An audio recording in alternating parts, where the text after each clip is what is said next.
2 weeks of cricketing action has all come down to this then. Welcome to this rugby cricket ground here in Dresden for the final day of our 2-week adventure here in Dresden, Germany. It's the last day of international cricket. It's 4 international games coming right your way, and I'm certainly looking forward to this. I hope you are. Strap yourselves in as we get things right underway. You're watching the European Cricket Internationals here in Dresden, Germany with me, Charlie Hunt, right here on the European Cricket Network.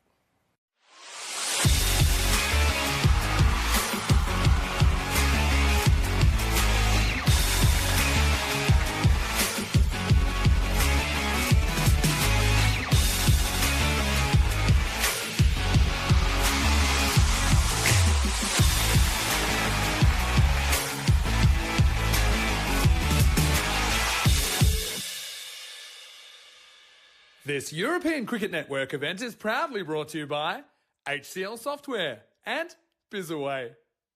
Morning everyone, and as I said, welcome to this last day of cricketing action here from the ground here in Dresden. It's going to be another exciting day of cricket. We've got 4 games coming up here today, and of course we know what the scene is here. The Czech Republic are yet to get points on the board, of course, so they're looking for their first points in this game. Of course, the first game of the day is the Czech Republic. They take on Norway. Norway yesterday had a pretty good day of things, didn't they? They of course got a good win over Germany and the Czech Republic, but unfortunately they lost that last game, didn't they, in that return fixture against the Germans. So they're a little bit under pressure, and of course you've got to remember that yesterday they lost 2 big players, of course, due to injury, and of course we're wishing both of those 2 players a speedy recovery. But they're now sort of going into their depths. They've got a lot.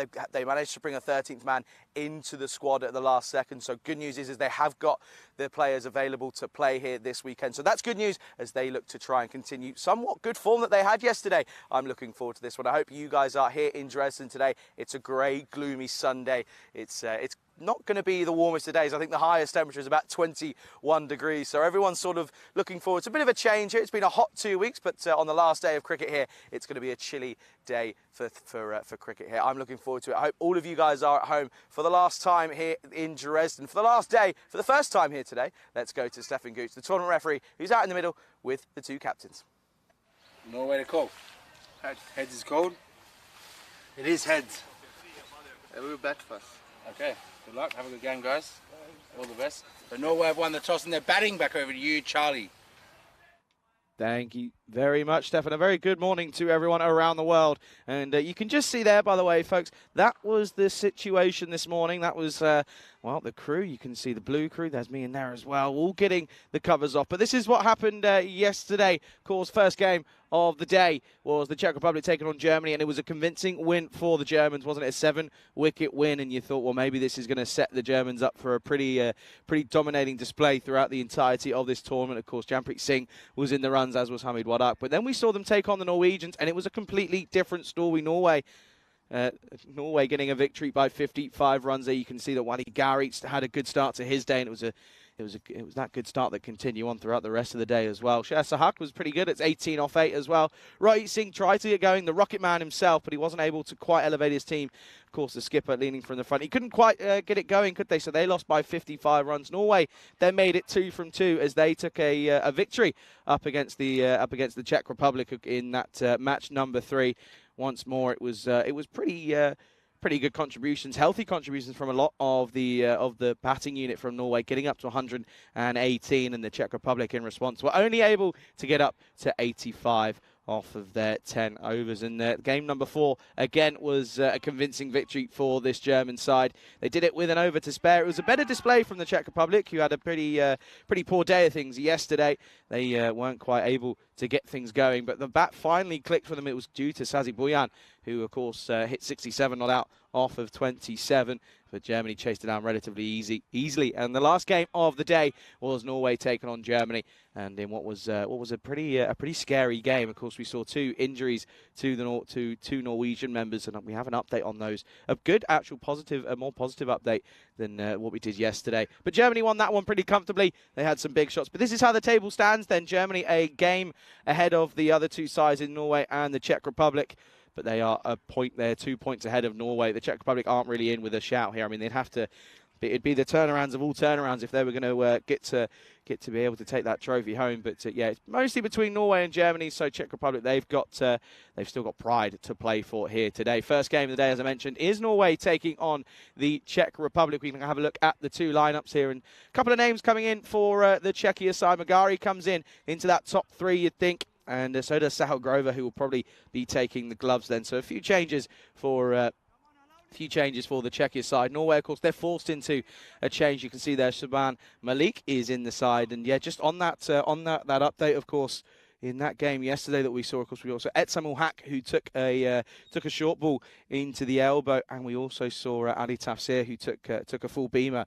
And I said yesterday that they both had suspected fractures or breaks in both of their injury areas. The good news is, after a trip to the hospital, I believe that what I've been told is there are no fractures involved at all, just bruising, swelling, and everything else apart from fractures, which is positive news, and it's a lot better than what we were sort of suspecting and what we were originally told by the paramedics yesterday. Of course, a huge thanks to the local paramedics for getting here in such quick time and helping us out with that one. But yeah, good news for those, but of course they probably won't be featuring here today, and probably a well-deserved day off. But the first game of the last day of action here at Dresden gets underway, as the beast in Wikrama Sakara is going to start us off here. As that's Iqbal, who just turns it into the onside, and we'll come back for two.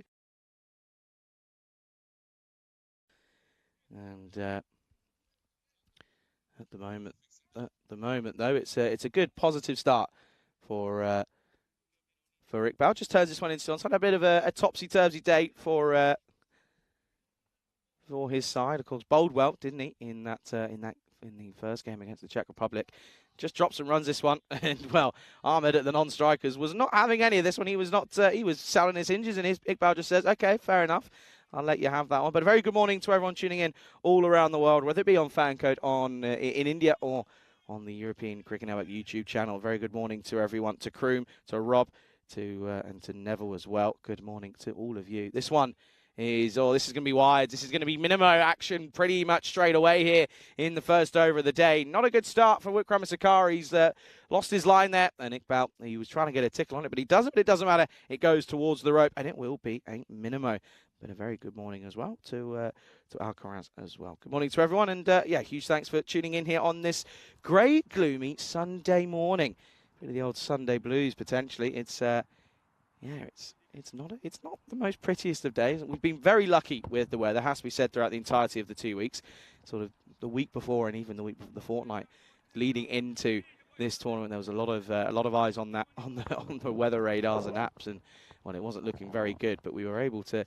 Well, we didn't lose a single game. This one is turned nicely into the onside, and this will be the first runs off the bat. And no surprise, it's from Iqbal. It's 4 runs, a good solid start from him. Just the 4 games, though, coming up here, of course, today with that last game, of course, starting at 3:15. So do make sure you stick around. It's going to be an exciting day of international cricket. It's the last bit of action from here in Dresden. Well, Rico Villa and all the blue crew, they're slowly arriving up in Krefeld. And yeah, it's a very warm welcome to everyone. And yeah, of course, that Krefeld series starts tomorrow. So make sure you're tuning into that one. Wikrama Sakara has gone for 11 off this over. I think this one is just going to be, again, just hit nicely into the offside, but just starts for 1. And but from here, though, it's been a pretty good start for Sudesh Wikrama Sakara. And although I said I was going to be on my lonesome here today, and I said I'm going to try and get a couple of guests in here, well, I got a cracker of the first one as PM, PM and everything in between, tournament referee on some days. Meta Daub joins me in the commentary box. Meta, good morning. Good morning, Charlie. Thank you for welcoming me. Yeah, it's a pleasure to have you here, and thank you for keeping me company. It gets lonely in here. Now, you've already had the pleasures of meeting Peter the Spider. And he's gone. Yes, we had to evict him. Yes, I'm not good with spiders, so you had to kick out Peter.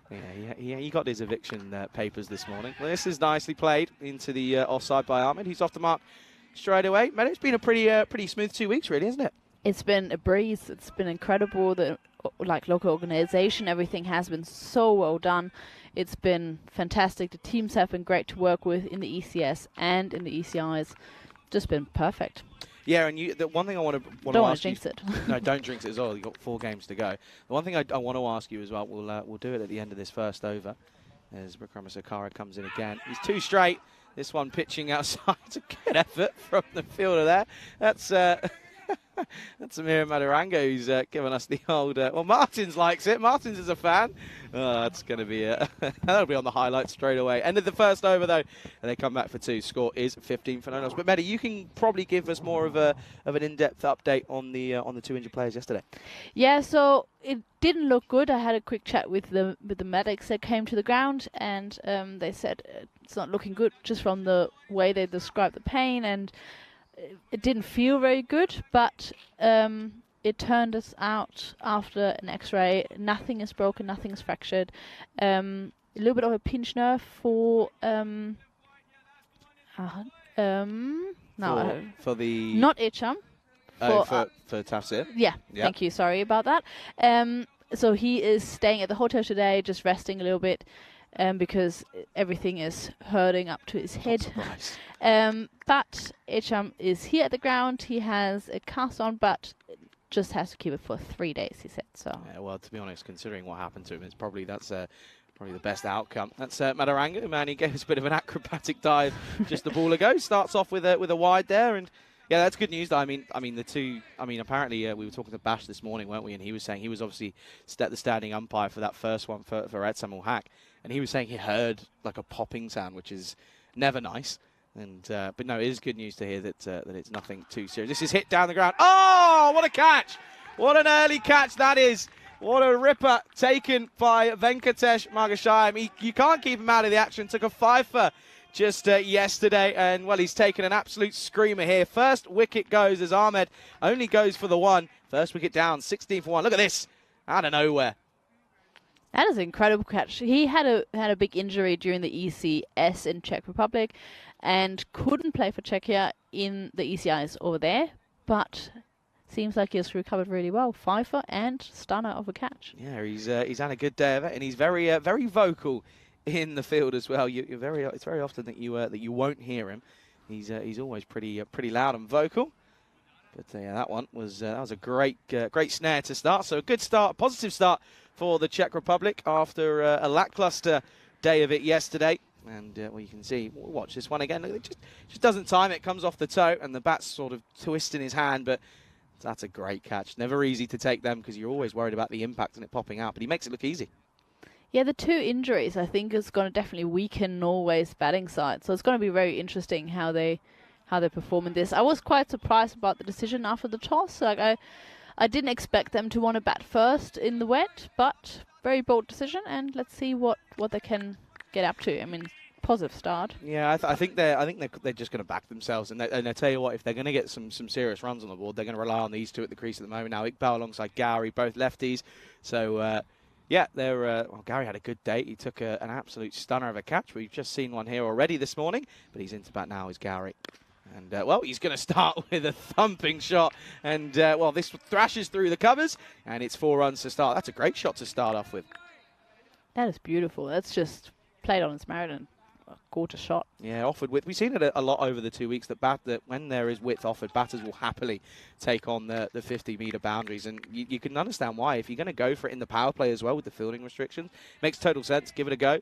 And all you've got to do is get it over the top or through the infield, and you're going to reap the rewards. Gowrie, 4 off his first. Second ball, though. There's a better delivery, not as full. Just punches this away for 1. I've been very impressed with the Norwegian team. They've been very well drilled, seem very organised. On debut as well in the internationals, of course, at the weekends of the European Cricket Series tournaments as well, which is good. Yeah, they seem very, very like content group. They just seem like they know what they're doing. Everyone knows their role, and they played really well. Good cohesive unit as well. Sort of, they have a good understanding. Oh, this is an thick inside edge onto the pad. Will just be the one. Yeah, I mean, last time we commentated together, I think it was Romania, on that last day again. Exactly. Nice.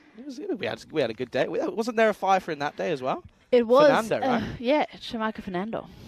That's really pushing the old memory bank out at 9:30 this morning.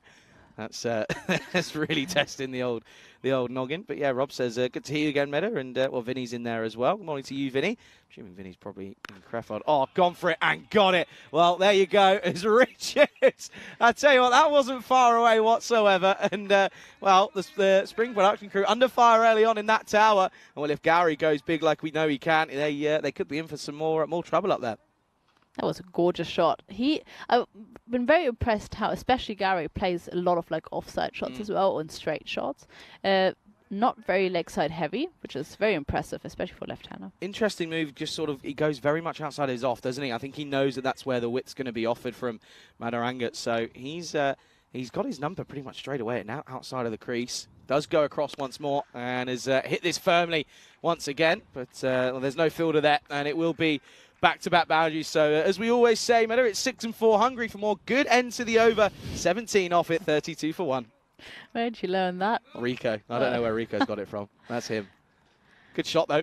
That slashes through the covers, and yeah, no protection out there. So a good positive start. This is an updated look at the standings there, and well, Germany. What we were expecting from them, we were expecting them to be out ahead, but not the most convincing of showings throughout the entirety of yesterday. No, I think it's a very young side. Quite lucky that I know quite a lot of them pretty well. Played against a lot of them, played with a lot of them back in my youth cricket in Germany days. And they haven't really had the opportunity to practice a lot together. They are a bit of a development side. They're trying out a few younger players, and which I think is very positive. But they haven't, you can see that I think in the way they're going about it, they haven't really found their way about it yet. Buyan comes into the attack for this third over. They don't stick with, of course, Sudesh. They'll probably come back in the next game, or in the next couple of overs, I should say. But yeah, interesting here. By the way, I'm just looking at this lineup. No Riaz Afridi in the starting 11, and to be honest with you, you can understand why. Yeah, yes. I mean, he is an incredibly talented player and an incredibly quick bowler, but he has been a bit erratic yesterday. Just a bit. He has been not that great with the ball. I'm surprised they left him out because of his batting. I think he was very, very handy with the bat, got quick runs where others maybe used a few too many balls. So I would have probably played him as a pure batter, but I really like to see Ruturaj Magare playing. He is super talented. So this one up in the air. There is no one out there. Should fall safely and will, and that will just be the one. But and a couple of changes here, and I think they had to as well. I overheard their manager Charles, of course. He was sort of saying, especially after the game against the Germans, he was sort of sitting there and thinking, boys, I can't pick a top 5 here because no one's clicking. Talk about clicking. This is a lovely shot. This is lofted over the top, and I have a feeling, let's going to have a look at this one here. Well, I'm seeing the fielder signal 4. I'm seeing the umpire signal 6. I normally go with the umpire 9 times out of 10, but we're just going to have another cheeky sneak at this one. I thought it was over. Or was that just one short? That's in. I think that's inside. Yeah, that's just short. Just short. So that will be that'll be 4 runs. And yeah, there we go. Our umpire Sunil changes the signal. 4 runs. Good shot though. Beautiful shot. Yeah, I think putting in Ruturaj into the attack is really going to strengthen that top order. He was the MVP of the ECS in Czechia. And rank delivery down the leg side. That's going to be a wide. So I think he's going to be a good in for them.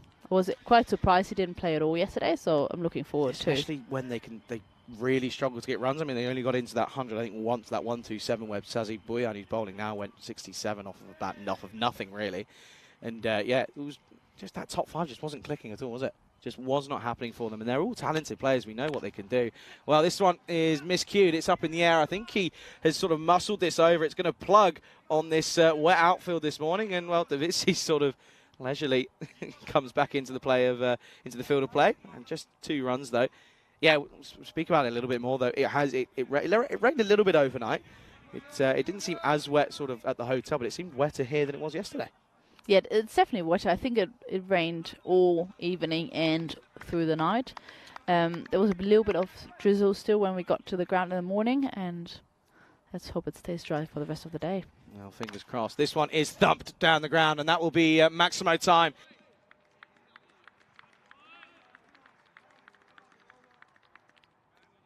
It's a great power play for the Norwegians. I think he's broken his bat as well, but it's a good power play. It's 47 for 1 after 3 overs. And yeah, I mean, just on that, I mean, the forecast it's getting pushed back. It was at one point looking at 11 o'clock onwards, it's going to rain, but it keeps getting pushed back. So, but it's going to be a grey, cold. Well, I say cold considering what we've had over the last 2 weeks. But 18, 20 degrees, not too bad. I don't mind that. No, I'm happy with it. I'm very content with it, to be honest with you. 15, 17 and 15 off the first 3 overs. So pretty decent overs for Norway. Don't worry, Mez, there are no spiders. I can see you checking out. There's no spiders in here. You know, I was thinking, like, it's a bit rainy, so maybe the spiders want to get into the coop just for a little bit of, like, dry space. But, like, yeah, I'm just going to keep checking it out. Well, just you in got case. you got tournament ref Stefan Gooch to come and give it a once over, of course, Australian. So he should be pretty good with the old creepy crawlies. Yeah, he knew where to check, but The corners. yeah. Yeah, Peter was evicted this morning. I was reluctant to get him in, but you were adamant. You said if it's either me or Peter. And let's be honest, Peter hasn't been good on the mic yet. Yeah, Peter's not really offered too much. He's a bit too quiet, in all fairness. So yeah, he had to go. Don't worry, we removed him politely. It was a nice, polite eviction. Anyway, here is the new man in the squad. It is Peter Raj Magari having a bit of bowl here. Not evicted as nicely as our streaker yesterday, Stuart the Mouse. Stuart Little. Stuart Little. Yeah, I like that. That's cool. Yeah. Oh, he was cute. Oh my god, he was so cute. I got to pick him up. Oh, this one muscled, and again hasn't quite timed it. Chases on for the fielder out there. He's done well as Buyan out there, and yeah, it's a good bit of fielding. Keeps it to 2. He was cute. Not Buyan, the mouse.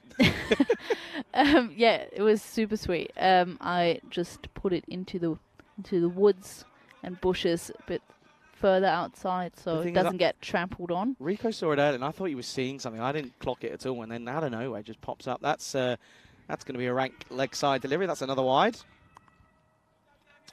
Yeah, it was really cute, and it looked pretty happy to be rescued. It looked a bit frightened for his life, I think, at one point. All these grizzlies rolling around and taking on his habitat. Nick Bout, 23 off 11. He's gone well. Goes deep in his crease, and all he can do is just push this away. There's Aaron Ashokan, who I'm a bit surprised to see that he hasn't given himself an over or two with the ball here, to be honest with you, because he is a talented bowler. He can give it a tweak, but just opting for other options here. And well, to be fair, when your spinner in Venkatesh Markashayan takes a 5-foot, you can understand why. Yeah, I definitely think so as well. And let him concentrate on the other things. I think he's really needed with the bat. Yeah, and you say that. I mean, he had a moment yesterday in that game where he had a platform that was set up for him, of course, coming down lower in the order. And that's where he thrives. But he came in at 3 in the first game, and he just looked like he was playing completely within himself, and it wasn't clicking for him. But yeah, he came back in that game against Germany, of course, and yeah, he got a couple of runs under his name, got a few away. Magari, though, been relatively quiet, just a couple of extras. Gets funky, and this is just over the beast. Only just. The beast was trying to get a hand, and you can see how slow that outfield is. Yesterday, that would have run towards the boundary, but it just trickles over. But, well, the risk is clearly worth the reward. 4 runs. Yeah, that was really, really close to the base. It was closer than I thought. I mean, not the youngest in the squad anymore, so maybe... Trimmed down a bit, though.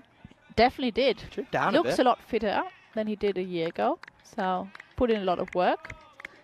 He's waiting to see the results. They didn't quite click yesterday. Got a couple away at times, but it was just always going for that sort of hoik onto the leg side. Full toss and offered width as well. And this is crunch for 4. This is beautiful. This is prime Gary. It's a beautiful looking shot, and no real surprise that he loves it in that area. Look at him smiling, rightfully so. 4 more. End of the over. 60 for 1 on the board. Hi to Dave, who's popped up in the chat. Good morning to you. Morning, Dave. How are you, buddy? Hope you're well. And Dave, Dave does a good, because I know you and me are quite similar. We like our F1. Yes. Dave B loves his F1. So Dave was in the chat yesterday, pretty much throughout the entirety of P3 and Q3, 2 and 1. Perfect. And was dropping in the old results. And please do that today as well, Dave. I want to know. What time is the race? I have no idea. I'm happy when I keep remembering when all the games here, because it's always different times at every event. So Yeah, they keep twisting and turning and changing. exactly. Here is Magashine. Of course, Venkatesh took a good catch in that first over, didn't he? Right in front of us here, but yeah, he's gonna come on here and have a bowl. Of course, took a 5 for yesterday. Trying to replicate that form here. It's short, and well, that's a loosener from the right-hand off spinner, isn't it? Not the best of deliveries. First up, goes the distance. Iqbal moves into the 30s. It definitely gets an award for the loudest fielder. He's always cheering for the side. But the thing is as well, it's always clapping as well. He's clapping until the bowler starts running up. And if you're a batsman, you're thinking, just shut up. Just stop. But I guess that's what he's trying to do. And like, I have to say, Gone for it again. Gets it, of course he does, into the banner. And Iqbal's gone 12 off the first 2. Venkatesh Magashine is not on the money this morning. yeah, I think I want to have somebody like him in the team. He's Yeah, 100%. so like up and about. He's super supportive of his bowlers, of his teammates. Well, yeah, incredible. When Riaz Afridi was bowling wide after wide after wide, he was still backing him, which is it's funny because you perceive it as positive. Short again and goes for it. Oh, it's a hat trick of Maximo's here. Iqbal. Oh, he's loving it there, and look at it. So is umpire Sunil. I tell you what, he's going to be getting an invoice in for a chiropractor or something, because he's those signals keep on coming. Another Maximo, 3 in a row. 18 off the first 3. Could we see 6 sixes in and over? Look at that partnership, 62 of just 20. Look at those last 4 balls. Oh dear, those last 6 balls, I should say. Not pretty if you're a Czech Republic fan. Okay then, Magshine, can you find something here? No, it's a wide. Well, now it could go for 37. Oh no. Now I think Venki will find a way to get back here. He's a very smart bowler, and he knows what he's doing. So I'm sure he'll find a way. But yeah, that's dropping short. So it's not going to be 37. It's just a single. Oh, that is going to be way closer than I think it might look at first sight. But he might not have had the ball in the hands. Yeah, I don't know. I don't know if it's the ball or the hand that sort of takes At on first the look, I stumps. thought the ball fell onto the stumps. Let's have a look at it. That's going to move on here. Oh, hello. Rolling through. Oh, well, never mind. They're not looking at it. It's going to be Okay. it's going to be a wide. And Interesting. They did want to have a look at it, but I think it was a lot closer than. no. It was his hand. Yeah, It was it's his the hand. So he's Yeah. okay. Fair enough. Would have been close though. It was a lot. You're right. It was a lot closer. Oh dear, that's going to be a no-e. And well, I'll tell you what. No, the umpire's not even waiting for the replay. No, that was well above the waist. Yeah, the umpiring has been outstanding here. Hats off to all umpires that have umpired the ECS series. They've been fantastic. International debut for Suhas Bhatt, who's making the call here, and it's on screen there in the background. And for Bashir, both of them umpiring internationals for the first time, and I think they've done a fabulous job so far. Yeah, they've been. Listen, we always say that if you're not talking about the umpires, then they're doing their job.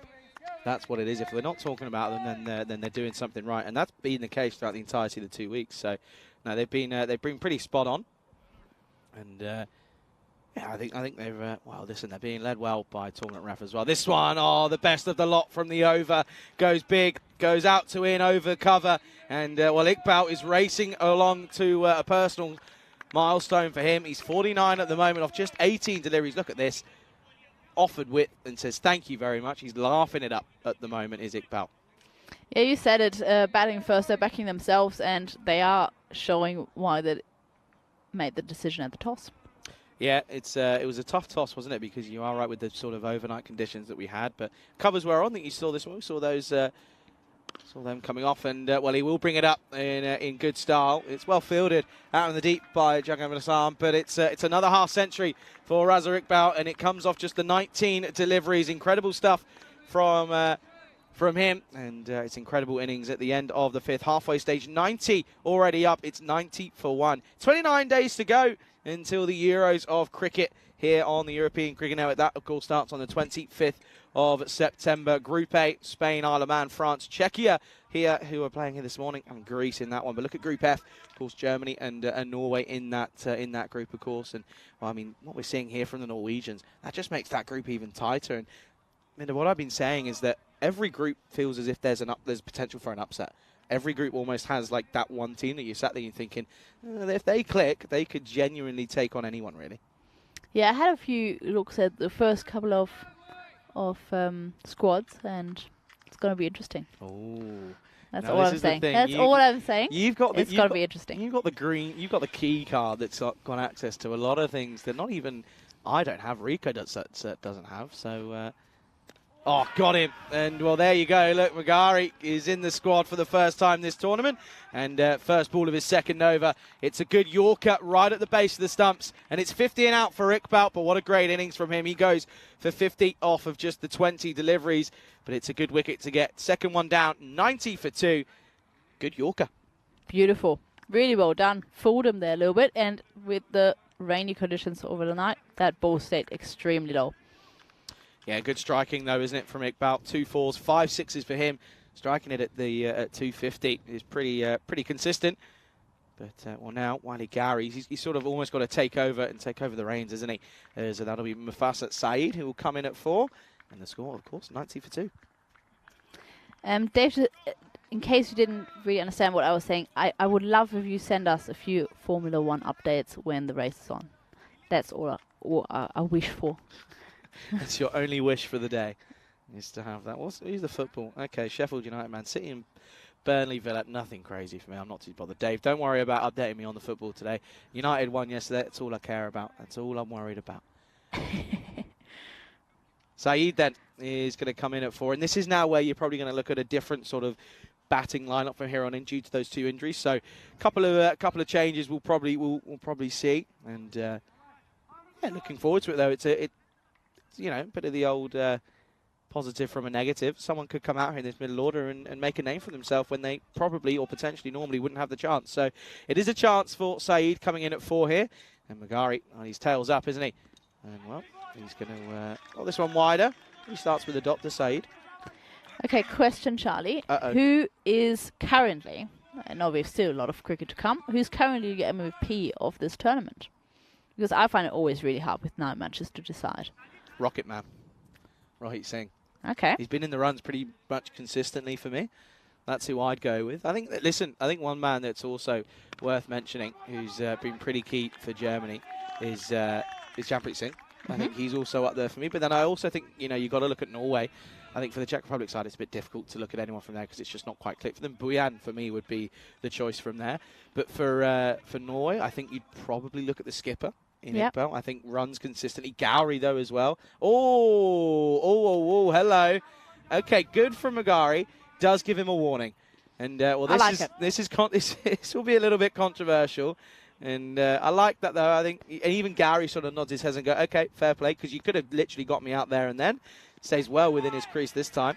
And, yeah, that's a dot. But that's good for Magari. And I like that. Immediately, I've got a lot of respect for him now. I really, really like that because I think, and I know that's going to bring up a big discussion. I'm not the biggest fan of a man can. I hate it. But I think fair play once you want them. Up over the top. There's no one there apart from the boundary rider. And, and that will be one. You've someone's in need to look up.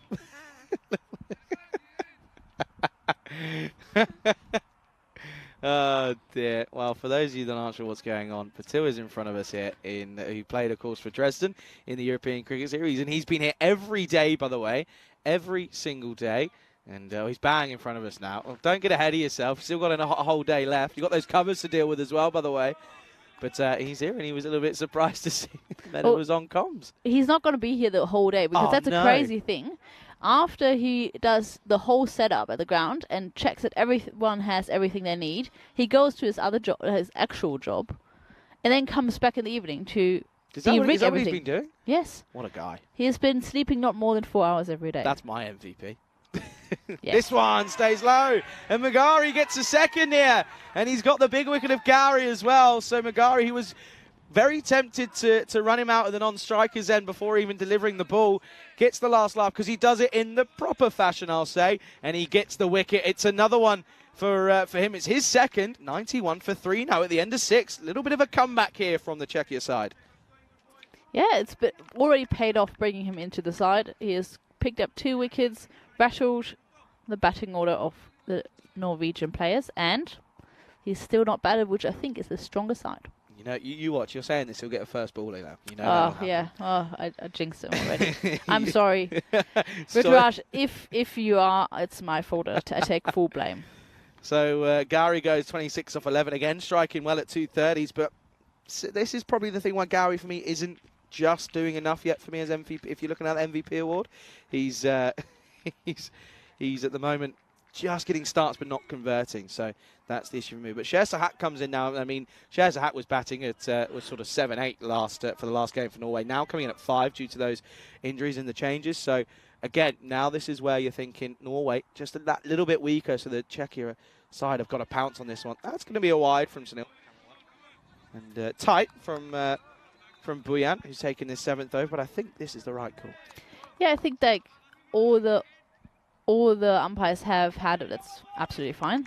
Touch the line. That's a wide, but they kept their line throughout the entire tournament, so that's absolutely fine. Consistency.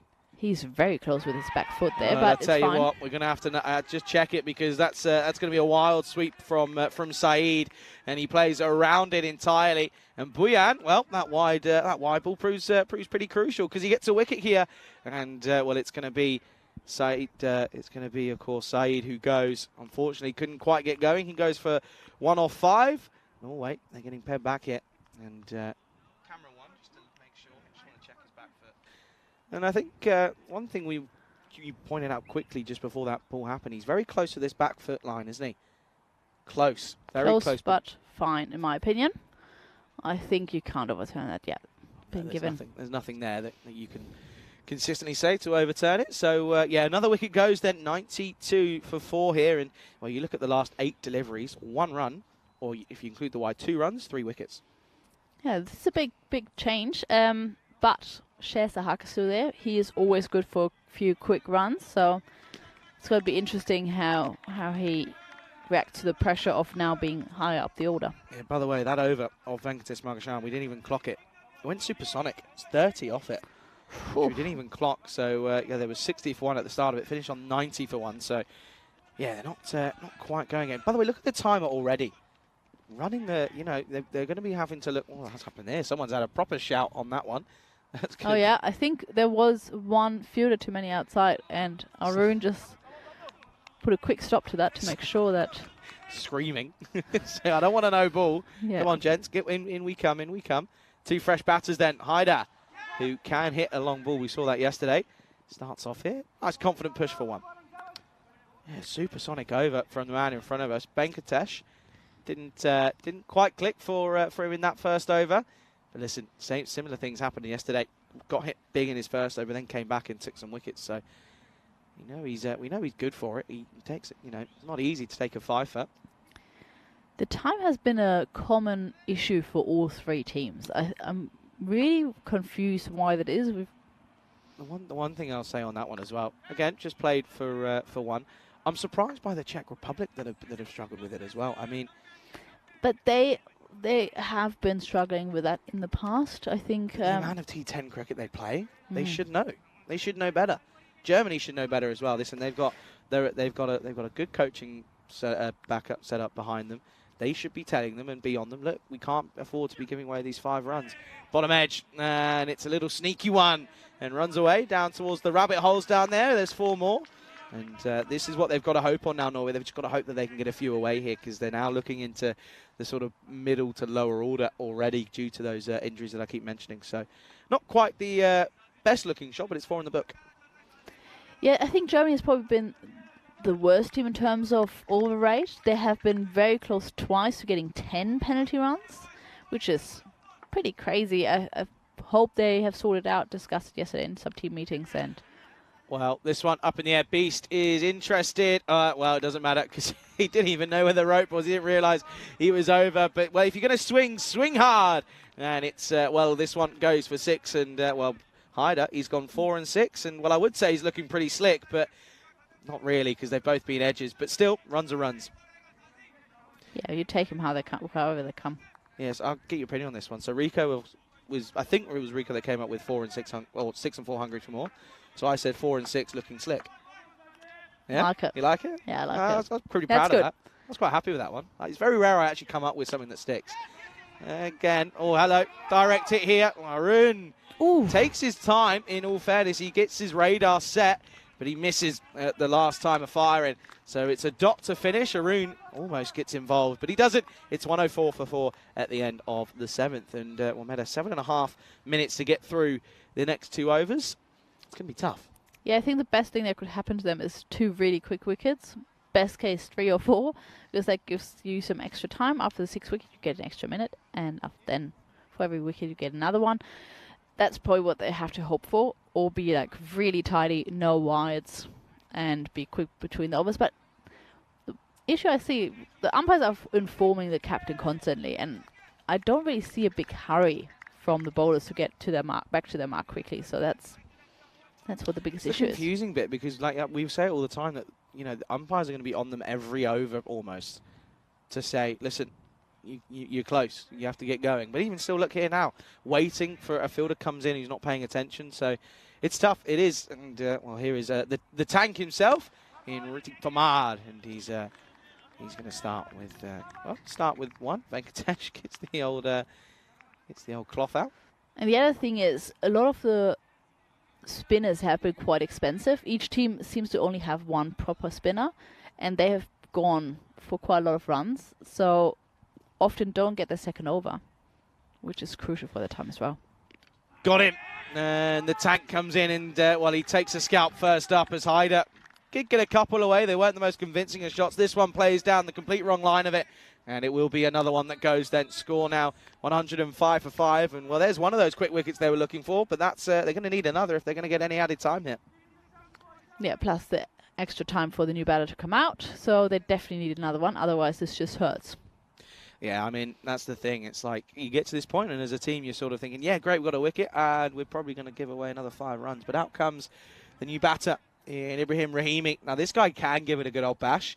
We know he can. He's a talented player. We've seen him do it before. But it's about finding that consistency that we haven't really seen from him. I'm really looking forward to seeing Subhan Malik, the manager of the team, who had to come in as a player now, unfortunately, because of the injuries. So I'm intrigued what he can do. Apparently a very decent bowler.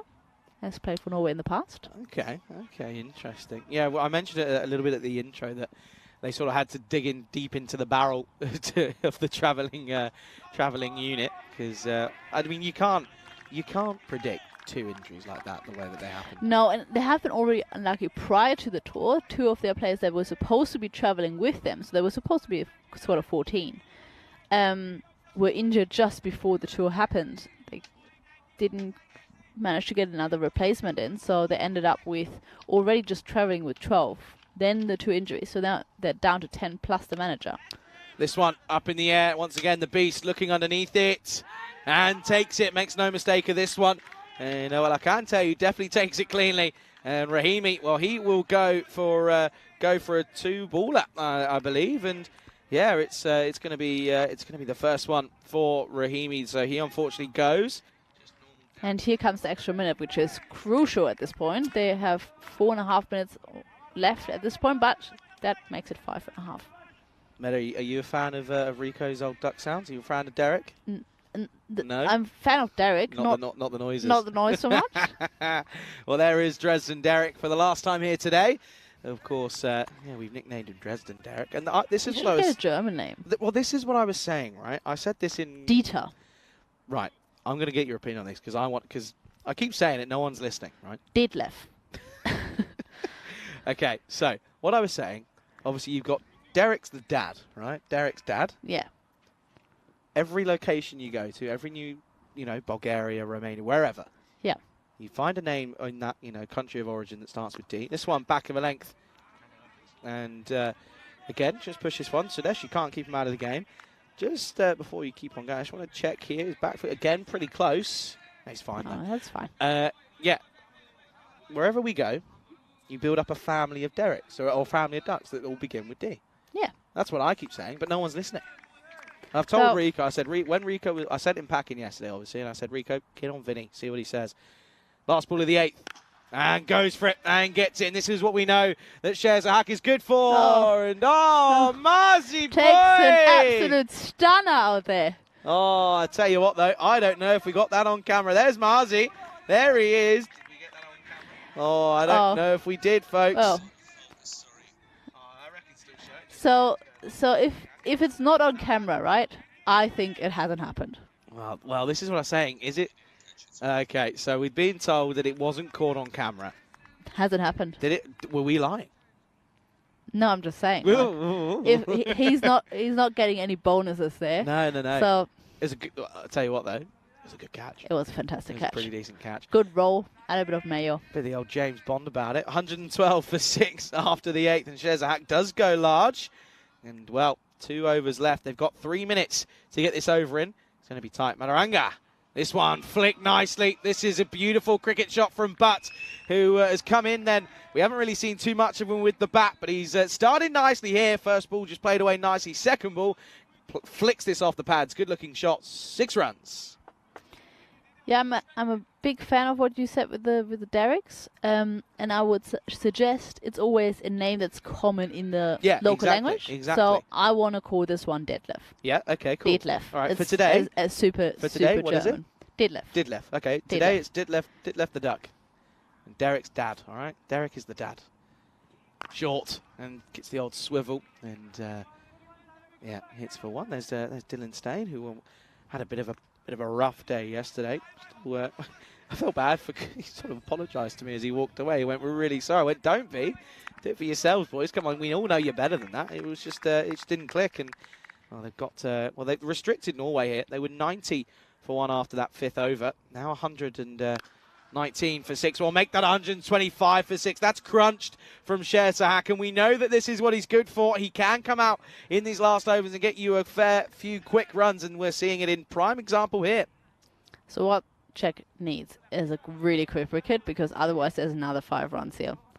They have 1.5 minutes for these 3 balls, which is in theory possible if you're not hit for boundaries or bowl any extras. So now it's already gone down to 120. Oh, it's going to be tight. It's going to be close. It's going to be very, very close. Just a minute and a bit now. Oh, it gets funky. And, well, what's this come off here? Well, you can see there straight away that umpire says no, off the shoulder, I think. And the keeper in Sal Grover, who's a classic keeper. And that one is, you can see there, definitely comes off the shoulder.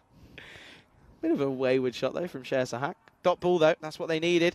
It's another one as well, and straight away, keeper's got to get it back. You got to go. Should be okay potentially. No extras in there, fine. Should be fine here. He's running. He's jogging. Czech Republic they're cutting it close here. Last ball of the 9th then, and it is legal. So it will just be the single to end the over. And the good news is they do it in quick fashion. And that will be another single and another good over with a couple of boundaries off it. It's 1-2-6 for 6 at the end of the 9th. And we can have a look at the bowlers here. And Wickramasakara, who I suspect will come and bowl this last over.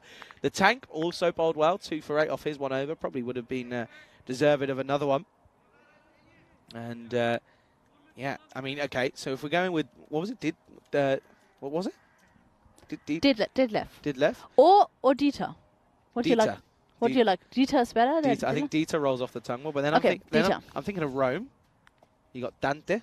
Okay. Davide the duck. Is Davide not more Spanish? No, Davide's quite Italian. Is it quite Italian? Okay. Yeah, the Spanish would be David. That would be the Spanish. So okay. That's a wide to start from the Beast himself. And well, Meds, you've been on the old circuit for a while. Yeah. Do you know the origin of the nickname the Beast? Is it just from his batting? Yeah, I think so. Makes sense. Makes sense. To be perfectly honest, I wasn't at the first Czech series. Into the pad, dot ball. Good comeback from the Beast. Oh, look at that! Good skills, by the way. Straight on the stumps. Yeah, little cheeky smile from Sahil Grover there as well. He liked it too. He's a character, his old Grover, isn't he? He's a character. Is Sahil. So a wide off the first. Yeah, you've got it. You see, you've just done your search, then search with D. That's what you need. Then that narrows it down. This is flicked nicely off the hip, and this will. This is going to go. I think this has gone all the way, and they're just going to check this one. And look at this, proper flick off the old hip, and this one does sail all the way. It will go all the way. It'll be 6 runs, 6 valuable runs as well. With that one, they move into the 130s. You're right, Davide. But I like Daniele. That's quite. I mean, that's quite female, I guess. That feels more Daniele, or Danielo, I guess. Danilo. Danilo, Davide. Oh, I can. Dario. Oh, this one gets the old one-handed shot out now to Sahak. And talking about a few quick runs, he's hit more than just a few. He's moved on to 25 off just 10 here, playing a healthy hand for the Norwegians. Yeah, his contribution is crucial to them. They look like they're just going to get above 100, but with his 25 off 10, they're now looking at nearly like 145, 150. Yeah, 100%. I Three mean, more balls. Let's see what he can do. Yeah, there's the beast is under pressure. I mean, at 90 for one after the 5th, it's still a pretty good comeback in all reality. Oh, now this one plays lofted over the top on the offside. This one could be the best of the lot for me. Gives himself room, stays on the leg side of it, and goes all the way to the boundary. Hits the fence, 4 runs. This is beautiful. Yeah, watch this. Stays well on the leg side of it. Adjusts. He was probably playing for the onside once more, but he gets followed, but he says, that's fine. I'll hit you into the offside. What a shot that is. Well, the beast under pressure then. Shares the hack, 29. And gone. And that's a good delivery. Good comeback. Full straight. The game of cricket's a simple one. Simple, isn't it? You miss, I hit, says Wickramasakara. And that will be that'll be the wicket for him. But a great, healthy innings from the outgoing batter in Sahak. Goes for 29. It's the 7th down now. Score 1 for 7 with the ball left. So who's coming in next? Looks as if that's going to be the young Chowdhury Akram coming in at 9 here. So haven't seen too much of him with the bat. Tidy bowler, just struggled with his line, bowler. with his line and length a little bit with that consistency. But he's got a ball left here, so he can look to go. Well, he's got the license. He can look to go funky maybe potentially here. Yeah, 1 to come. Not too bad. 1-4-1 on the board, so it's already going to be an uphill battle for the Czech Republic. They have to go for their highest score, whatever this total ends up being. And it's going to be 1-4-2 because they'll get a leg bye to finish the innings. It will be 142 for 7 off their 10 overs. It's a good start, especially in tricky, slippy conditions here this morning for the Norwegians. They back themselves at the toss by the skipper, and it's come good here. They finish 142 for 7 off their 10 overs. That was a beautiful innings. They really did well. Tricky for the Czechs now, but I have faith that with Ruturaj and some of the other boys like Sazip coming in, maybe we can see a good chase here. Yeah, let's have a look at the highlights here. And well, there was some acrobats at the start of it, and Martins was a fan of it, wasn't he? I told you we'd see that. But then we saw a great catch at mid-on, wasn't it, by Venkatesh in Makasayam as well. And well, that brought out the big left-hander coming in at number 3, where he's been the entirety of this tournament, Wally Gowrie. He went big, and he put a good partnership alongside Raza Iqbal. Well, I don't know what's happening here because we've lost the ball. But Gowrie, yeah, he hit some nice shots, didn't he? Hit some beautiful-looking shots all throughout mostly throughout that offside as well, or down the ground. Iqbal, though, he played a blinder of an innings, didn't he? Striping it more so at 250. Some were just muscled over the top, but there was also a bit of timing in there as well. 50 off of 20 for him, 2 4s and 5 6s for him. But there was a bit of a comeback, though, wasn't there? After that, this over from Venkatesh went for 30, went supersonic. They got up into the 90s after that, but after that 5th over, they were pretty good, weren't they? 1 off the 6th, 13th off the 7th, and 8th off the 8th over. The last 2 going for 30, though. So, bit of a topsy-turvy time out there for the Czech Republic, but Norway, they can hold themselves with a pretty happy start to the morning. There was the cheeky little warning for the run out over there, and that was a beautiful comeback. That was a great over by Ruturaj. That really changed a little bit the pace. I think without him, yeah, just 1 run off that, 2 wickets. of his second over. Without that over, it could have been really, really difficult for them to get any chance of chasing this total. Yeah, this one went up in the air, and well, the Beast was still trying to get involved, but this one went over. Well, that was the end of the outgoing batter there. It was a good delivery.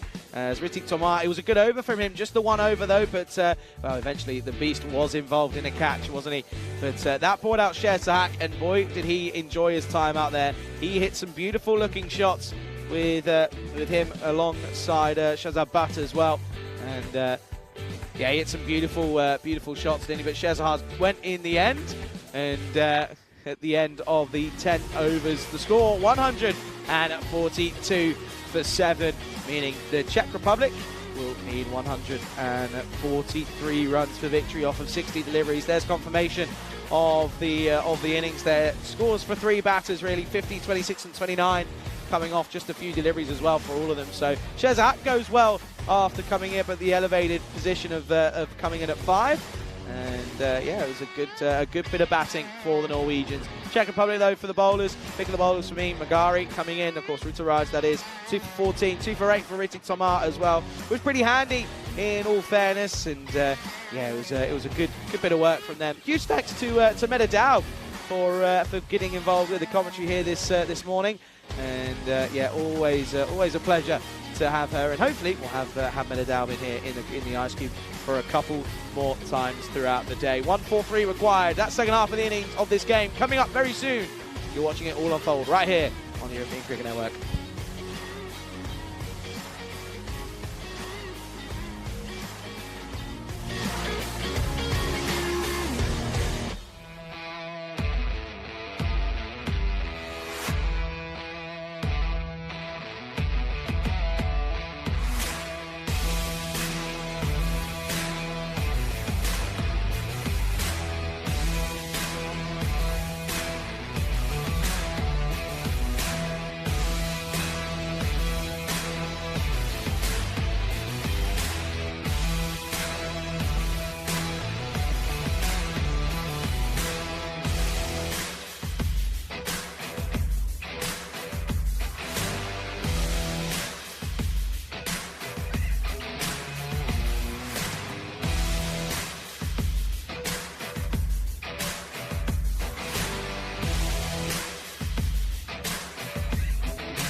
This European Cricket Network event is proudly brought to you by HCL Software and Bizaway.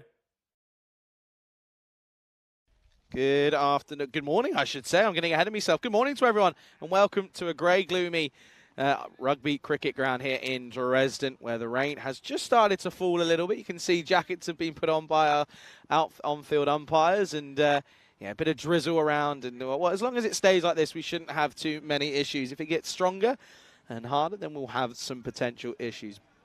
We did know that coming into the day that there was the threat of rain throughout the rest of the day. I mean, I look at the radar at the moment, and yeah, I mean, there's constant rain and drizzle throughout pretty much the entirety of the rest of the day. It's just, it gets a little bit stronger in the afternoon.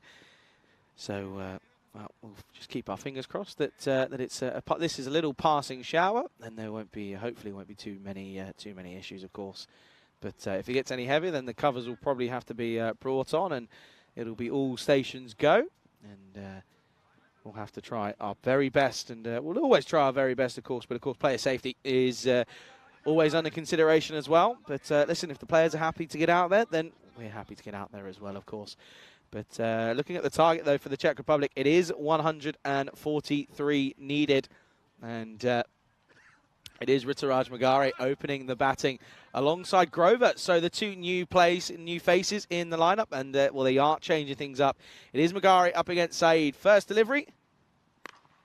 And this is an inside edge, and the rain is starting to get a little bit heavier, just to let you know, folks, as that's a good bit of feeling. They'll come back for the second. Grover gets the old skates on, and they will come through for a single, or for a double, in fact. So two to start. Good looking start here.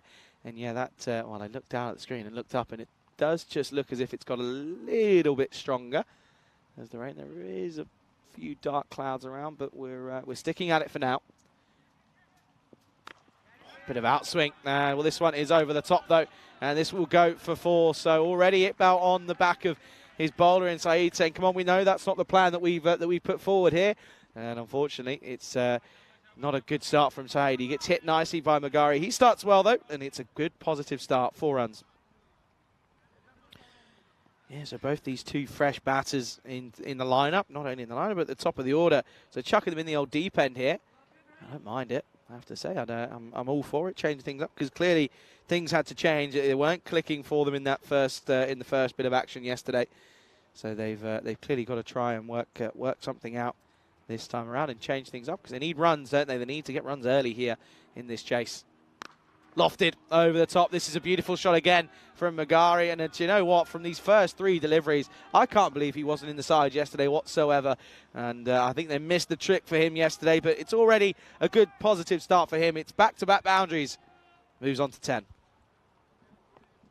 And you can see this here. Look at that. As played well, wasn't it? In fairness. But a good morning to everyone tuning in around the world. Pleasure to have you alongside myself and special guest Midadal, who'll join me at some point throughout the rest of this innings. But that's another boundary for Magari, and well, he's raced on to 14 here, and this is what they needed. They needed someone to come out and just give it a go, give it a whack, see what you can do, and that's what he's doing here. As well, he's making the use and really taking on this making the most of the power play conditions here.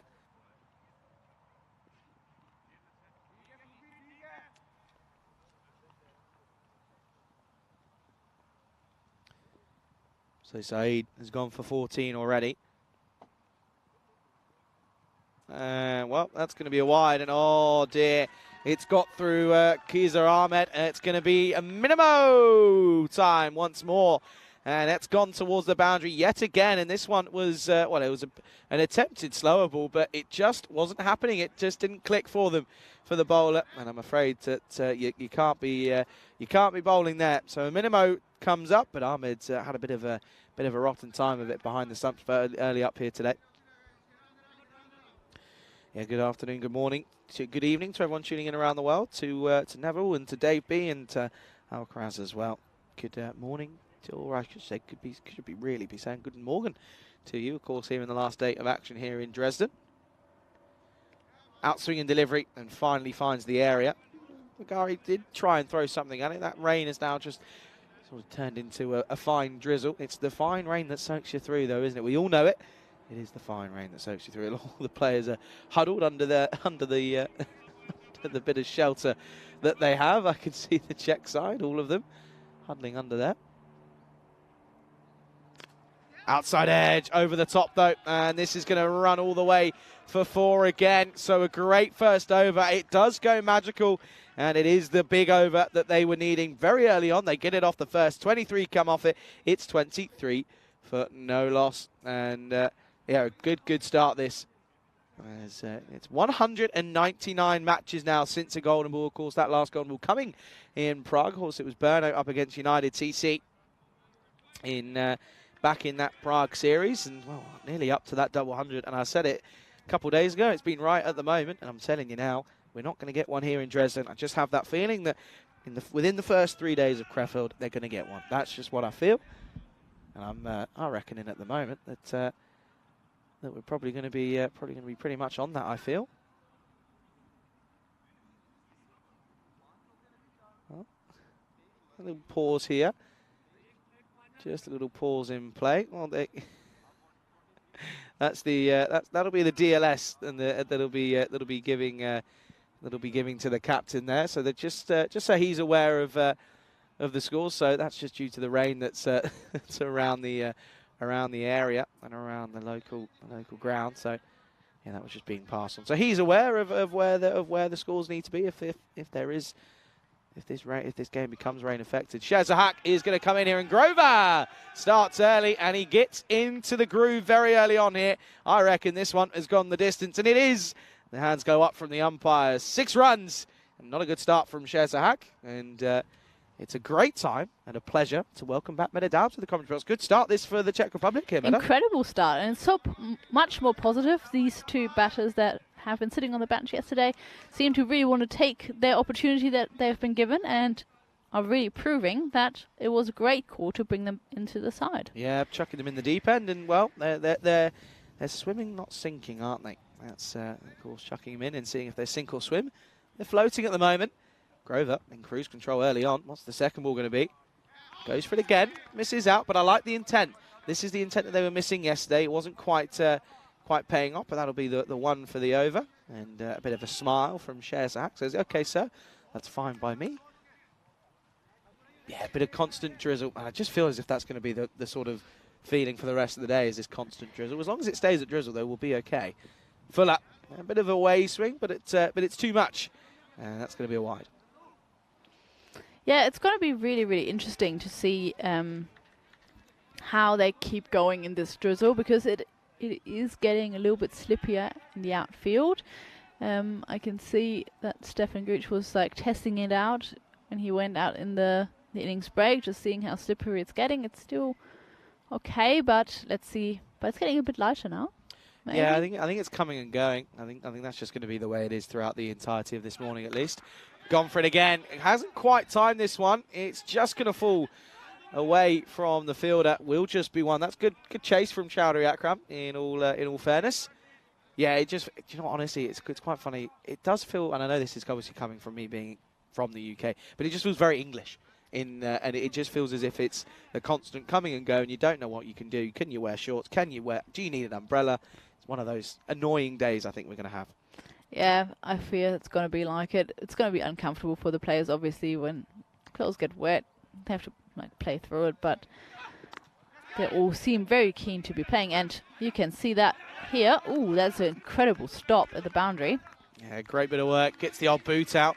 Well, Corey Rutgers, if he was here, he'd be having a right go at him already, saying, foot fielding, what are you playing up? But unfortunately, it's just sometimes it's the last resort, and you feel it was there because he was in full flight, wasn't he? He was in. There was no stopping. It was like a freight train, but he gets a boot on it, stops it, does well. Very well timed stop over there. Yeah, good bit of work. Sahak has gone for just the 10 off the over. It's been a pretty good one after that first one. This one up-ish, but this one will get through it. I have a feeling this one is going to beat the chase, and it will. This will go the distance. That's Kamamas Take, who's out there, and well, unfortunately, he can't quite cut this one off. But Magari, boy, is he looking good. And I can't believe he didn't play yesterday. He is an incredible player. He is an absolute weapon. And he was the MVP in the ECS Czechia dominated in the runs and just took charge when his team's back was against the wall, and he just went for it. And I think that's why it's going to be great to see him play for the Czech Republic. Yeah, I can't believe that he wasn't involved yesterday, though. At the moment, 24 off 8. This one is hit firmly again down the ground. He doesn't get a boot on this, does the skipper. It'll be back-to-back boundaries, and it's another big over. They've gone for 38 off the first 2. Czech Republic in the driving seat here. Great end to the over. It's a great over in general. 41 now on the board. A great bit of batting. 41 for no loss after 2. Yep, so at the moment, though, it's looking like, well, this is what the difference would be here. They wouldn't move anywhere in the table with Czechia, but it would certainly kickstart their tournament, would it? They were a little bit lackluster yesterday, but they've made the correct changes, and those changes are paying off here. Great start at the moment. And, yeah, superb start this here for... Superb start this for Magari mostly. Grover as well, 7 off 3. Isn't exactly struggling with the way he's going about it here, but no, he's going well at the moment, isn't he? He's going really well, and I think that's going to lift the entire Czech side. They're going to finally have a great start to the innings, and whoever's coming in can play with a little bit less pressure on them. Yeah, I see what you mean. It does sort of have that, doesn't it? It's that setup, isn't it? It's that platform that openers should be giving you, and they just weren't getting it yesterday. Well, here's Mustake, and this is going to be hit firmly. This will be 4, and they are cashing in on this power play, aren't they? And, well, there you go. Hands are up, and that one goes for 4. And, well, there's no real surprise here that the Czech Republic squad sat in that dugout. Are loving life, sat there watching this at the moment.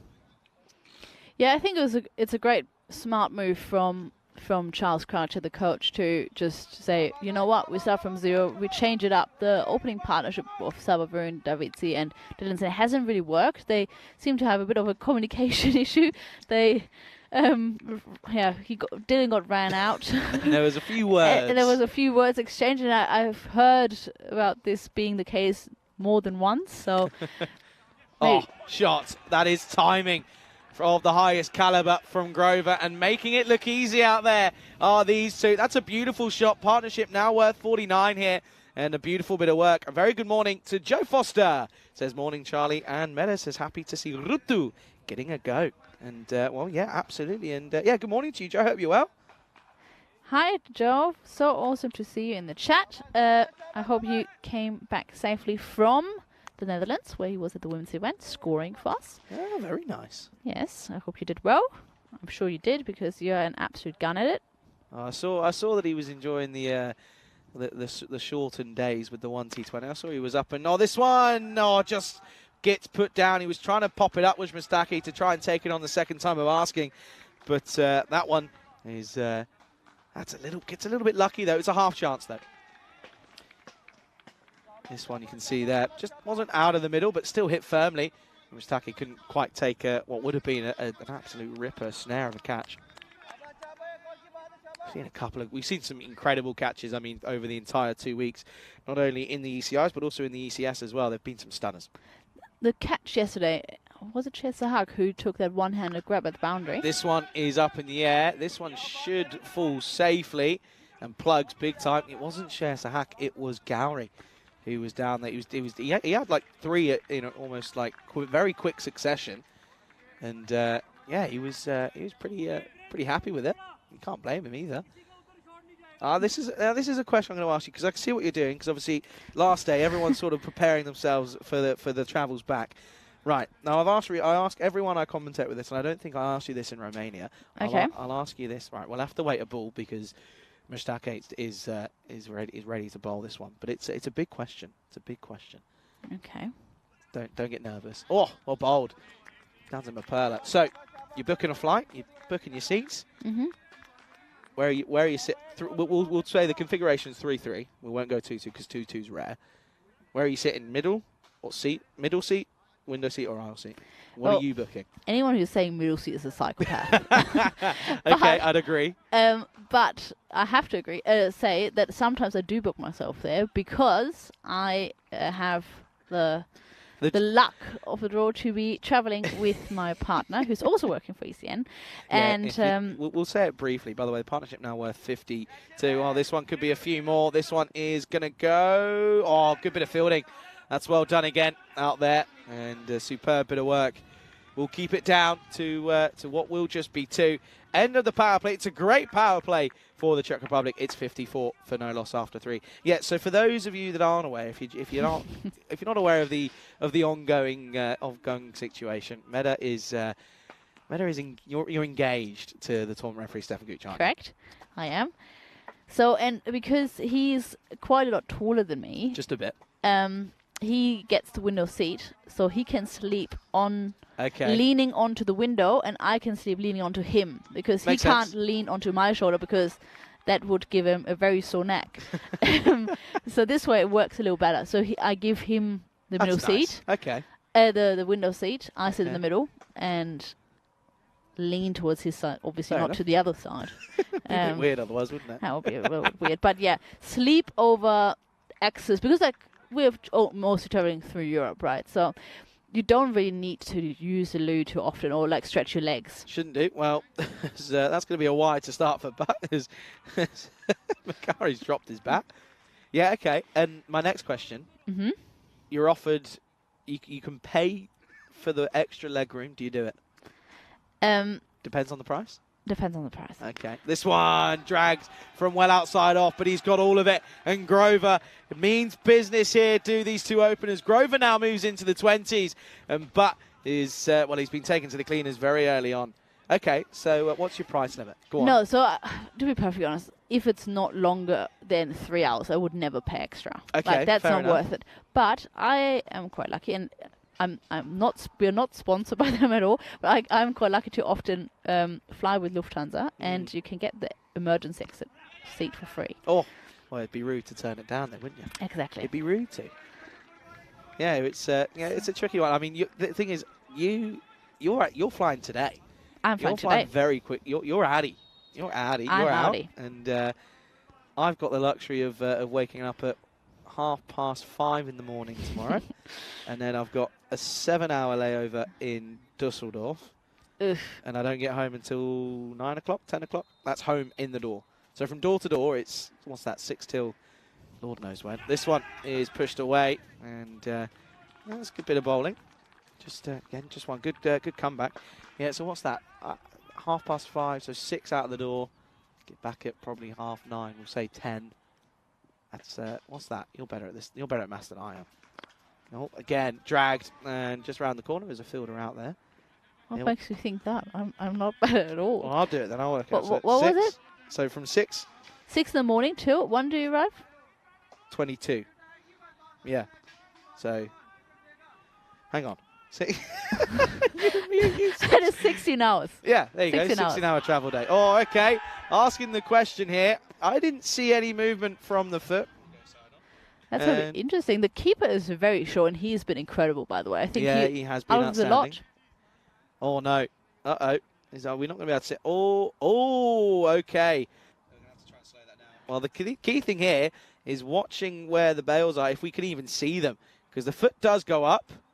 One of the bails is, I don't know if we're going to be able to see him. Does he move? Bails are gone. You're probably going to have to say there. bails are gone. Yeah, okay. I think that's... Yeah. You can't... Well, you can maybe tell... it's not really helpful. I think it's really crucial what the on-field call is in this situation. Yeah, it doesn't really help. I think you're probably going to better off go back to the other angle again, because you can't really see his foot there. Only thing... Maybe camera 1. yeah, it's hard to tell. It's really hard to tell. Yeah. Yeah, side on would probably be the best. Yeah. Okay, here we have the side on again. Let's have a look here. So it's the question of, so the impact is probably, you're trying to look at the base of the stumps there, and that's what you've got to look at. Okay, rock and roll. And Look, for me, that's something behind the line, but I think, to be perfectly honest, we can't tell for sure, but the bails are probably off before that. Oh, it's so hard to tell. yeah, I don't envy third umpire Bash and and tournament referee Stefan Gucci.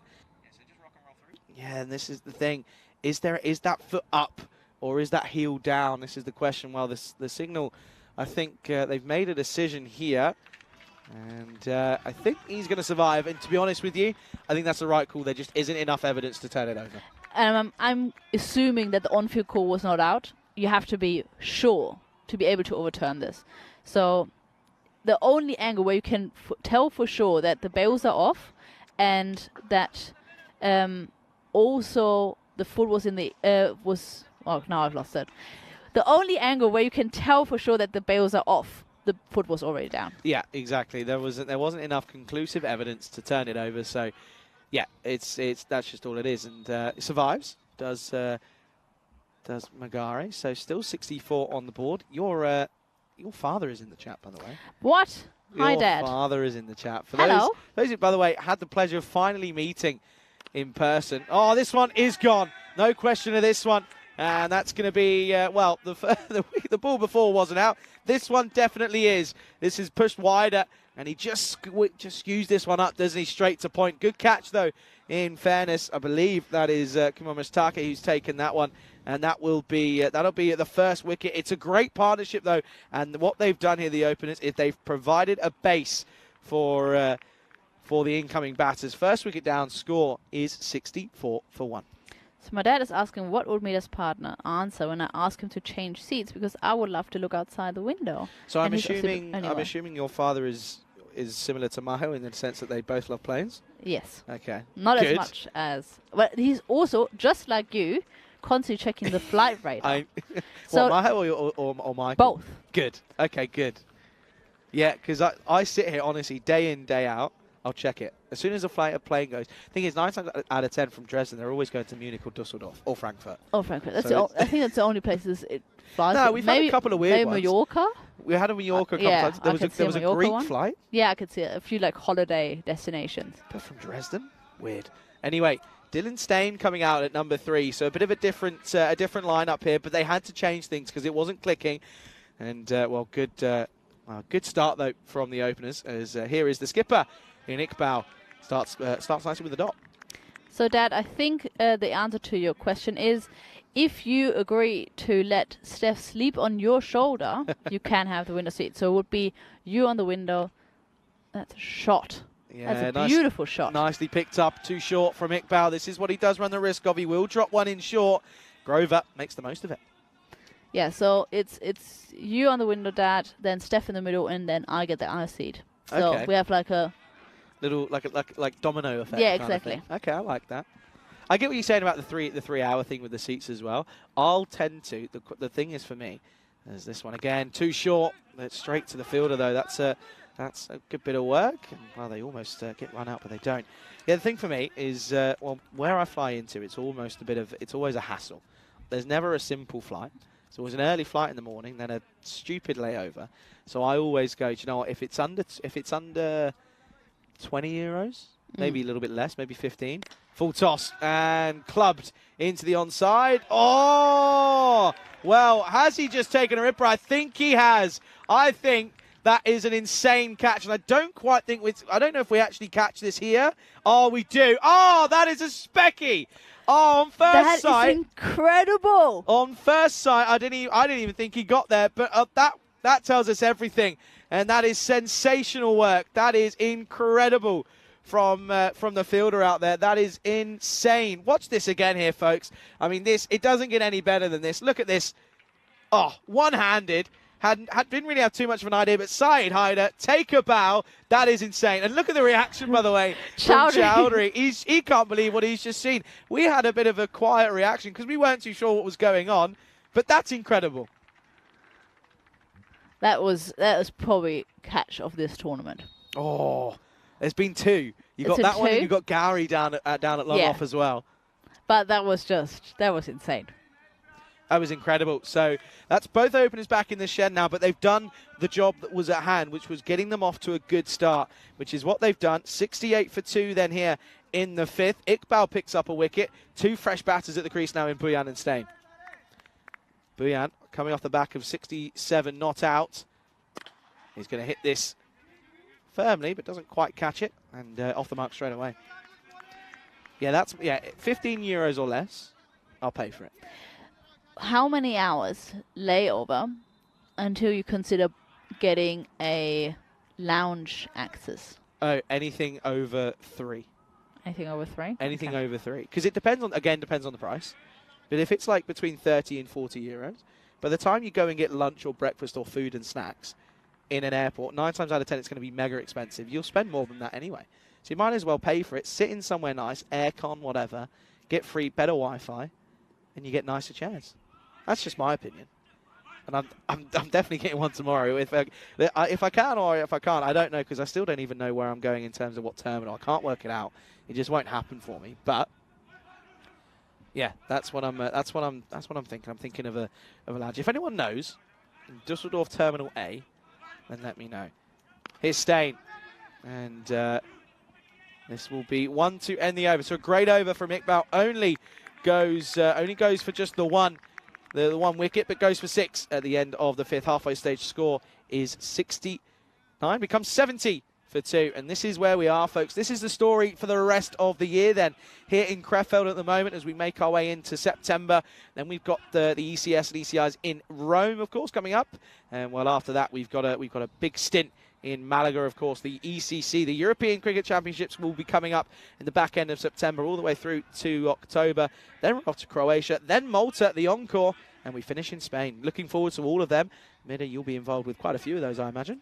Yeah, I have a little bit of a break, I have 6 weeks off now, and then I'm going to be there the final 2 weeks of the ECC, and then I'm going to do 3 weeks in Malta. How long were you in Malta for then? All 3 weeks. Mm-hmm. Very nice. Most likely. Not 100% confirmed, but most likely. Okay. So then, here is Butt once more. Leg spin. And this one is into the air and gone. And well, Dylan Staines' unfortunate miss-hits keep continuing because he keeps just picking out the fielders. And his form just isn't there at the moment. The luck isn't there. It's just not working. And that was... That's the manager. Yeah, that is the manager. There he is. He wasn't supposed to be playing out there, but he's got some fantasy points now as well. And that will be another wicket as Stain will go at 70 for 3. Michael, one more question. Was the little mouse seen again? I don't think he was he? Stuart Little? No, I think he built himself a little home in those woods, in those bushes where I let him free, and I'm sure he has a beautiful, long life ahead of him. I'm surprised he didn't bite you. Surprised he didn't nibble you, to be fair. He seemed, I don't know, maybe it was just like shocked and he just like didn't move. But he seemed like quite like excited to be. Yeah, but imagine if it was the other way around, right? Imagine if we were the little things and some random huge thing. I'm like, I didn't feel good about picking him up, I have to say. But I had to because he was about to be squished by a boundary fielder. Okay, then, here's Davitsi. Oh, and this one almost coming to another wicket, but it doesn't happen. And this is the issue, though, because now you are getting to the batters that haven't clicked, and you're asking someone to come good here. But at the moment, that rate now creeping up into the 15s. They've got to get a big over in here of the Czech Republic. I'm waiting. Rob Thompson saying, I'm waiting for Mia to tell us about haircuts. Haircuts? Could it be... The players' haircuts? Stefan? Oh, don't even talk about that one. Yeah, you're not a fan of his trim, are you? This one is again hit firmly. Should just be one. Straight to the main man himself, from Gary. Rob, please explain what exactly you want me to talk about in that regard. Best hairdo of the players? Probably the German keeper. Yeah. Well, that is a wild... It's wild. That's one way of putting it. This is dragged on side. The fielder out there, the main man himself, in Subhan Malik. Just be one. But I don't know if you can pick it up on the microphones here at the moment. But there's some interesting training and warm-ups going on by the German side, just to the right of us here. I don't know if we can I don't know where they are because I can't see. But Richard's up there. If he can get a camera on them. Oh, this one, bottom edge from Buyan. Luckily so, and that'll just be one. Yeah, Richard, if you're up there, I don't know if you can see the German side to the right of us. I don't know if you can pick them out, but yeah, see if I don't know if we can. It's worth a shout. So at the moment, though, that rate every time there's less than 2 a ball, it's slowly creeping up, isn't it? Last ball. And he's gone for it. And I think he's got enough on this one, or has he? Yes, he does. Only just, though. Gets over the rope and will go the distance. So Buck gets taken to the window cleaner's shop at the end of it. Goes for 20 off his 2 overs. It's 80 for 3 at the end of 6. That's a beautiful stroke. Maybe this position coming in at 3 down is better for him. He plays a bit more freely, less pressure on him.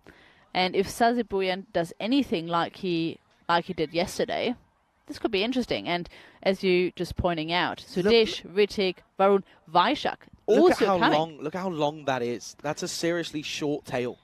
That's a long batting lineup. I mean, Even having a Shokan Samira is handy with the bat. Exactly. Rob says Gucci's haircut. Yeah. Well, so I'll give you the story, the quick story. So Steph made a bat. Iqbal is going to be hit firmly down the ground. Gowrie just pulls out of it. Good bit of fielding though, just one. Yeah, so go on. Yeah, so he made a bet with the Budapest Blinders, his team in Hungary. If they would lift the trophy at the end of the week, he would buzz his hair off. In the heat of the moment, not remembering that we're getting married in now 2 weeks, and well, yeah, he buzzed it off because we did lift the trophy. Yeah. It's not growing as quick as I hoped it would. This one has got through everything. This is going to be 4 byes. And, well, the keeper in Ahmed, he's been pretty good, but he lets this one go. This is a little bit unfortunate. Yeah, I like it. I like the buzz. But I think the thing for me... He's a beautiful man regardless. Oh, stop it. That's so cute. Oh, bless you two. So nice. Wish I had someone who spoke about me like that. Wasn't my mother.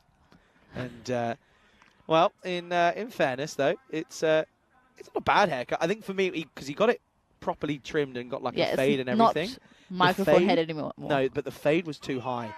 Fade was it was up here. It was up by at the top of his head. It was too high. I said to him, lower fade, you'd be all right. Yeah, I think that was the language barrier with the German hairdresser. Yeah, but the German didn't speak any German. It was the Arabic. This one flicked off the pads of Davitsi, and this is where he likes it. He won't question you if you bowl it here. He'll laugh it up, and that's exactly what he does here. Keeping them in with a shout here. Good shot, 6 runs. So yeah, so he buzzed it, and you're not a fan. Well, I thought it was really funny. I actually said I'm going to cut it too, but luckily the boys let me U-turn there and not do it before the wedding, so I'm doing it after the wedding. Not a full buzz. I was going to say, what? Just short. How short? Well, depends on what the planners want. Oh, okay.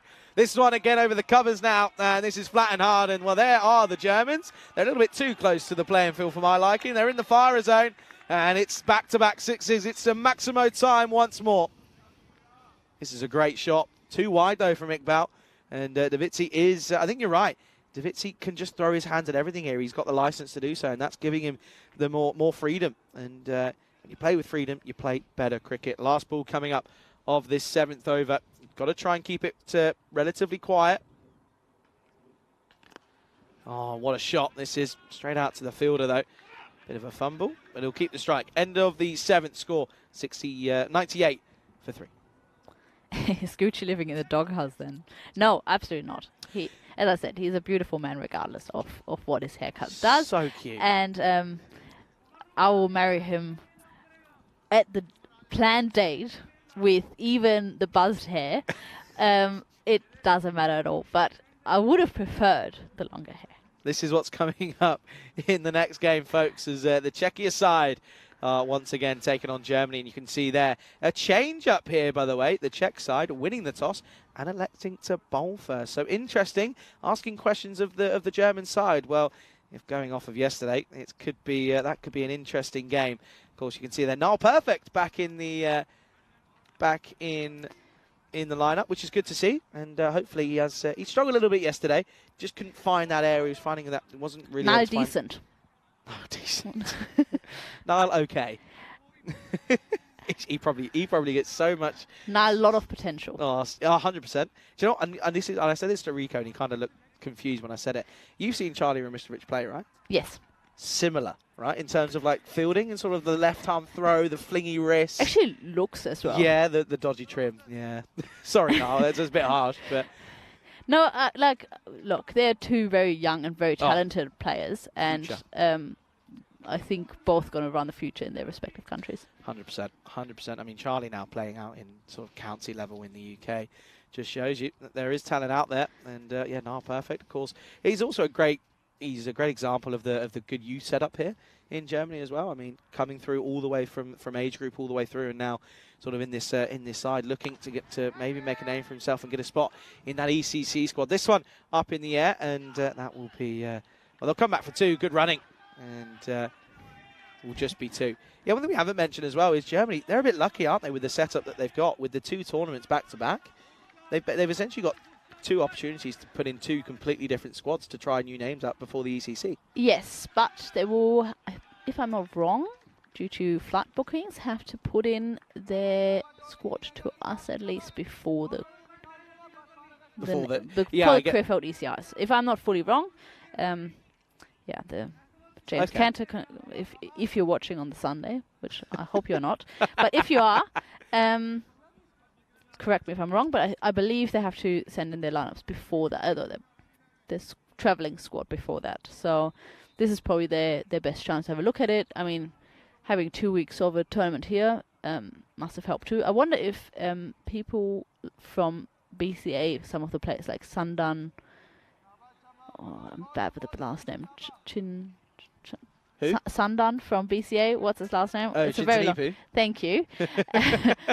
I wonder, for example, if he is eligible because he's gone. He's pretty good. Oh, that's not the best from. Not the best shot from Novitsi, as Mustaki, of course, continuing this over. Bit of a pause there.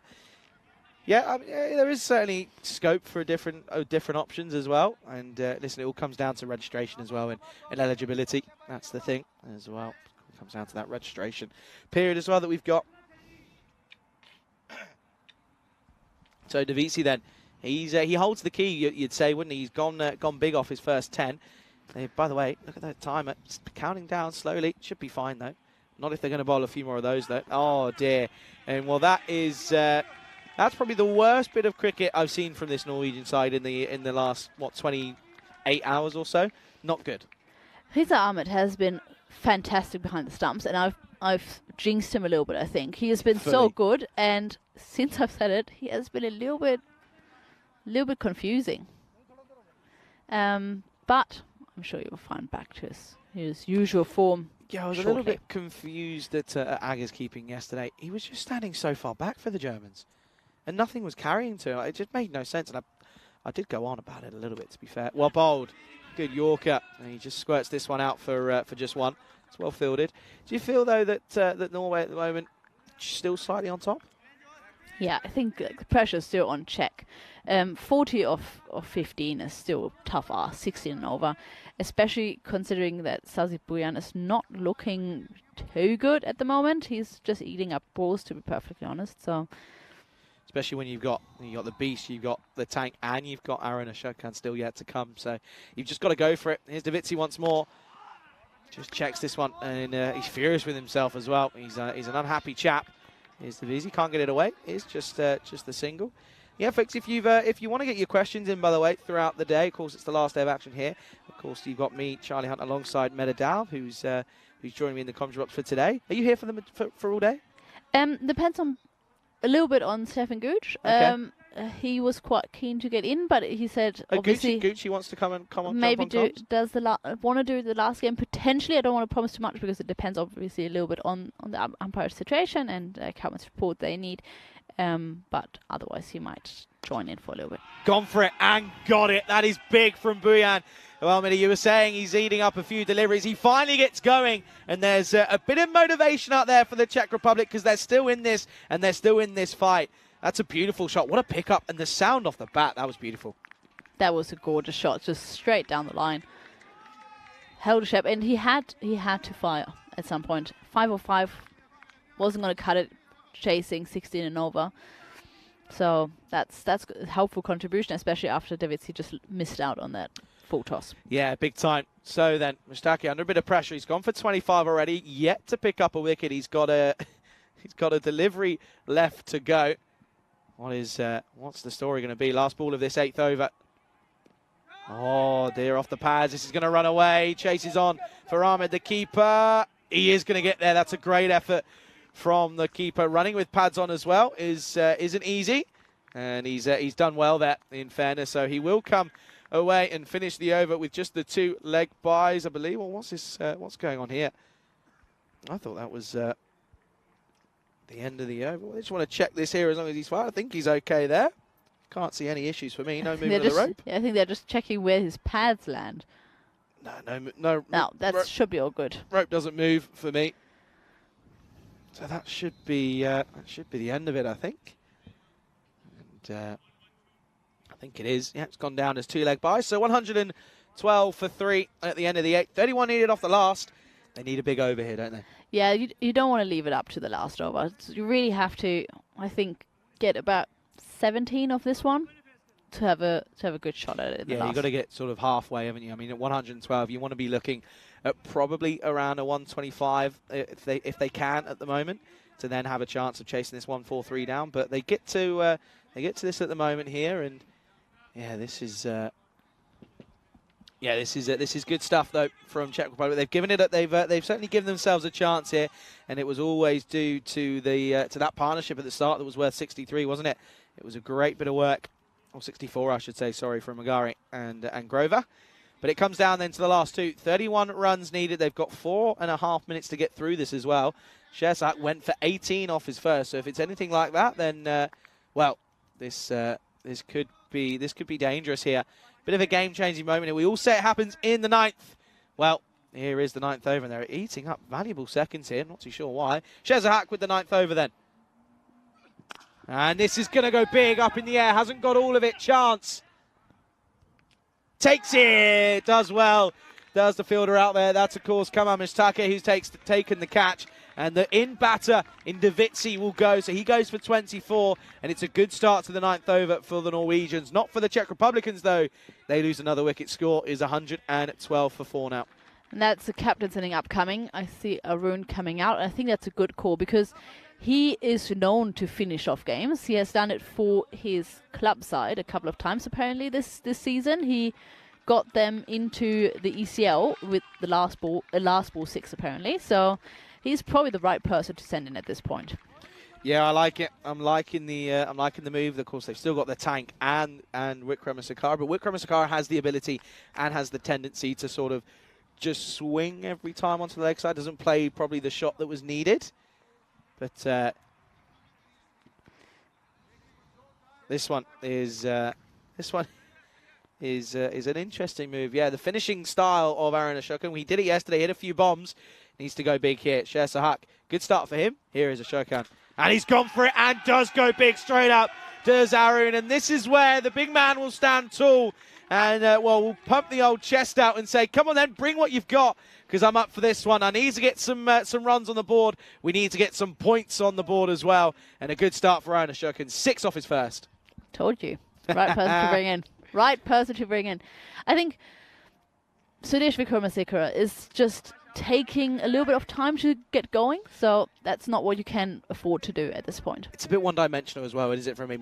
Here he probably would have been looking to get that front leg right out of the way and play across the line, whereas this time Ashokan is happy to sort of punch it down the ground. First ball, 6, deep in his crease. Oh, this one off the pad, and well, not going to be given out, but they get a single, so they do get an extra run, so that will help off the leg by, of course. So getting there slowly. It has unlocked the new feature of chatting in the chat. I actually wrote something, and it weirdly just showed part of what I wrote. I actually said, Dave, I think my dad was just making a classic dad joke. Oh, this one, that's a great stop from Ahmed, isn't it? And this is what we're saying. He is so good at this. And, well, yeah, that's going to be a bite. And this is the thing. Some people think that moderators will sit here and sort of ban your comments. It's not. It doesn't just happen like that sometimes. It's just the classic case of YouTube's a little bit funny in the old chat. And there you go. You've got it first time. See? It's so then 23 needed. Oh, you need 2 boundaries here, I think, at this point. Oh, something just went away. 24 needed off 9 then. 23 needed off 8. And he's got him. That's a great delivery. It's the slower ball from Scherzahak, and Aaron Ashokan, 6 and out then for him. And it's going to be the big wicket of the big man himself. He will go, and now you are probably looking at the beast to come in next. Good delivery though, top of off, and another wicket goes. Score is now 120 for 5. Yeah, I can see Vikramasinghe walking out there and looking ready to unleash the beast. So let's see what he can do, and prove me wrong, Suresh, and show that you can do it from the first ball as well. Yeah, well, it is a chance for him. It's all right. It's just a chance for him here to get going, isn't he? He's got to go from the off, though, isn't he? And Ahmed saying that he feels that Aaron Ashokan's a bit of a doppelganger for Kieran Pollard. I can see what you're getting at there. I can see it. Okay, then 120 on the board for 5 here, and well, it's this one needs to go to the boundary, doesn't it? They need to get a 4 or a 6 here because they need to get it down to the teens. If it becomes the requirement of a magical over off the last, then it's a tricky one to deal with. But they have got the beast. Can he live up to the name? Last ball of this 9th over. No, it's not the best. He doesn't even really play a shot, to be honest with you. It's too quick. The quicker effort ball from Scherzahak, and it's a good delivery and a great over. Just 8 comes off it, and it will be the close of the 9th score. 120 for 5. It is 23 needed off the last. Probably the better option with having Buyan, who's already faced 8 balls at the striker's end for the next one. Especially if you need 23, that's 4 boundaries needed. So let's see what he can do.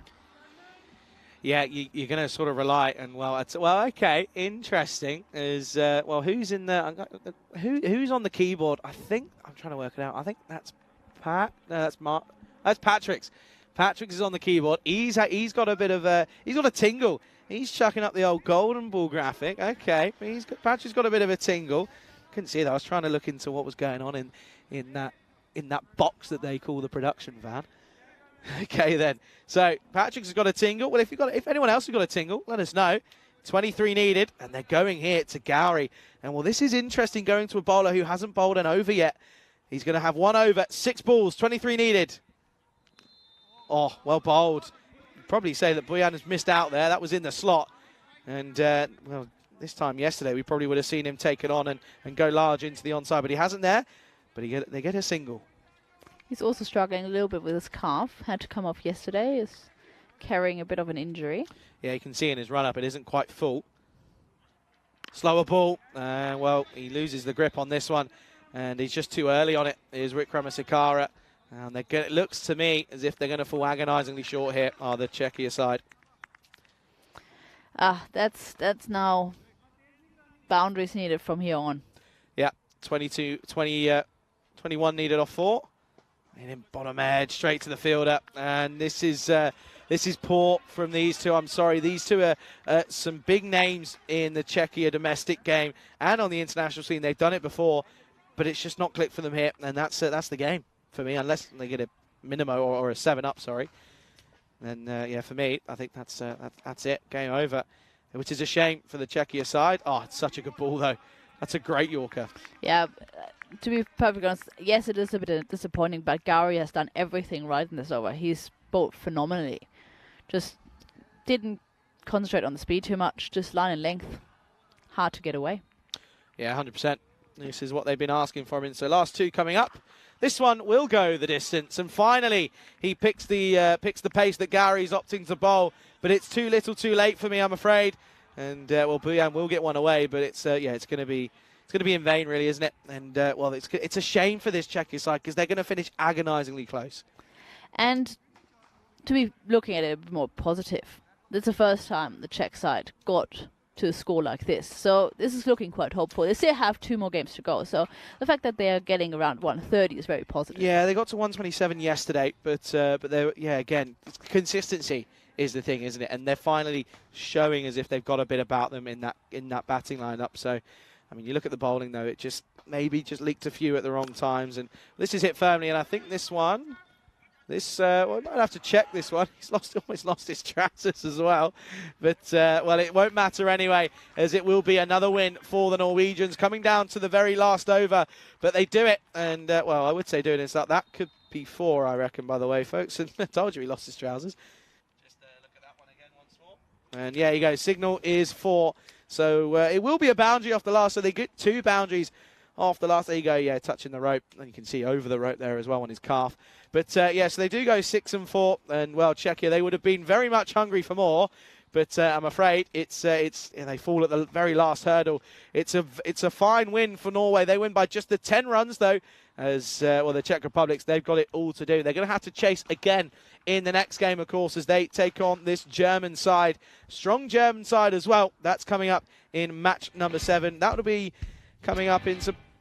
I can tell you it's a 5-minute delay. There we go. See, Meda's the one that always tells us if it's delayed or not. Meda's here in person to tell us herself. So there you go. 5 minutes delayed. So that'll be coming up in just over 15 minutes time. So do make sure you stay tuned. And if you're going to go for a break, come back and we'll make sure you come back and set yourselves up for this next game, of course. And we can have a look at the highlights, though. And yeah, it was a great start, wasn't it? It's nice to see that they're not scared. And of course, Charles, the coach, isn't scared to change things up.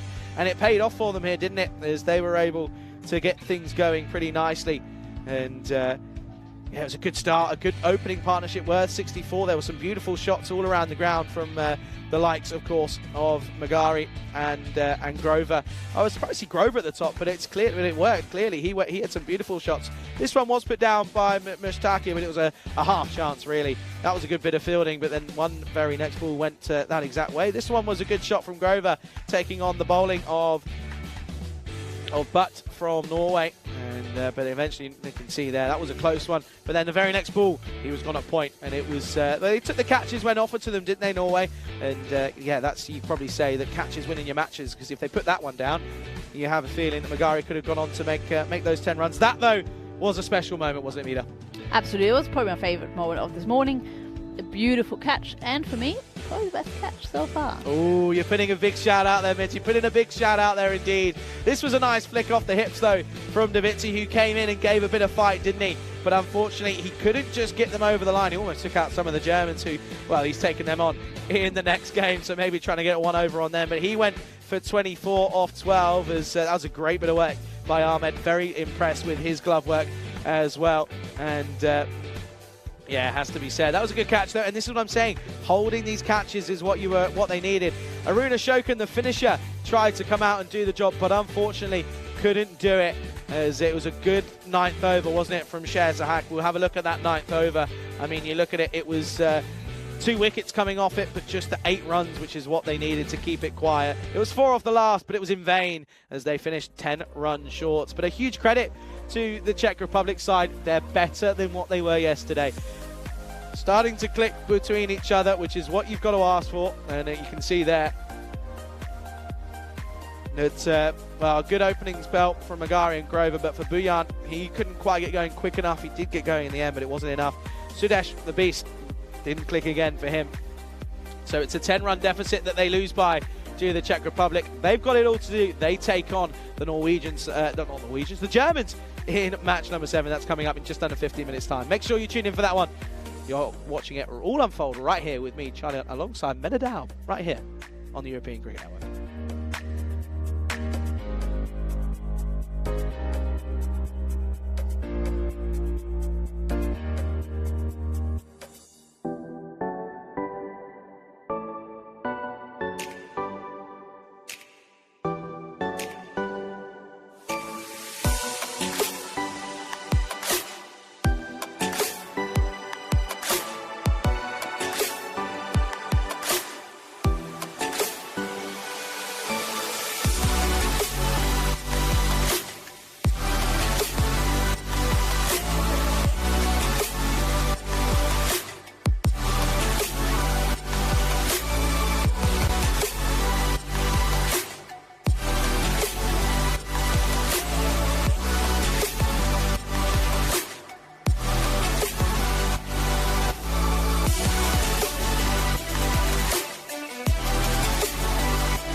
This European Cricket Network event is proudly brought to you by HCL Software and Bizaway.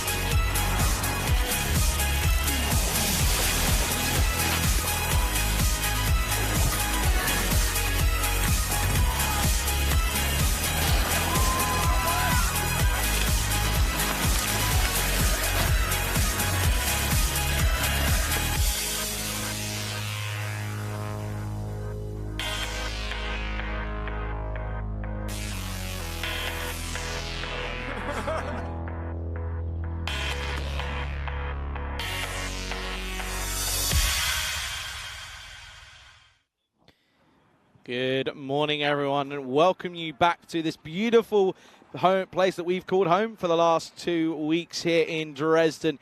And you can see there, that's where we are here. There's a few clean-up jobs there in the background, and welcoming you here into the commentary box here for the second game of the day. It's match number 7 of these European Cricket Internationals. Of course, we can see that Germany are taking on the Czech Republic here in this game. This is a big game for Germany, of course, for them to be crowned champions here of this tournament this weekend. They've got to win both games back-to-back here, haven't they? That's what they've got to do. As for the Czech Republic, it's all about playing for pride now. And, well, if they get a win over the Germans, that can certainly be something that they can be happy about, as they will, of course, make their way back to the Czech Republic after today's play. So it's a big game for both sides. It's a must-win for Germany if they're going to have any chance of winning this trophy. But it's also a big game for the Czechia side as they look to try and get some points on the board. They came agonisingly close in that last game, didn't they, just 10 minutes ago? But unfortunately, they couldn't quite get over the line. They've got it all to do, though. Let's go to tournament referee Stefan Gooch out in the middle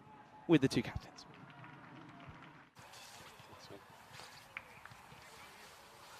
Germany to call. Heads. Heads is called. It's tails. We'll ball first. Okay, good luck, guys. Have a great game. Have a great game. So Czechia have won the toss and they're bowling. Back over to you, Charlie and Mida. Well, there you go. Two things there. First, we see the pride and the smile on Stefan Gooch's face when he passes over to Charlie Ammer. He's a pretty happy chap about that one. But also, interesting to see something different here. The Germans won't be bowling first. They'll be batting as they've been put into bat by the Czech Republic skipper in Aaron Ashokan. And yeah, it's an interesting move. I like the change, and they've got to change something up, haven't they? Because it's not quite clicking for them for the Czech Republic side. And you can see there's a change there. As Kushal Menden is going to come into the side for the Czech Republic. As for the German side, no real drastic changes. Now Perfect comes back into the squad, and Aga does take the gloves once more. Rohit Singh, of course, leading the side. Rocket Man himself, top leading run scorer at the moment in this tournament. So certainly looking to continue on his progress as we look into the latter stages. But as I mentioned, you can see there, Germany 3-1 record. Of course, Czechia down 0-4 after that loss this morning.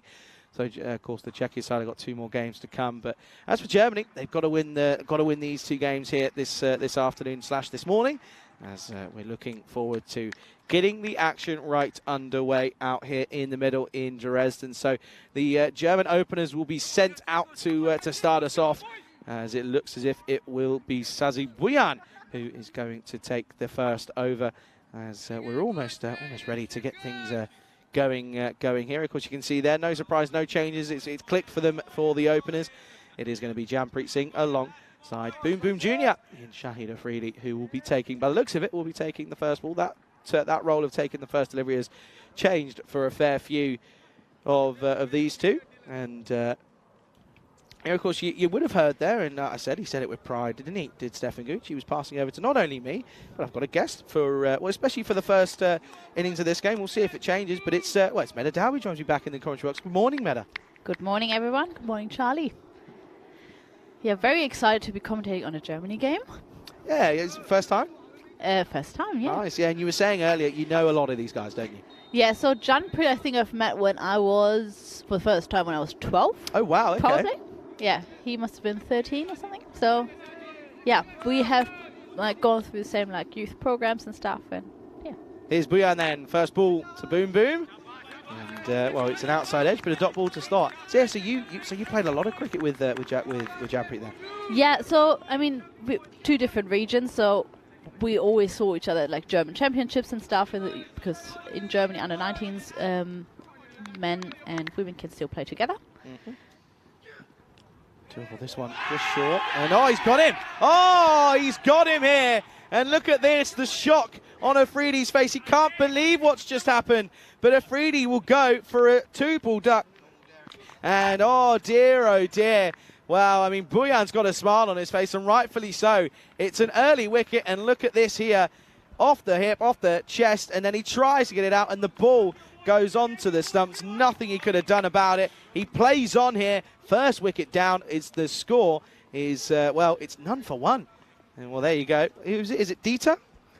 Dieter, where are you? There he is. And Dieter's here, and he's involved heavily here, and well, he's already involved. And by the way, the wickets have started. So has the rain. Just starting to see a few spits come down. But oh, how unlucky is that for Boom Boom? Yeah, it's a bummer to see him go early. He is such an entertaining player. Known obviously from ECL 2022, I believe, where he played for MSC Frankfurt, if I'm not fully wrong. But yeah, absolute gun player, just outstanding. So out comes the man who I've given him a new nickname, by the way. And I think I told you about this yesterday. Rocket Man. Do you like it? I like it. Yeah, Rocket Man Rohit.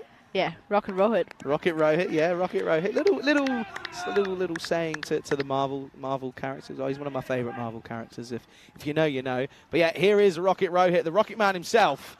And he's going to go big first up in classic Rocket style to sing lift off for the Rocket Man himself. 6 to start. Bit of catching practice outside for the Norwegian players.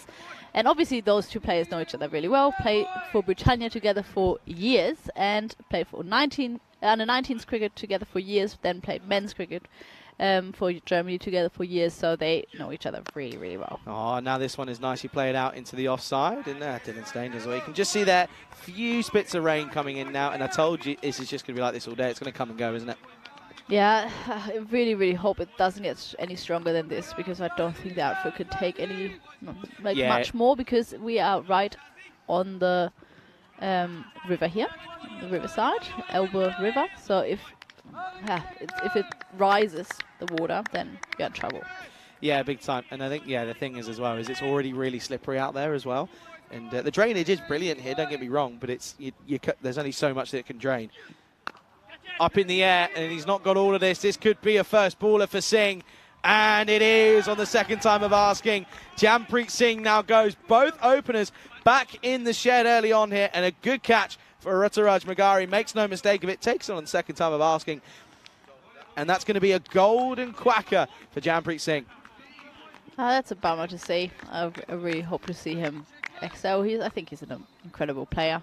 And it's a big loss, but Hamid Vardak, who is making a comeback for Germany, is coming back. He struggled, played for the men's side for a long time, but then had a few surgeries. I think his shoulder was giving him a lot of trouble, and his back, if I'm not wrong. So had a few big surgeries, and is celebrating his comeback now. Nice, good to see a little bit. And do you know what, Medra, I said at the start, all the way back on whatever the date was, but a couple of Mondays ago now, I said I had this feeling about this tournament, and our 2 weeks in here, it feels a bit like a redemption sort of tournament. I mean, we saw Magdeburg couldn't get any wins at a point, now come back and they've got some wins in that tournament. I mean, you know, a couple of players started well, or didn't start well, and were able to make a better name for themselves. So, yeah, nice to hear him. There's a redemption arc in there for Wadak as well. So, yeah, congratulations to him. Good to see that he's on the mend. Buyan, though, he's taken 2 in the over, and he'll finish with 2. It's 7 for 2 after the first. Germany,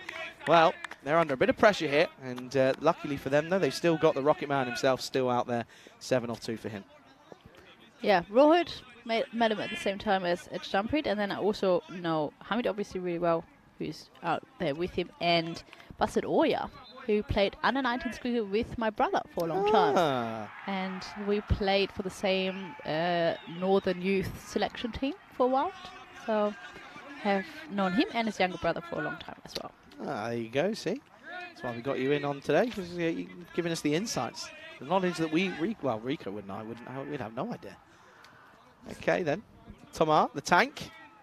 Had a good over. He only got the one over in the last game, didn't he? Went for 2. And he picked up 2 wickets, just went for 8, so he bowled pretty well. But he's got a chance to open the bowling here. He'll probably get more than just the one over. He's up against Rocket Man in Rohit Singh. And that is a poor delivery. That's a proper loosener. Wide to start. Yeah, the tank has been a bit like on and off so far. Intrigued to see how it goes. Didn't really get much chance with the bat. Had one innings yesterday where he didn't quite click. Had just a strike rate of 92 with facing 13 deliveries. Wasn't too great. But let's see what he can do today. That's going to be another wide. And, the wides are coming down. The rain stopped for a minute. Now it's back again. And, it is similar. I know I said it last time, but it is just feel like the UK. It's going to spit and spit and spit. Then it probably will get a bit of sun for maybe 10, 15 minutes. And then it will just unload, I reckon. That's what I'm feeling. I'm feeling sort of, I think it's about 2 o'clock it's supposed to. So we'll hopefully get as much cricket in as possible. That is a peach of a delivery. That's where it's got to be. And Rohit Singh just says, no, I've not played down the right line of that. And he's now going to adjust himself. And I think he's doing his, what's he doing? Doing his laces up here. And yeah, well, they're not done up. We've got to do them up. So good noise out there, though, from this Czech side. And one thing I did see, they were straight away after that loss in that last game into a big team huddle. And, they were, positive. It was still positive. Is it still doing it? It's still doing it. So am I a boomer? I tried to, I rolled out a full sentence. I said, Chrome, his new name is Dieter. Shot. This is That's you. No, it's not. I'm going to have to take my headset off. Midday, this is yours. Yeah, so I tried, by the way, absolute beautiful shot here by the Rocket Man. Just on drive. A bit of a slap, actually. And 4 runs. Takes charge here, and he needs to step up if Germany wants to post a good score, which they will have to do, considering that the Czech Republic just got a 130 score. Oh, bottom edge, and this is going to go all the way. And, it's not going to go. Look at that plug. That just tells you, folks, how wet it is out there. It is raining, and that one normally we would have seen go to the boundary. Doesn't. So Rohit Singh, that's a little bit of luck though. Coming in. So what are you riding here? Go on. So ride it out. Go on.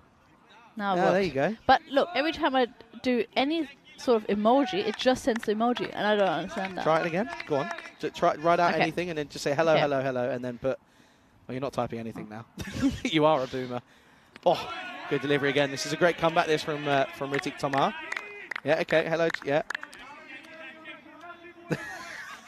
Slow mode. You can't type yet. You got to take because you haven't got a blue moderator thing. That's why. No, I haven't. And I can't. I don't even have the power to give you that. By the way, that's not my fault. Yeah, so you see there's a circle going around. You can't. God, you are a boomer, Meds. Come on, you're better than this. I'm not a chat a lot. Okay. Okay then. Once more. Oh, hits this away. It's through the gap, and Ashokan gets the boot on this one. Well, in fairness, he gets the boot that he took both shoes off at one point yesterday. Right, go on. Now you can give it a go. Okay. What are you going to write? Say you're welcome, Croon. There you go. What is your? You're not in the chat, or what? I am in the chat. I should be. Okay. I'm responding to Chrome again. Yeah. Say no problem. And then put a thumbs up or something. And I do this. Yeah. Oh no, it doesn't work. See? See, there you go. So, folks, if you ever have an issue, don't put emojis. There you go. I don't understand this. But you saw now? Not my fault. No, yeah, you've been a bit of a boomer, but you're not terrible. Wadak. And I'm going to get banned because I'm just spamming these emojis in here. Yeah, be nice, everyone. Be nice. It pushes away for one. Rebuilding session, this, isn't it, from Germany. 17 for 2. At the end of the second over, and we can have a look though, and at the updated standings after that win for Norway, we'll put them level on points, or we should be able to have a look at the. Will we? Oh, maybe. There we go. Put some level on points then, and just underneath though, due to that net run rate. So Germany and Norway, of course, pretty much neck and neck. Of course, a win here for Germany would put them back on top, by outright points, but. Not quite going to be as straightforward as that, you feel, though, here at the moment. Yeah, it was interesting because the Norwegian side had an incredible net run rate, but that heavy loss against Germany in the last game of the day yesterday really put that down, and now Germany is quite a few points above. Yeah, it's but you think of the Czech Republic and their side, it's just not clicked for them, is it? It's just not working for them here. They've had chances as Bujan is going to start. Ooh, that one I've seen given. Let's watch this one here. I think it's a brilliant call. To be perfectly honest, it is inside at the point of the public crease. It's close. It is close, It's but close, but I I've seen think them it's a given, great but call. I've also seen them not given. So it's one of those. It's what happens on the field. Now it gets pushed to go straighter. And, oh, well, hang on a second. I want to check his right foot here because I have a feeling that this one could be over. Sneaky suspicion. Yeah. Yeah. Yeah, he's on the wrong side of the rope. So that'll be 4 runs. And I don't think anyone's even suspected that because they weren't really worried about it. But yeah, that'll be giving us 4. There you go, 4 runs for Waduk. So a little bit of a mishap out there by... With Rush Magara. Oh, there you go, that's who it was. He's well, I'm pretty sure it is. should have been doing better than that, I think. Missed that out. 4 runs.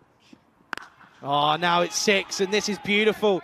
And this is crunch, by the way. This has been mullered onto the onside by Waduk, and well, he's definitely he's going well, isn't he? 4 and 6, still definitely looking slick here, is he? Yeah, he's looking incredible, and he was a bowler, an opening bowler before, but because of his shoulder injury and because of the surgery, he has put more effort into his batting, and it's definitely paying off. Yeah, he's going well, isn't he? He scored a good couple of runs yesterday, and yeah, looking pretty good here at the moment, isn't he? 11 off 5 for him now. What's the response from Bujan? Pushes it too wide, and that one is going to be called by the main man in Bash. I think that's brilliant umpiring. You could see the difference there. Here it is past the line when it crosses the popping crease, and I think that is a brilliant call. He made a great call on both, in my opinion. Up in the air, and well, the chase is on, but I have a feeling that this one is going to go all the way, and it will be 1 bounce for. Watch out for our camera, please, as that one has gone all the way, and I'm afraid that that's not where it needs to be.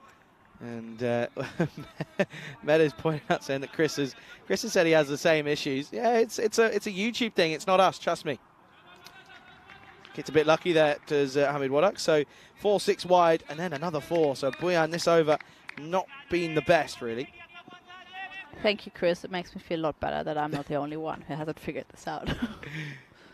Oh, now this one up in the air, missed time. Chance. And takes it! Takes it! He's taken the catch. That's ridiculous from Ritik Tomar. He takes it on probably the 2nd time of asking. I think it may have even been the 3rd, but it's a great catch. That is an incredible effort. And that's what happens if you keep the eyes on the ball. He dives, he fumbles it first, and then takes, I think, 2nd grab. I think it's 2nd. 1, 2, yeah. Brings it in. Brings it into his chest and, well, cradles it more than anything. So that will be another wicket that goes then. Germany not quite plain sailing here, is it? 32 for 3 with a ball left in the power play. And out comes Fayez Nasseri, who is a serious talent with the bat. It just hasn't quite worked for them, though. So, yeah, this isn't over yet for the Germans, of course, but still, though, it's a good effort this from the Czech side to restrict them. Bujan, that's his 3rd wicket, by the way. He's got a ball left up against Nasseri, coming in at 5 here. Well, he's got another ball left because that's going to be a wide. And Nasseri has been very good at the ECC 2022? 2021 for Germany with the bat and the ball. He hasn't shown his full potential so far in this series, but I'm sure if he has a bit more time now, he can show what he crunched. does. That is exactly what he can do there, Meta. That is seriously hit by Nasseri, and it will be 4 to end the over. It's 37 for 3 at at the end of the over. That is, of course, the end of the power play as well. Yeah, Nasseri, he scored 40 against the England 11, which was one of his highest scores. He scored 121 in the 9 innings in 2021. So it was pretty decent, and yeah, averaging 20 in up against good sides in that group as well. It was, I remember it well.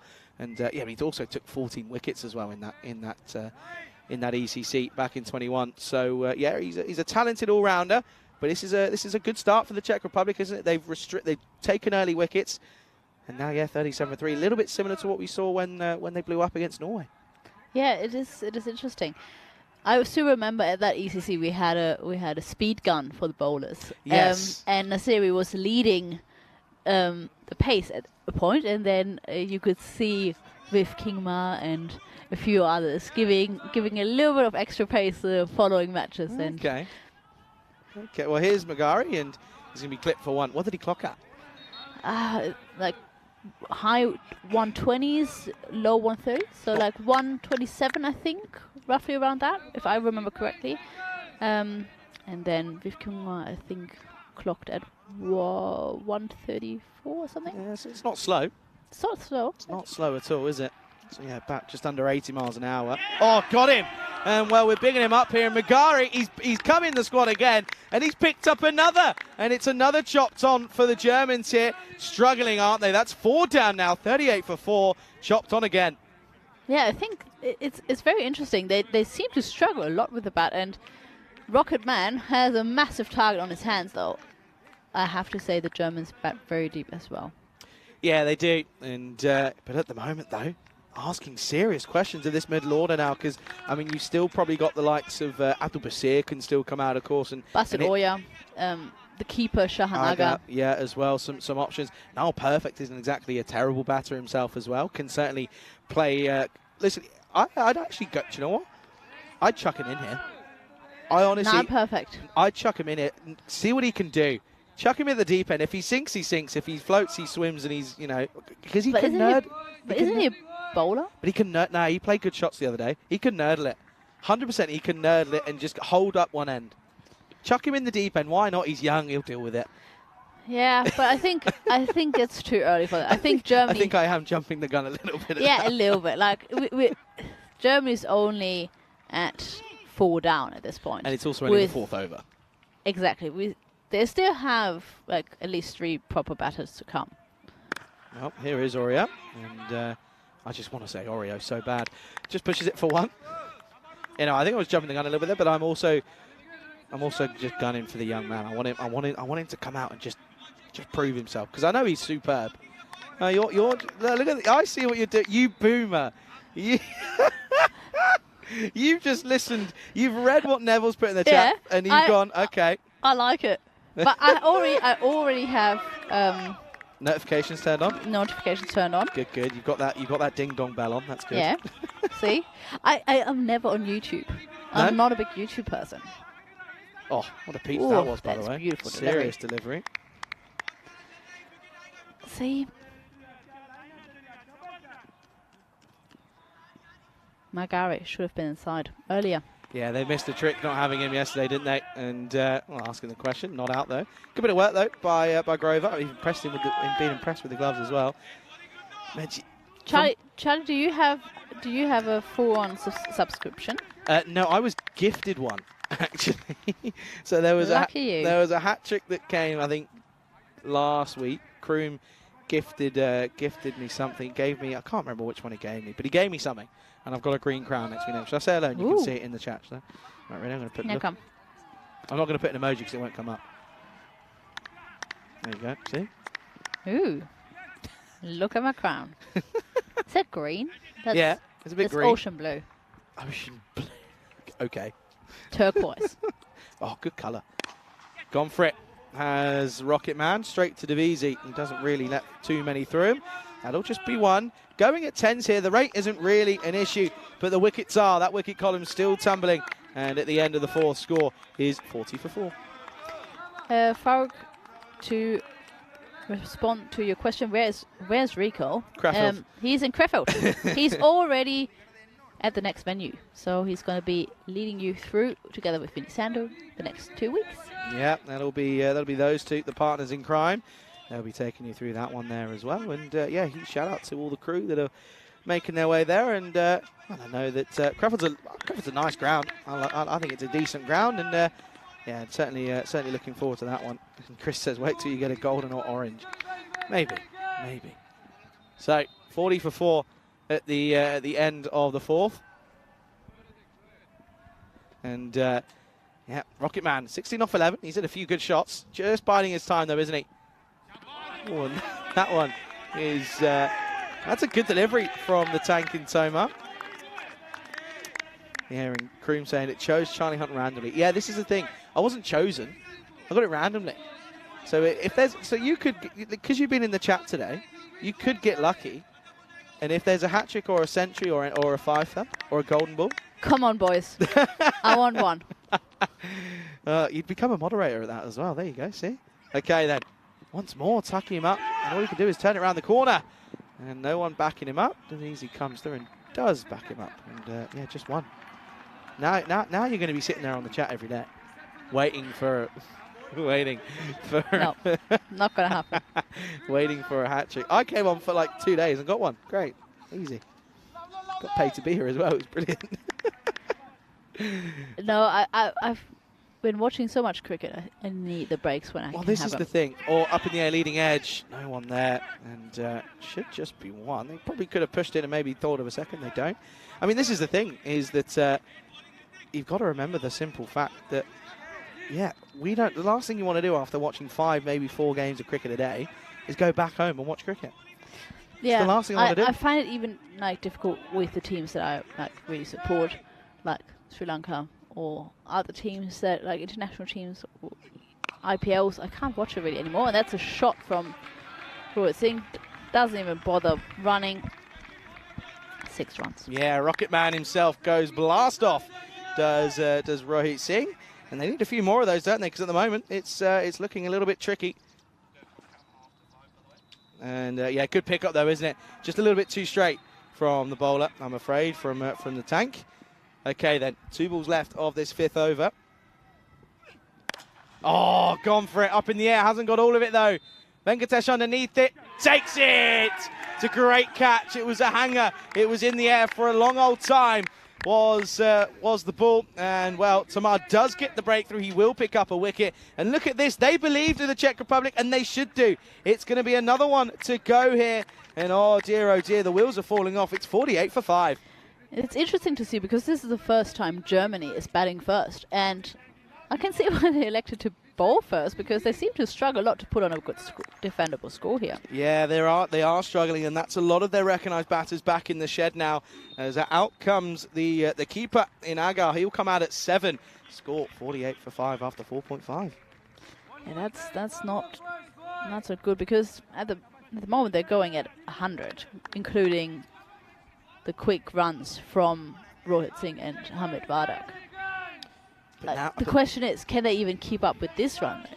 Well, the thing is you look at it now and you look at, okay, well, who's left to come? You've got Niall Perfect, Malik Zai, you've got Abdul Basir as well, and Adil Khan, who'll probably come in at 11. So they've got a fair few, but it's just they just can't seem to find the consistency. Last ball of the 5th pulled, and that will go for 4. Gets it through the gap on the onside, and yeah, it goes towards the rope. That's a good-looking shot from Agar first up. He can certainly hold it back. He opened first game for Germany. End of the 5th. Halfway stage score is 40. Becomes 52 for 5. And welcome you for the first time here today into the Common Jocks. Mehta Dowd with me, alongside myself, Charlie Hunt, here on the European Cricket Network. And Mehta, it's a pleasure to have you with me here. And thank you for coming and helping me out for the day. Thank you for having me. It's been a pleasure. Nice being your spider cube. Yeah, it is a spider cube. And look, Mehta Dowd, the commentator. There you go. See, look, there oh my you God. are. How cool. It's a pleasure to have you here. And look, at the moment, though, your supposed home nation, will say. Yes. Amongst many, amongst a few. There's a few. Definitely. Not quite going too well at the moment. No.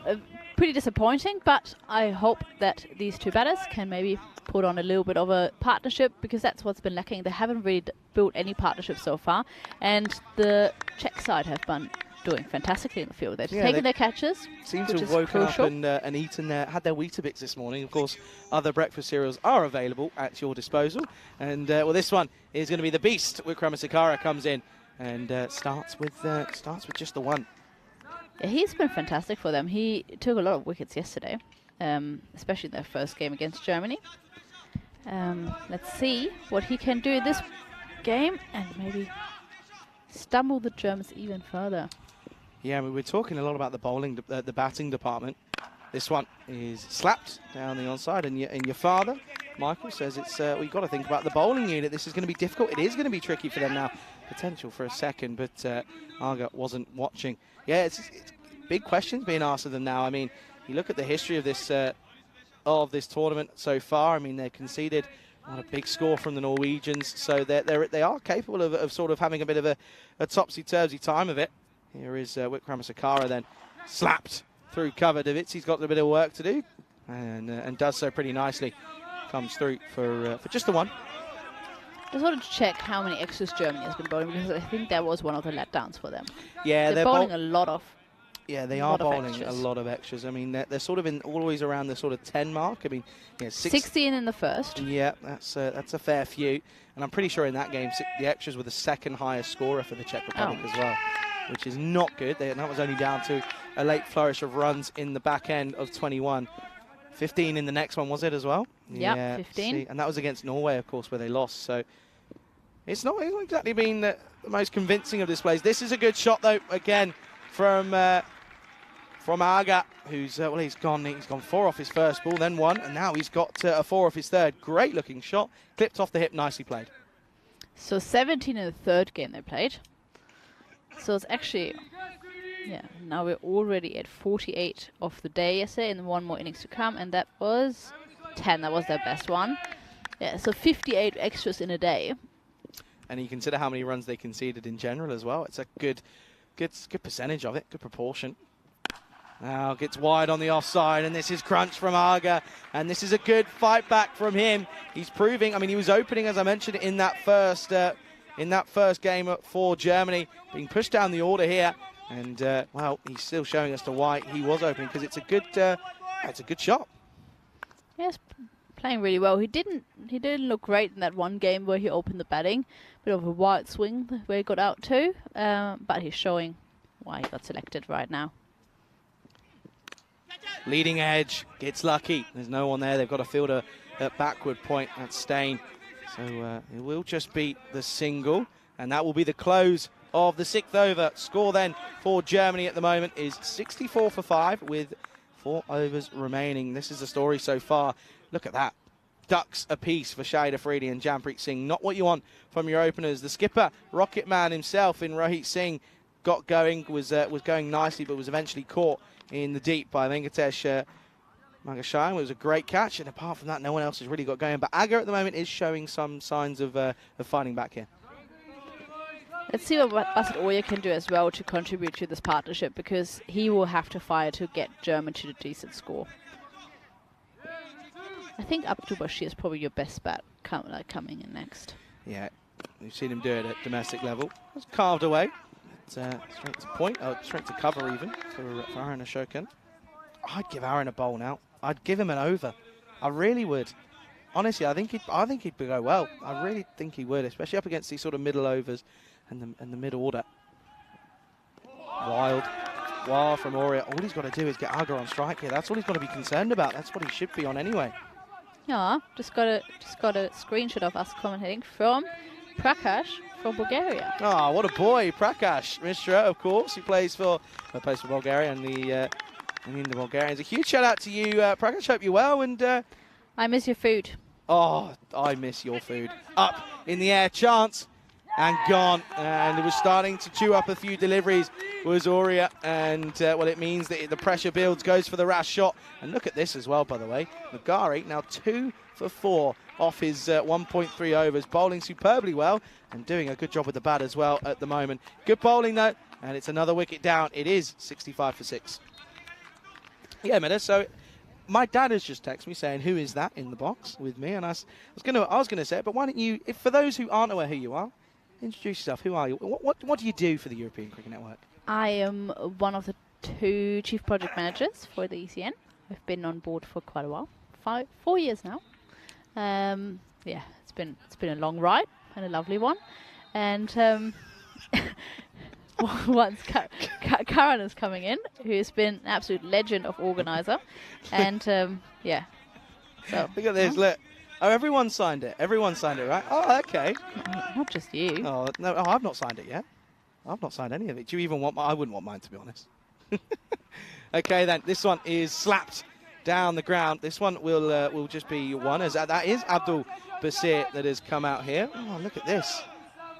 I feel like it's Malaga and the kids are all running around asking for him again. Well, I'm going to have a look at what have we got. I wonder if we can show this here. Look at this, by the way. Look, everyone's signed this. I don't know if there's anything inappropriate on here. It's a bit too late now. Look, Ravi's there. There's some others there. Marzi, I can see. That's cute. That's nice. That's very nice. Look, you're cute, aren't you? I have to be sometimes. Right, Mehdi, you're going to take this ball whilst I try and do this one. Yeah, okay. Rush coming in again. Aga still on strike. He hits it super nicely over long off, and that's 6 runs to the count. Very needed runs for Germany. They are now on 72 for 6 with 1 ball to come from Rush. Absolute perfect strike. Yeah, brilliant shot that was, and yeah, nice looking shot there from Aga. He's going well. Look at that now, 21 off just the 7. So yeah, before we were interrupted, you were talking to us about your role, and yeah, you've been on board for a fair few years. I'm going to pause you. Last ball. Carves away, shot, 4 more. What an onslaught this is from Aga. He's holding the key here, isn't he, for the German side, as what was a good over gets spoiled. It's 6-4 at the end of it, and Aga is going along nicely. End of the 8th, or the 7th even, score 76 for 6, so continue on. Yeah, so I am, yeah. How can I describe this? I'm preparing the events, so I get a schedule with events I go to, and then I organize all the teams and organize with help of my boss James Cantor the fixtures, send everything over to our partners, create the player profiles. Jeez, that's a tongue twister. And yeah, basically make sure everything runs smoothly. Every person working for us is doing all they have to do and have everything they need to do a good job. Yeah. And that's basically it. Basically, your job is as this is Madaranga, and this one is big. Basir does look to give it a bash, and he starts well, doesn't he? He goes big. Maximo time, and starting to get a move on here, and this rate is now picking up. Yeah, I mean, basically, you're here to make sure that everything runs as smooth as possible. Exactly. That's basic. To put it simply, I mean, it's not that simple, of course, but that's essentially what it is. And it's very simple in tournaments like this, where everything runs really smooth. There's also then I have some time to do commentary. This is well, Bob. There's also some tournaments where I think you lose a lot of sleep. There are some. I'm not going to say which. No, we won't. But there are a few tournaments where it's not as breezy and where going on comms is not an option, fortunately. Oh, hit firmly. This is another boundary. This is 4, and you were calling it, didn't you, Med? You said Basir is probably the best batter to come in still yet, and he's proving it here. 6-4. What is it, Meta? 6-4? Oh, I can't remember these. Come on! 6-4. Hungry for more. Yeah! There we go. Meta's on it. Meta, honestly, you watch out. Oh, we're kidding you. I reckon by the end of the day we'll hear a Maximo from you. Oh, no, you're not going to. Here we go then. Oh, clothed down to Venkatesh. And, well, just to let you know, by the way, the runs have started to pour, as has the heavens. The heavens have opened a little bit here, and the rain starting to pour down a little bit. Hopefully it's just another one of those passing showers. I think it probably will be. I'm not going to not say it because I don't like it. I'm just not going to say it because I leave it to the actual commentators. Yeah. Now you get bally for me. Oh, here we go. This one carved away again. Chases on as he split the fielders here. Oh, he has. It was such a good effort from Steyn. I thought he got round, and he did, in fairness, but it just gets through him. And that's another boundary. Aga has moved on to 29. Get this, off just 9 deliveries. So Dave just said, hey, Prakash, I never tasted your food. Charlie, why don't you describe it too? Heaven.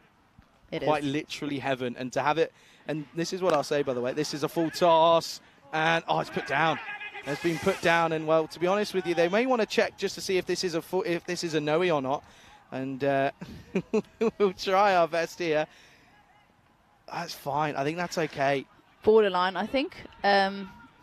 It's waist height and above, but I believe yeah, it's fine. It's called fine. Yep. It's going to be the end of the over, so that's a drop then, as Aga gets dropped. And it will be the end of the over, score 91 for 6. 2 overs to go. Still looking to try and get up to that 110, 115 mark here, really.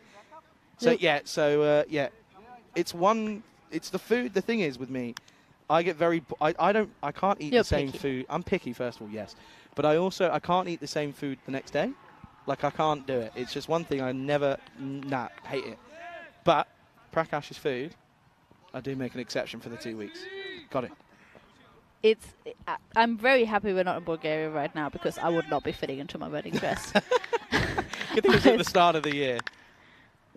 Yeah, it is probably the best food on tour. 110%. Here's the beast. As this one is hit to Ashokan. And they get a 1. Oh no, 100%. 100% it's the best. It's up there for probably. It is probably the best food. With the home cooked food from Emma and Maria in Portugal, Cartagena. Not been there yet.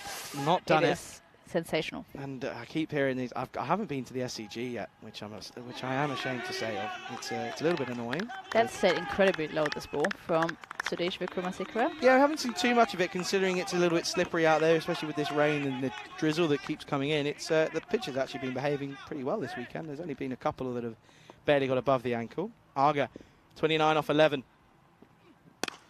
And this is going to be hit nicely. Davitsi chases on. He's got a lot of ground to cover. Does well and makes the decision to just get something on it. And he does the right thing. Comebacks for 2.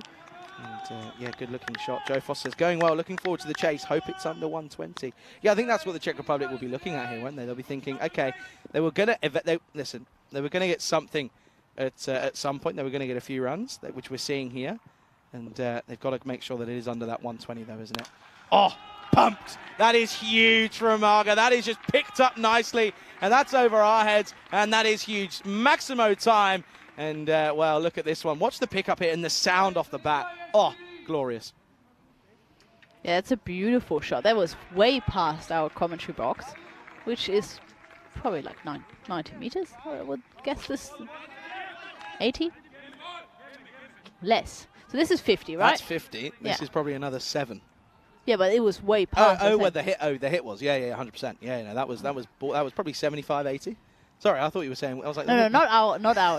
I can judge that a little bit better. I was gonna say. I don't think this is 30 meters. I was gonna say. So what do you think's going on here? No, I'm saying like that was way above. Oh, the hit. Yeah. That would have carried a long way. Now it's a full toss, overcorrection, and gets away with it though.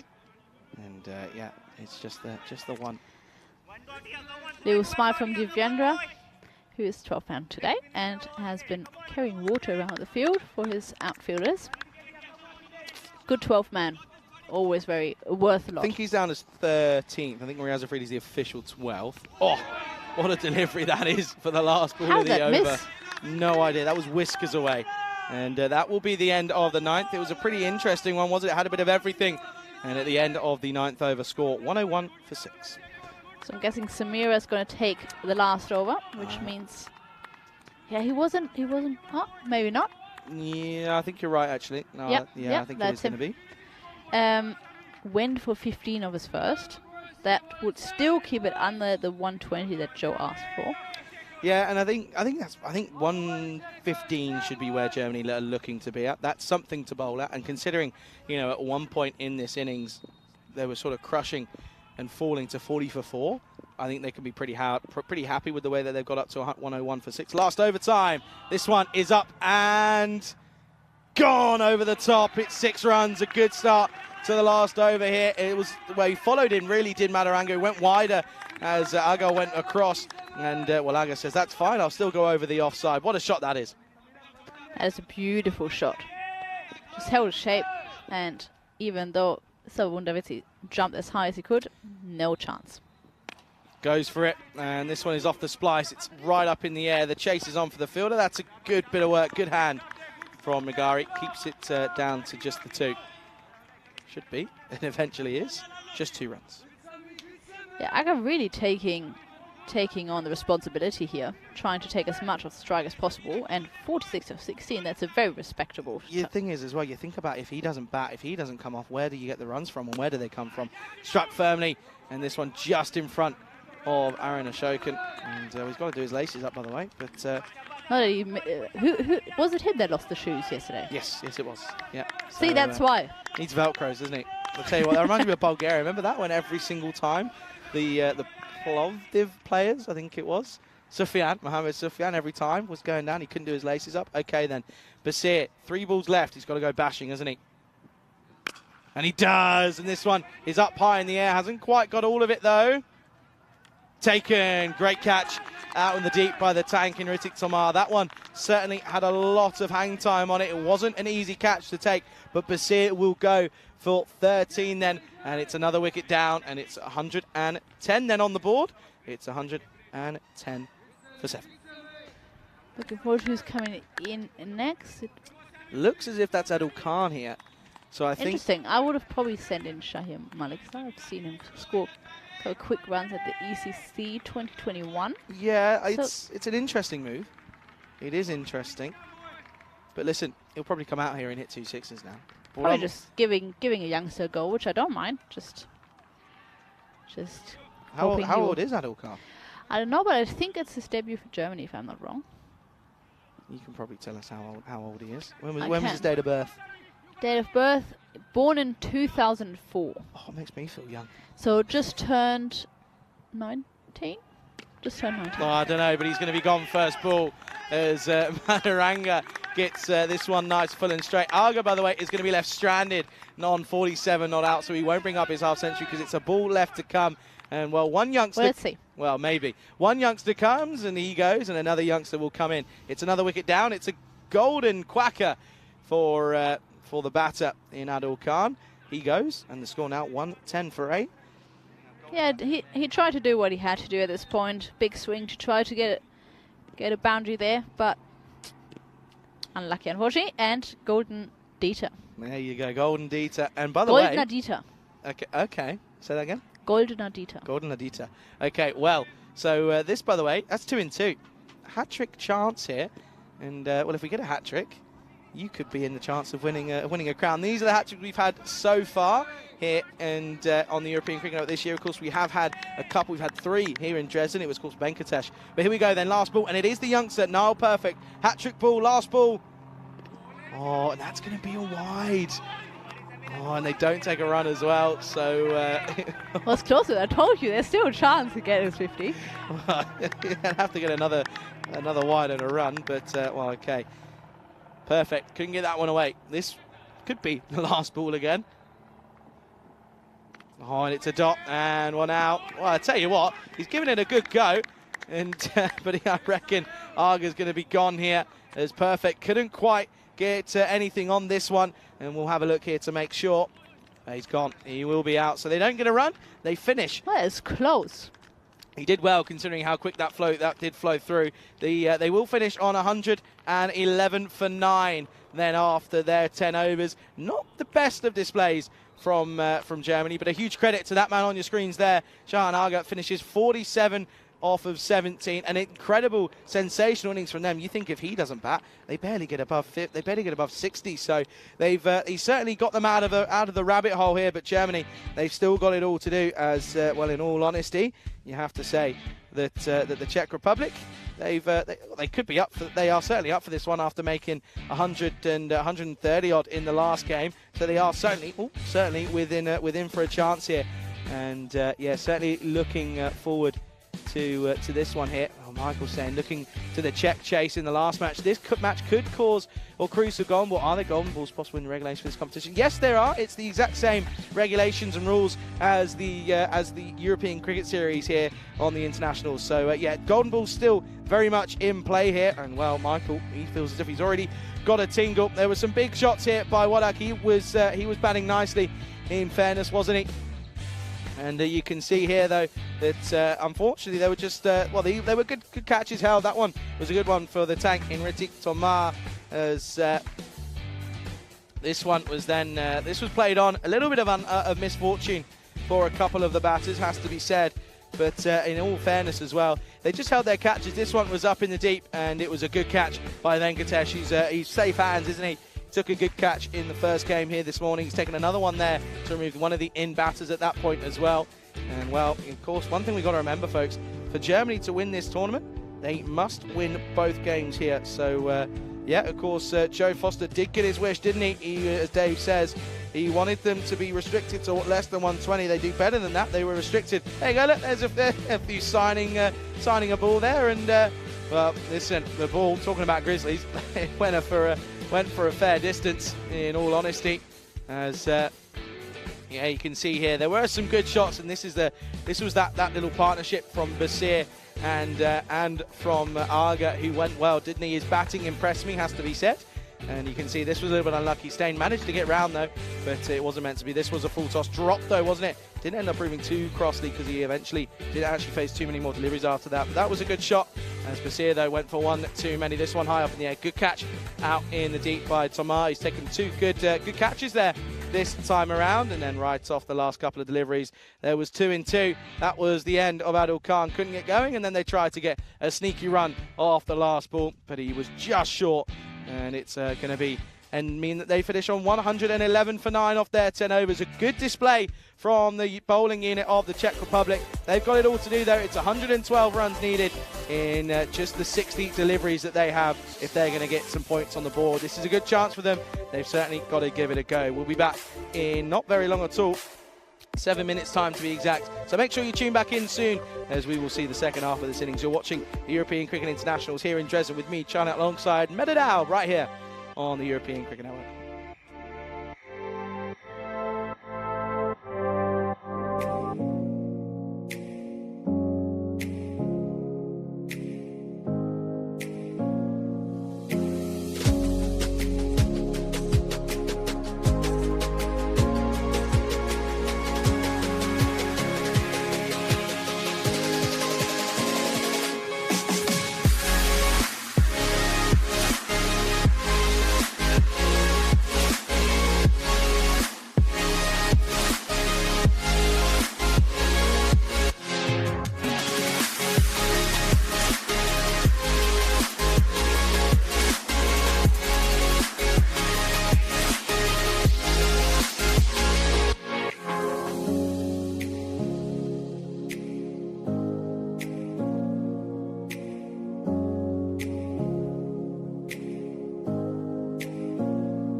This European Cricket Network event is proudly brought to you by HCL Software and Bizaway.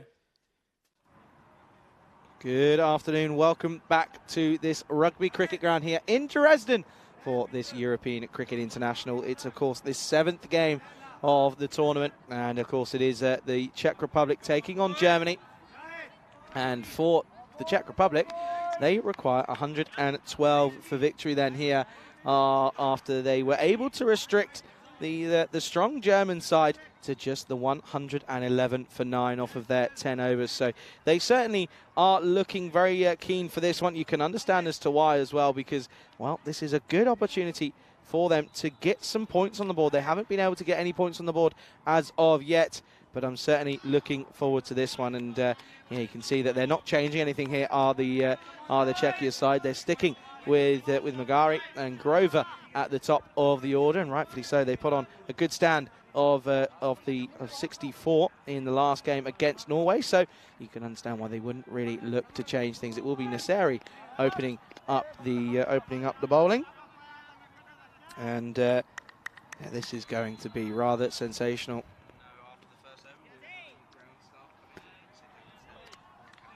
But a good chance to welcome Meda Dow back into the commentary box. Meda, this isn't going to be straightforward for Germany. No, it's not. And I always see this timer starting to run off, which is a bit unfair considering it's the batter who's not ready yet.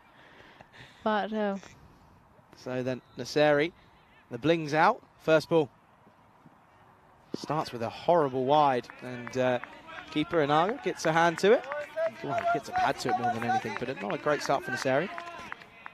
I think that massive chain around his neck is weighing him a little bit down. It's a big old chain, it's isn't it? It's huge. It's crazy. It's probably the biggest I've seen on the ECI network. Oh, yeah, he tucks it in. He's trying to. I think he's also trying to, because I think he realised and he found out that I gave him quite a bit of stick for it yesterday, which was probably a little bit harsh, but hey, game's the game, all right?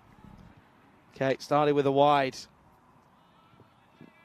This one now with the opposite swing, with the reverse, and good bit of fielding from the field. I think that's Adil Khan, and well, that's yeah, good looking start. Flicks us into the onside for 1, and so a good start though. This one for yeah, good looking start. This one for Magari, just pushed into the onside. Yeah, Magari, what a day he's having, a morning he's having in the wickets. And also in the runs as well. Incredible, absolutely incredible. He should have been added to the squad before, but obviously with the talent that is in the Czech team, it's so hard to decide. Yeah, it's difficult to just pick 11. This one pulled into the onside. This will go all the way. It's Maximo time. Gives it the old balle, and goes the distance as this one. And Rico would be saying, "Kina Sona," and well, you can understand why. Good looking shot. 6 runs to start for Grover. I had to do it. You had to do it. Got to do it. It's a beautiful shot, and you can really see it. The momentum fully changed since those two batters have been opening the batting. 100%. Again, they're not afraid to take it on in the first over, or the first 3 overs, I should say. Really, they're happy to give it a go, and yeah, rightfully so as well. Okay, then what's the response going to be from Nasseri? Pushes it wider, too wide, says umpire Bash, and yeah, he's got it wrong. Nasseri not happy though. But it's the right call. It definitely touches some of that line. 100%. Goes over it. Yeah, that's a wide. Classic bowlers. Yeah. Classic bowlers. To be fair, I understand why. It's a harsh format for bowlers, so you're trying to push it as far outside as possible. I understand that it's frustrating to then get called a wide, but it is the right call, so yeah, absolutely. Bash, you're doing everything correct here. Absolutely. Oh, that's going to be called another one here, and Nasseri's still not happy. We were talking about it. They had 58 extras yesterday in one day, in 4 games. So that's including the I think 15 penalty runs in a day as well. Well, I mean, this is the thing for this German side, who all of these have played a lot of good cricket. Their team management's just not, or their time management, just hasn't been good enough. Yeah, and I guess that is because they are not a random bunch. They're like from the squad, but they haven't played together as much. Going to the pad. They're going to take it on here. This is going to be close. Oh, and almost. Direct hit would have been very, very tricky for Magari. Bit of a suicidal run, really. But, well, they get a bit of luck and they come through. Yeah, he should have hit that, to be perfectly honest, but it was quite far outside. Oh, it's just missing by millimeters, and he would have been gone. Yeah, absolutely. And good intent, though, from Nasseri, has to be said, of course. He's a talented all-rounder, is Nasseri. He's just not... With the bat, though, it's just hasn't clicked for him, is it? He's just not finding the form that he wants to. No, not quite. I wonder what's up with that. He has been, after the very successful ECC 2021, he has been also in the T20 squad and has been doing pretty well. But so far this year, hasn't been too great yet. This one is hit away onto the offside. And, yeah, a couple of deliveries left. And, yeah, it's a good-looking start. This is for the Czech Republic. They're going well, going at if they're going at 12s at the moment, and yeah, they're going pretty nicely here, aren't they? Yeah, I mean that's all they really have to do. They need 11 and over, a little bit under that, and they already have that in this over. Oh, this one is going to be okay. Keeps us inside. Grover's now asking the question. Poor Bash, he can't please everyone, can he? He can't make everyone happy. And to be fair, Sahir just steps away from the ball here, and it's absolutely inside the line. Again, right call. Umpires have been amazing. Yeah, absolutely. Okay, last ball coming up then here of this first over, and yeah, at the moment though, still needing that big 100. Last ball coming up of the first. Oh, no, it's not going to be. Of course it's not. That's going to be another wide. And I don't know if you know this, but I have this knack of saying last ball coming up and then an extra gets bowled. I'm pretty good at it. Pretty good at doing it. So don't do it too often because Germany can't really afford many more extras. They're already running extras. This over has already been taken 5.5 overs with still ball to come. Yeah, well, exactly. And, we just got to... I saw that. Cricket Man, yeah. Well, listen, we've got a couple of things we've got to rack through, but I'm going to say firstly, thank you. We'll come back to you in a second, though. Here is this sixth delivery, and it's going to be a dot to end. And, well, I'm going to start off by saying, without very key members of this...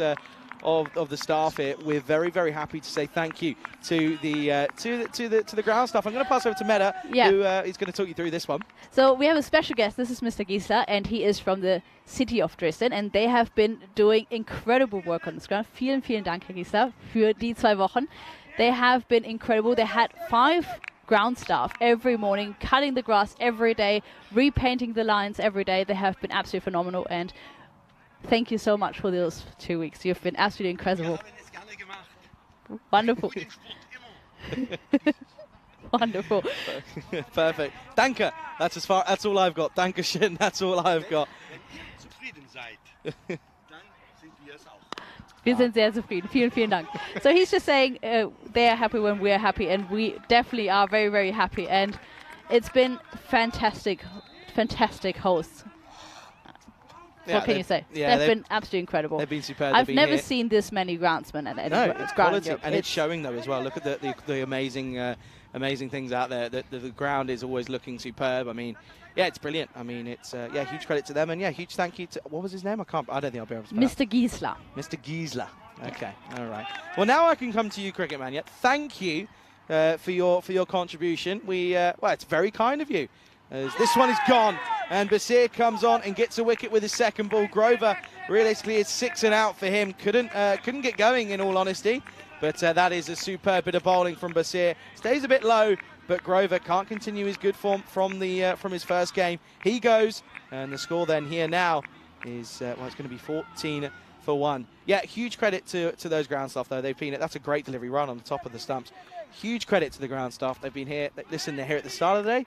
And they're here at the end of the day. They're here at 6:30 in the morning. They're starting at 6:30. So this morning he came extra early because he knew the covers are still going to be on, and we needed to take them off. So he wanted to paint the outside crease lines before that, so they have enough time to dry before we drag the covers off.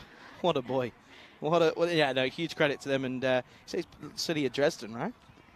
Yes. City of Dresden. Pretty decent. Thank you, City of Dresden. You have been phenomenal. Thank you, RC Dresden. You've been phenomenal. It's been an absolute pleasure. Thank you to the DCB, obviously. It's a very great tournament. It's been a great 2 weeks. It's been a really good 2 weeks of cricket. The cricket's been really good as well. That helps as well. And Magari, by the way, opening, of course. And, well, he lost his opening partner as Dylan Steyn is coming out now. I missed that wicket, I have to admit. Did you actually? I actually fully missed that wicket. I did not see that. Don't worry. I was trying to read the comments at the same time, because that €4 is actually not for us, I've learned. It's actually for my dad, because he didn't have time to make his coffee. Oh, well, there you go. I mean, you can then somehow get the money from from the business and the company, and you can give it to your dad. There you go. Steyn then clips this into the onside, and this is a beautiful shot. This will be 6 runs to start, and a brilliant looking shot this is for our man in Dylan Steyn. Finally gets one out of the screws. Good shot this is, and goes all the way. Yeah, he has been struggling, and finally he's got that one, and who knows, maybe let's open up the account for him. Well, he's got a habit of hitting a boundary and then getting out, so he'll be hoping this isn't what he's going to see here. But Basir trying to get a breakthrough once more, but already that run rate's just sat at just below 11s. Need a big over again, and they're well into the chunk of it. This one out to oh dear, bit of slip and slide for both batters as it was hit straight to backward point Adil Khan, and yeah, that's just going to be the one. This one is, you can see there a bit of the old slip and slide and thinking about it. Yeah, no, Dresden were incredible, weren't they? They've done a huge amount of work in hosting and a huge, of course, yeah, you're right, made it to the DCB. Up and over the top. This one will be 4 runs, and this is prime Dylan Steyn, isn't it? He gets this one to go all the way towards the rope. 4 more, and yeah, he's looking like he's trying to find himself a bit of form here. Yeah, he just needed a few good shots out of the middle, because I think after that little run-out incident yesterday where he got run out, he just lost a little bit of his shape, and I'm happy to see him getting back into form here. Yeah, I think it was a bit of frustration as well. There's this one outside edge. Oh, put down. That's a simple catch. Adil Khan has put that one down at backward point. And, well, this one, it came at him pretty quickly, has to be said. But he didn't have to move, and he puts it down. At all. And you can't really afford that in Germany's position right now. You know Czechia is batting really deep, and if with just 111 on the board, you have to take your chances. Yeah, this is a story so far. Of course, all teams have played 4 matches now, and this is the story. 6 points apiece for Germany and Norway, and of course, if Germany can have any chance of winning this tournament, they've got to win this game, don't they? They must win this game, and they must win the next game as well. They do. They absolutely do. Unless, obviously, Czech is not just winning this one, they would also win the last one. Then, the next game is the decider. Oh, it could be interesting. It could be a nail-biter. You just have that feeling, but it's going to be, we're going to see Shaheen Malikzai had a good day yesterday, didn't he? Picked up wickets, didn't give too many runs away. He looks good to me. The Jasprit Bumrah of Germany with that bowling action. Yeah, I see what you're saying. Here we go then. Starts well up in the air. This one is going to get through the gap. Perfect. Will give chase. And I tell you what, that's an almost pretty perfect attempt at stopping that boundary. I think he's done well.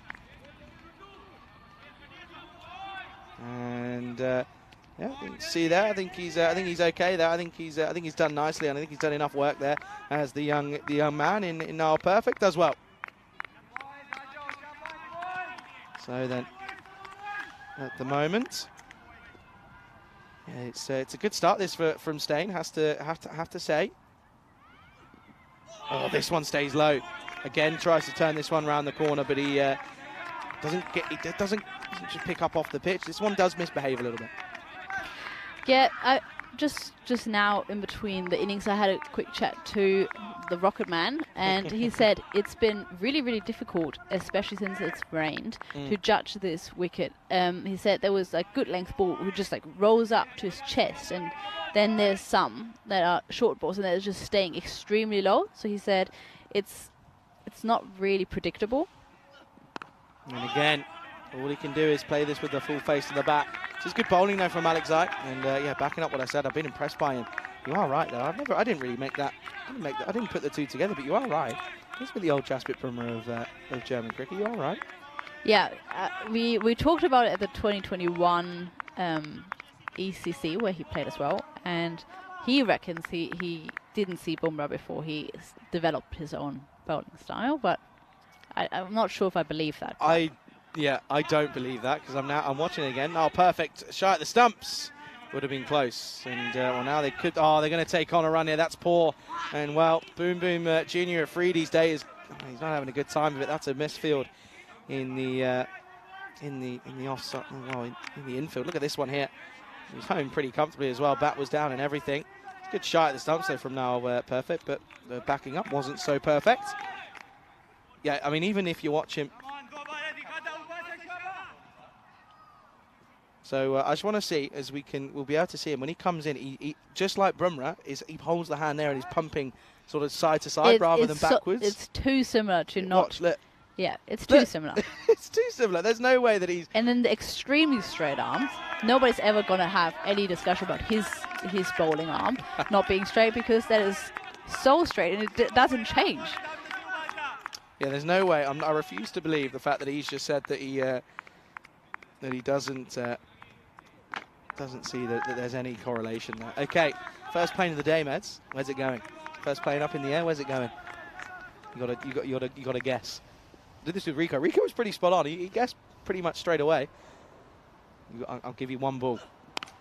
Gone for it and gets it over the top. Throws the hands at the width that's offered, and it's going to go all the way. 4 runs.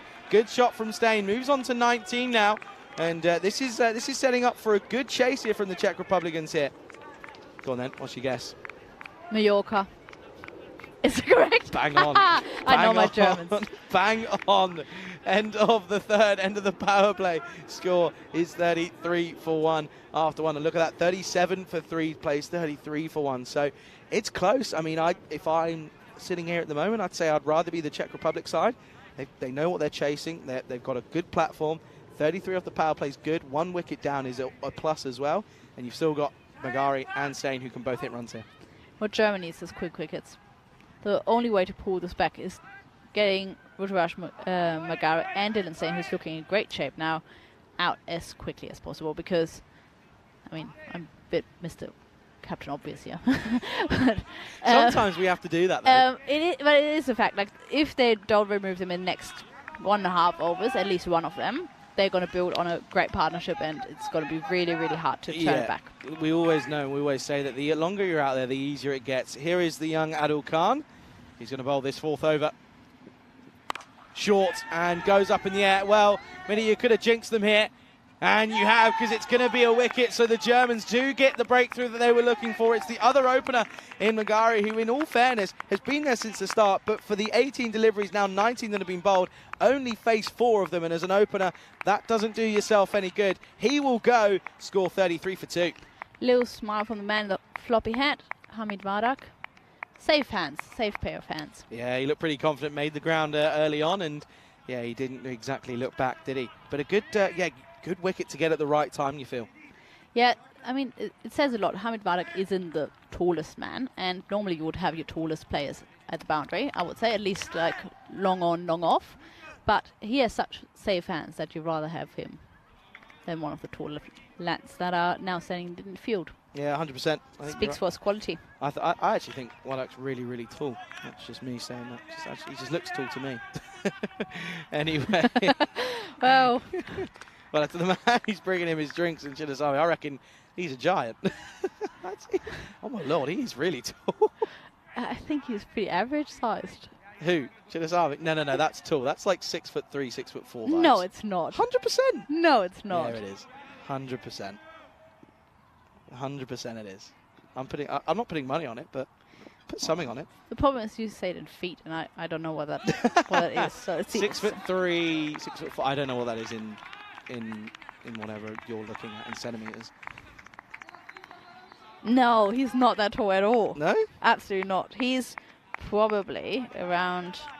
Wait. What are you... Oh, no. I don't know what you're going to give me something. No way. What is this? No. 1.84? Yeah. But that doesn't make sense. That doesn't make sense. I don't understand this. That's probably program. about... Okay, if it's 1.8, that's This? probably 6 foot. Looks taller than 6 foot to me. Looks taller to me than that. I don't know. I am short. I'm not. I'm average height. Just below. At the moment, though, Buyan is the new batter who's come in at 4. That's a wide. Khan just trying to bowl too quick here, isn't he, the young man? Yeah, at the moment. Look at that, though, by the way. Again, nearly 20 minutes to get through, what, 3.2 overs? That's bad. That's really bad. That's what I'm saying. Fayaz took 6 minutes for his over. That's 1.5 minutes extra already. That's ridiculous. Abdbashi has a super long run-up. Takes long. And I'm sometimes confused by how long the run-ups is. Yeah, a lot of them are unnecessary. For example, looking at Adil Khan, he definitely gets quicker, but he has like nearly a full stop at the middle of his run-up. Just start from where you stop again. Cut it in half. Yeah. You're getting through your overs way quicker. Yeah, 100%. That's some more quiet bling on around Khan's neck, by the way. Not quite the levels of Naseri. Slower ball, cutter, chance. Naseri takes it, and there you go then. So the two-man with the bling on around their necks. They go bling, bling, baby, and Buyan goes for a 3-ball duck. And it's going to be another wicket here, and this is where the game could slightly turn here, because if they lose wickets consistently, it's going to be difficult to chase this down. Another wicket down, though. It's 35 for 3.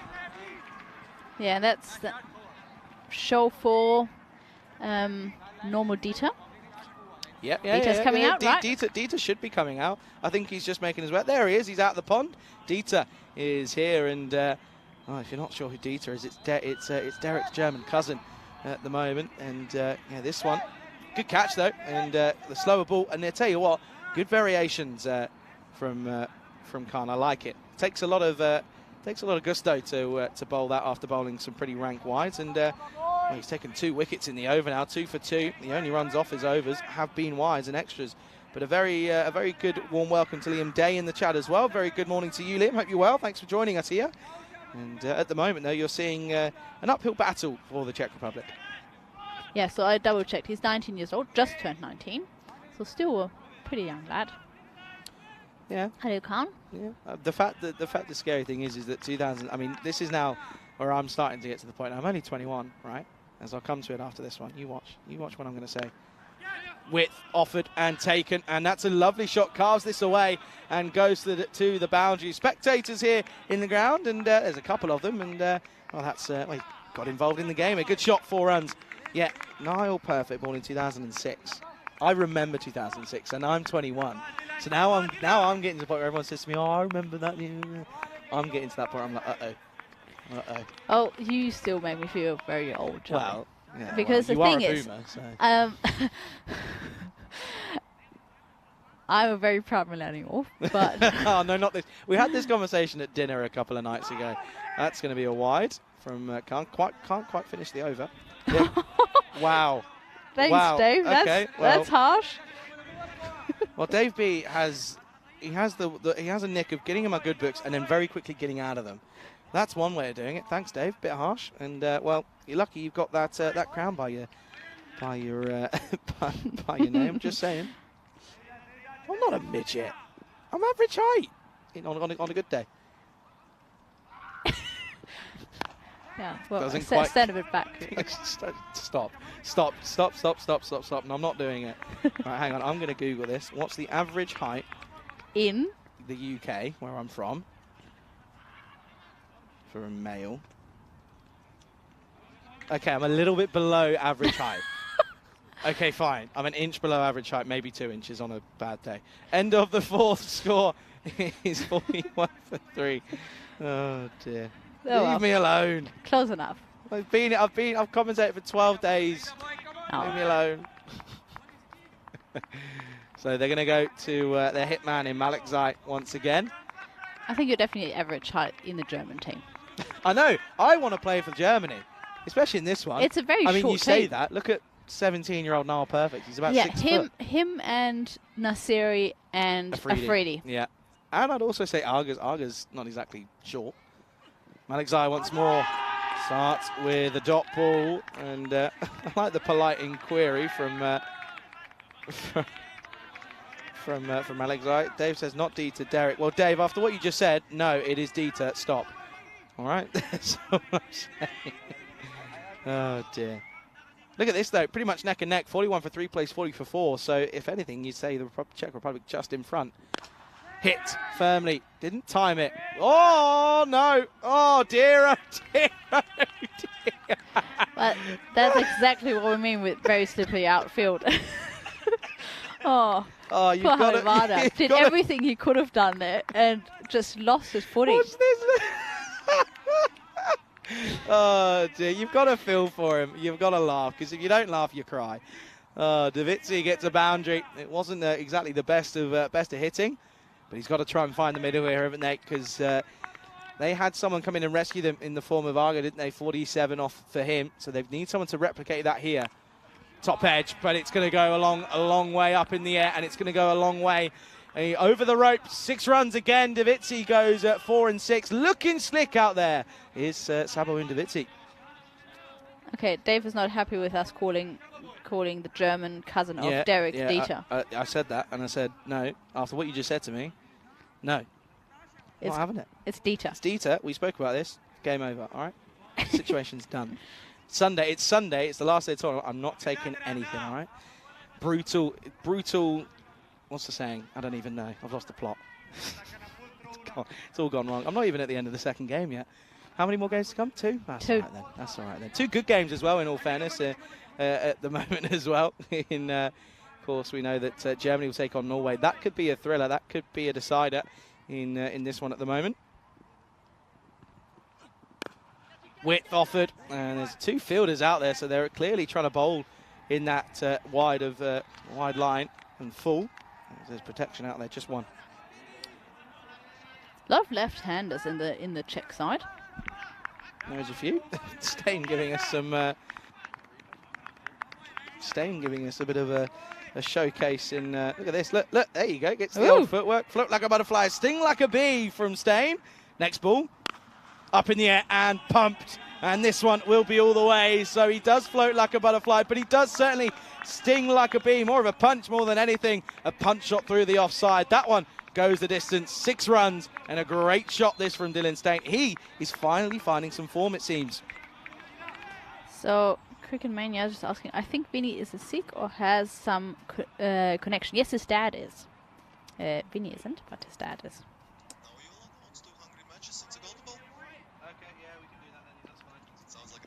Okay, then last ball coming up of the 5th. It goes for it again, and there isn't that much protection this time, so the plan changes to Stain, and it doesn't come off because he gets this one over the top. It's a 6er again, and look at this one, just opens the face of the bat. It doesn't go for 6, sorry, it goes for 4, but it's still, there you go.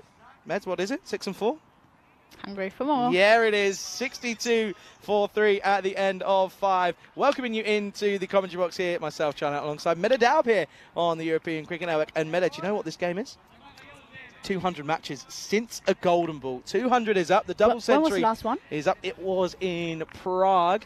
It was Brno taking on United Cricket Club all the way back in Prague at the European Cricket Series. So that's the one there. That's the one that we haven't had one since there. So well, we might have one here. You reckon? You got a tingle? I have a bit of a tingle. Oh, tingle called, folks. If you have a tingle, let us know in the chat. A huge shout out to everyone watching on Fancode out in India or on the European Cricket Network YouTube channel. Huge shout out to you and to Cricket Mania as well for that little donation. I'm sure that Michael will enjoy his coffee or his tea or whatever he's having. Back to live action here then.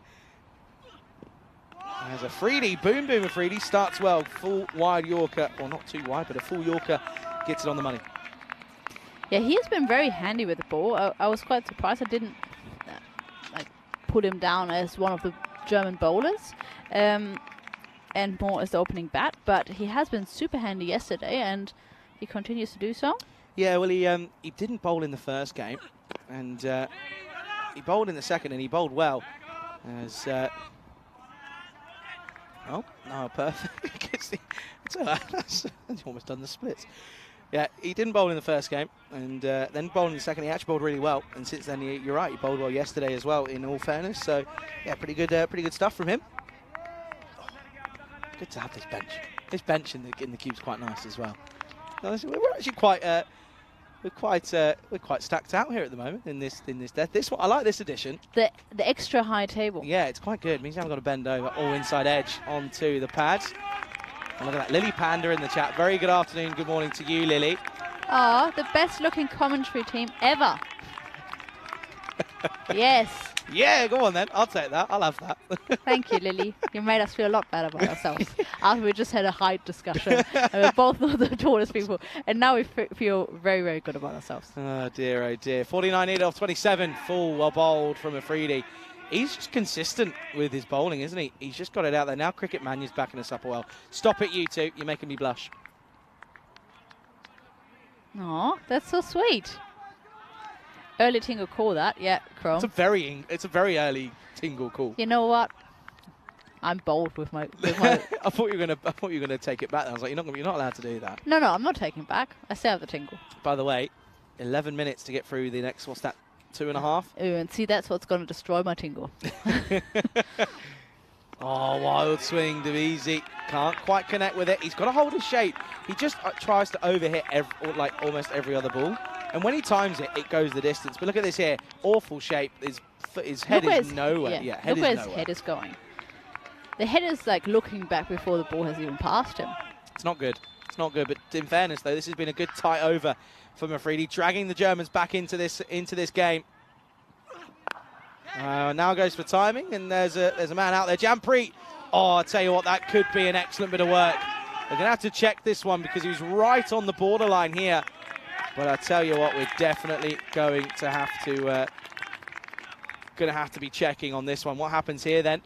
Does he do enough? He's in there, he's fine, he's still okay. Oh, he's on the line. I reckon that, to me, I reckon that's 4. Oh, can you? I don't think I can tell for sure. And in case of doubt, benefit goes to the fielder in the side. That is true. And you're going to keep going through. Maybe I have to rotate through a couple more frames, maybe just to see.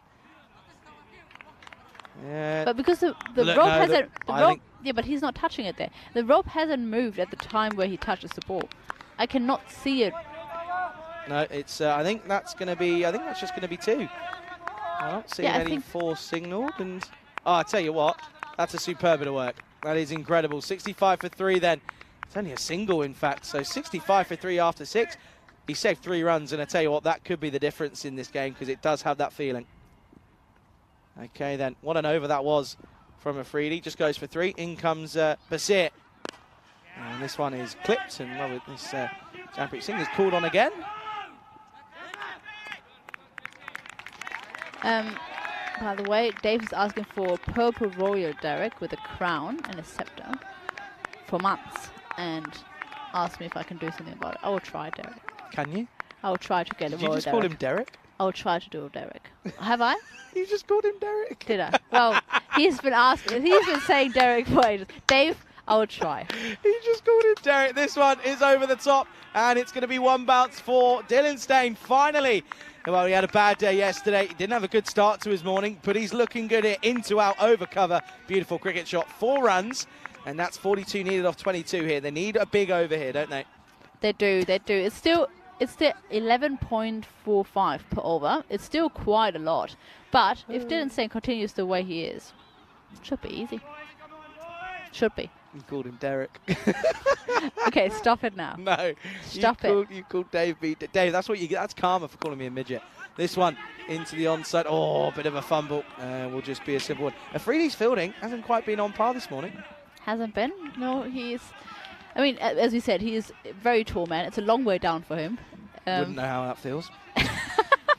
You said it now. Well, listen, I'm not tall, but I don't think I'm short. Am I short? No, I don't want to know. I'm not a midget, that's for sure. I don't even know if I can say that word on air. I probably can't. Anyway, easy on strike. And you can see there on your screen, by the way, the sun's out of nowhere, and no one's really prepared for it. And well, this is again, this is a wide, but I still think the keeper's got to be doing better here. Yeah, it's just gone past the leg stump. So, as a keeper, you don't have to move much for that. But it also just stopped in front of him again. Look at where he stood. Give me.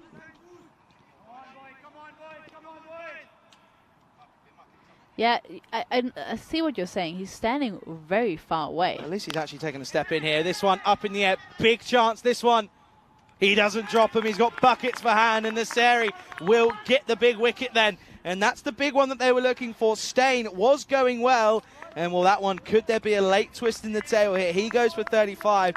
Good wicket to get. Basir in the wickets once more. That's his second. Czech Republic now 73 for 4. The problem is, though, this is like using more and more time. They don't really have time to take wickets here. No, they don't. You are right. They need to just sort of try and restrict them more than anything. Well, Ashokan is going to come out then here at number 6. And, yeah, 39 needed off of 20 at the moment. And they also have only got 7, and what's that, 7 minutes to get through, what's that, 2.2? Good luck. Good luck on that one. Okay. So Ashokan, he's coming in, and he came in at a similar time last time around. He got a quick fire 18 or so at one point.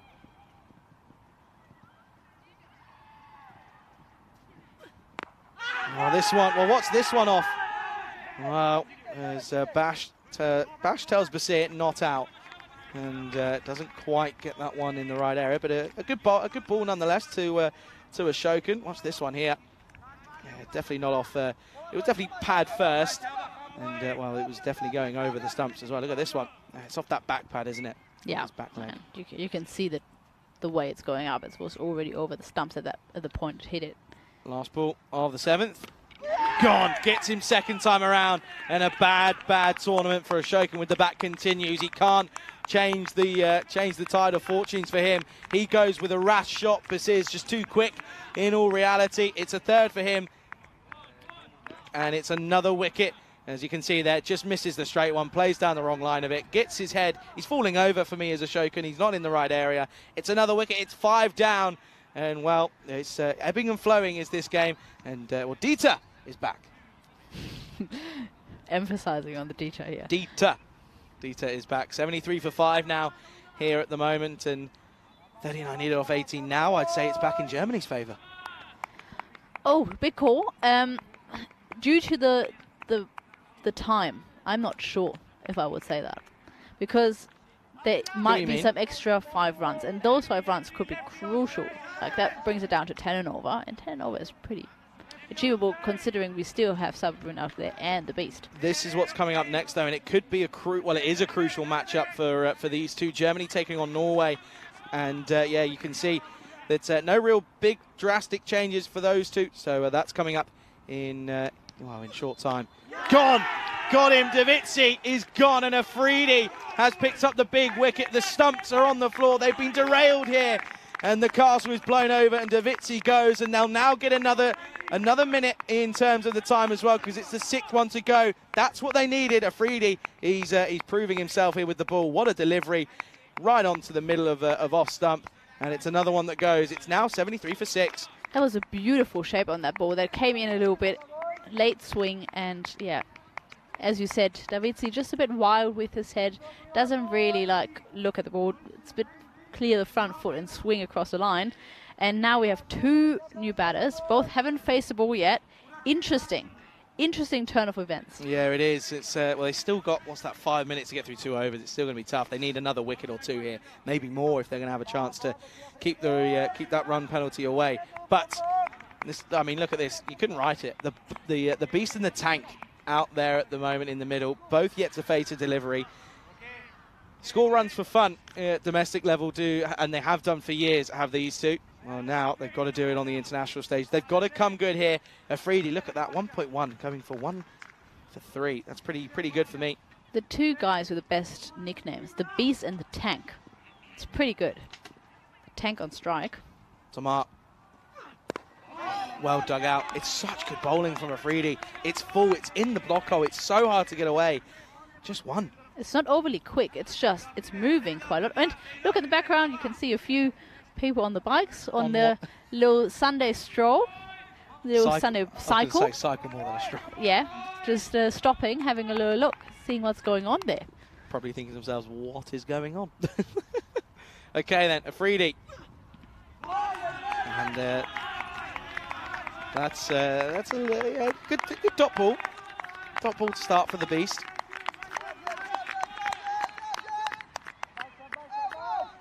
Yeah, and a good start though for Afridi once more. Straight up to Vikram Isakara. Dave B says, Derek, no, Dave B, stop.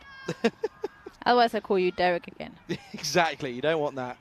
Okay then, Beast has got to go. And this isn't timed, it's straight to the skipper. Rocket Man, rocket arm. Almost comes good, comes through for just one. Look at that rate now. That rate now up to 15 or over 15 at the moment.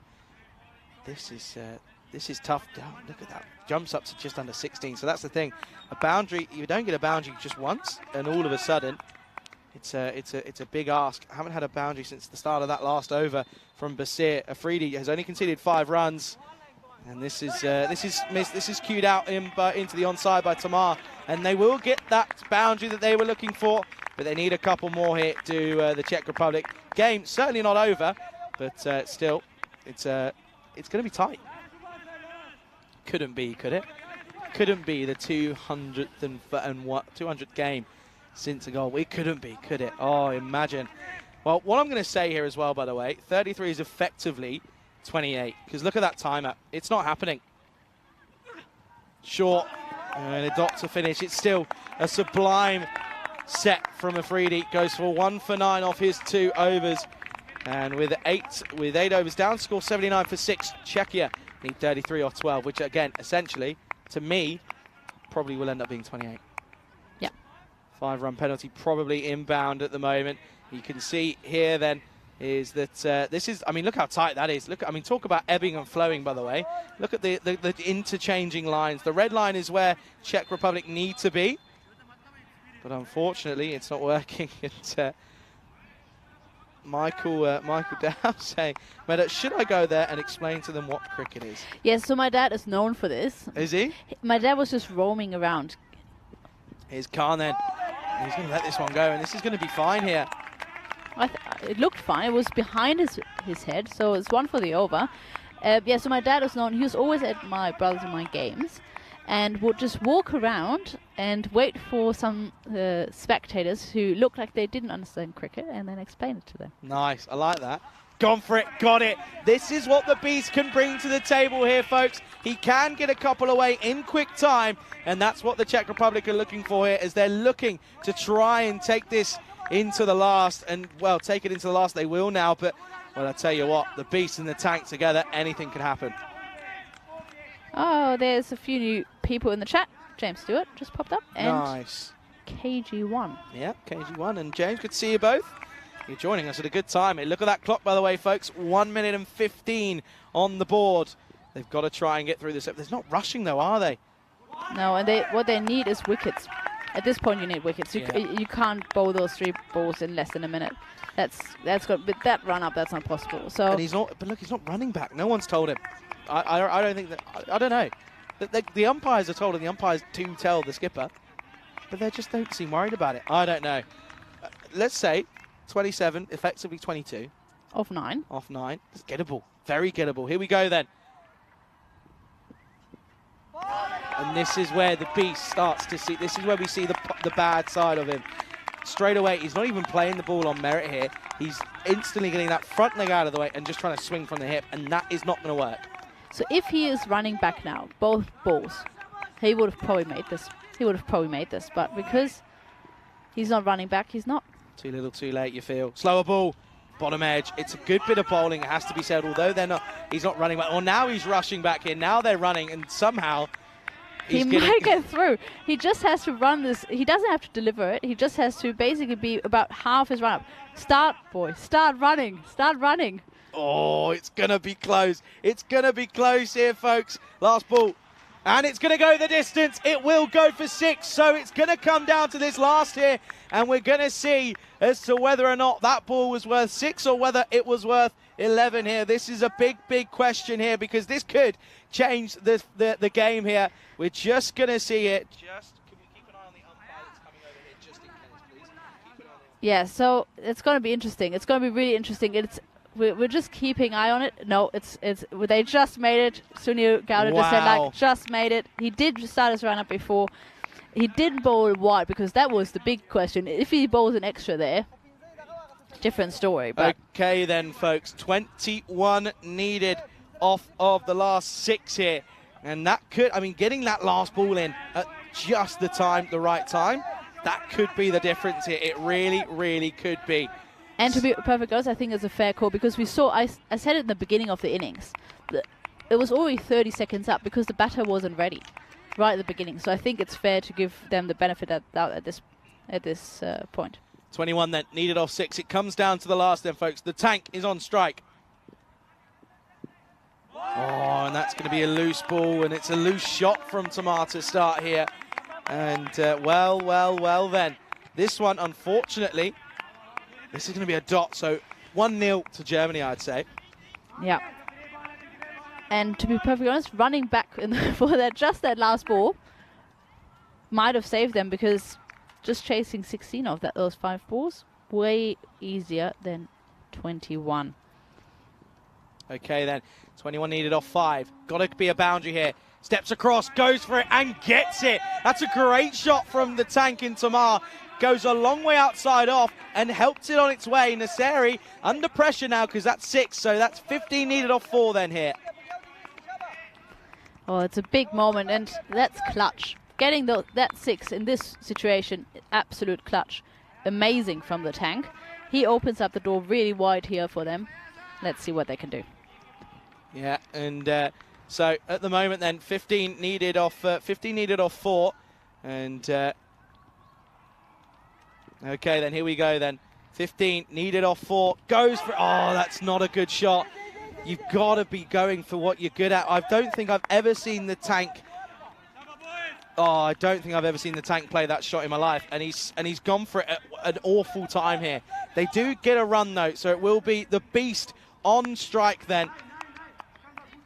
And so here we are then. At the moment, the score currently sat at 98 for 6. It's 14 needed off 3.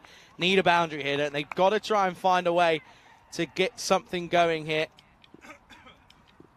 This one's got to go to a boundary. This one's got to be 4 or 6. The beast on strike. Could it be the man, the myth, the legend? It isn't. He's going to drag it into the onside. They've got to be pushing here. They've got to be pushing because if they get... My tingle might... 2 6s and my tingle is right, mate. Believe this. 2 6s is what we need then for a golden ball. Tamar, the tank himself, is what we need to see. That's what we've got to try and work out. Can he get something going here? He's got to find a way of getting going here. He's got to go. 6 needed off both of the last for a golden. And he's not going to get it. It's superbly bowled from this area. They're going to have a shot at the stumps here for no apparent reason. And you can see straight away everyone says, what are you doing? There's absolutely no need for this whatsoever. And oh dear, it's going to end up being so agonizingly close for the Czech Republic. In both games, they're going to fall just short. I feel for them. They did everything right up until that last over.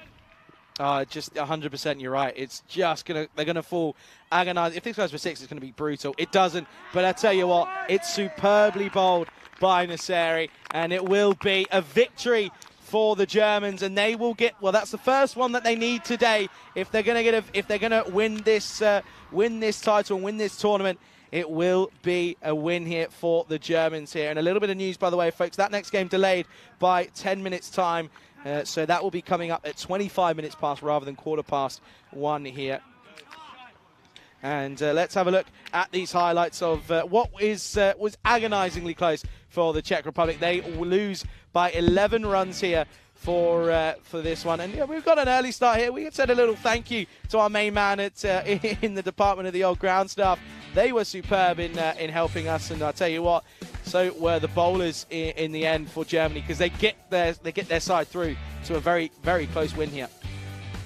Yeah, the batting department didn't perform as well as they would maybe expect, and after that very costly drop, I thought it is all over for Germany. But a great comeback from the bowlers after this incredible partnership from Dylan Stein and Sabo Wondavitsi. Yeah, it was that big partnership that they were looking to break, and it was eventually gone, of course, as Stein finally getting himself in the runs, coming in at 3. We've seen him opening, but it's not clicked for him this time. But he was gone. It was a good catch by Nasseri, as that one was, of course, to remove Boyan. He went for a 3-ball duck. Then we saw Davitsi come out and join Stein, and you're right, well, there was a bit of a comical moment. That could have been so crucial if it ended up coming down to it.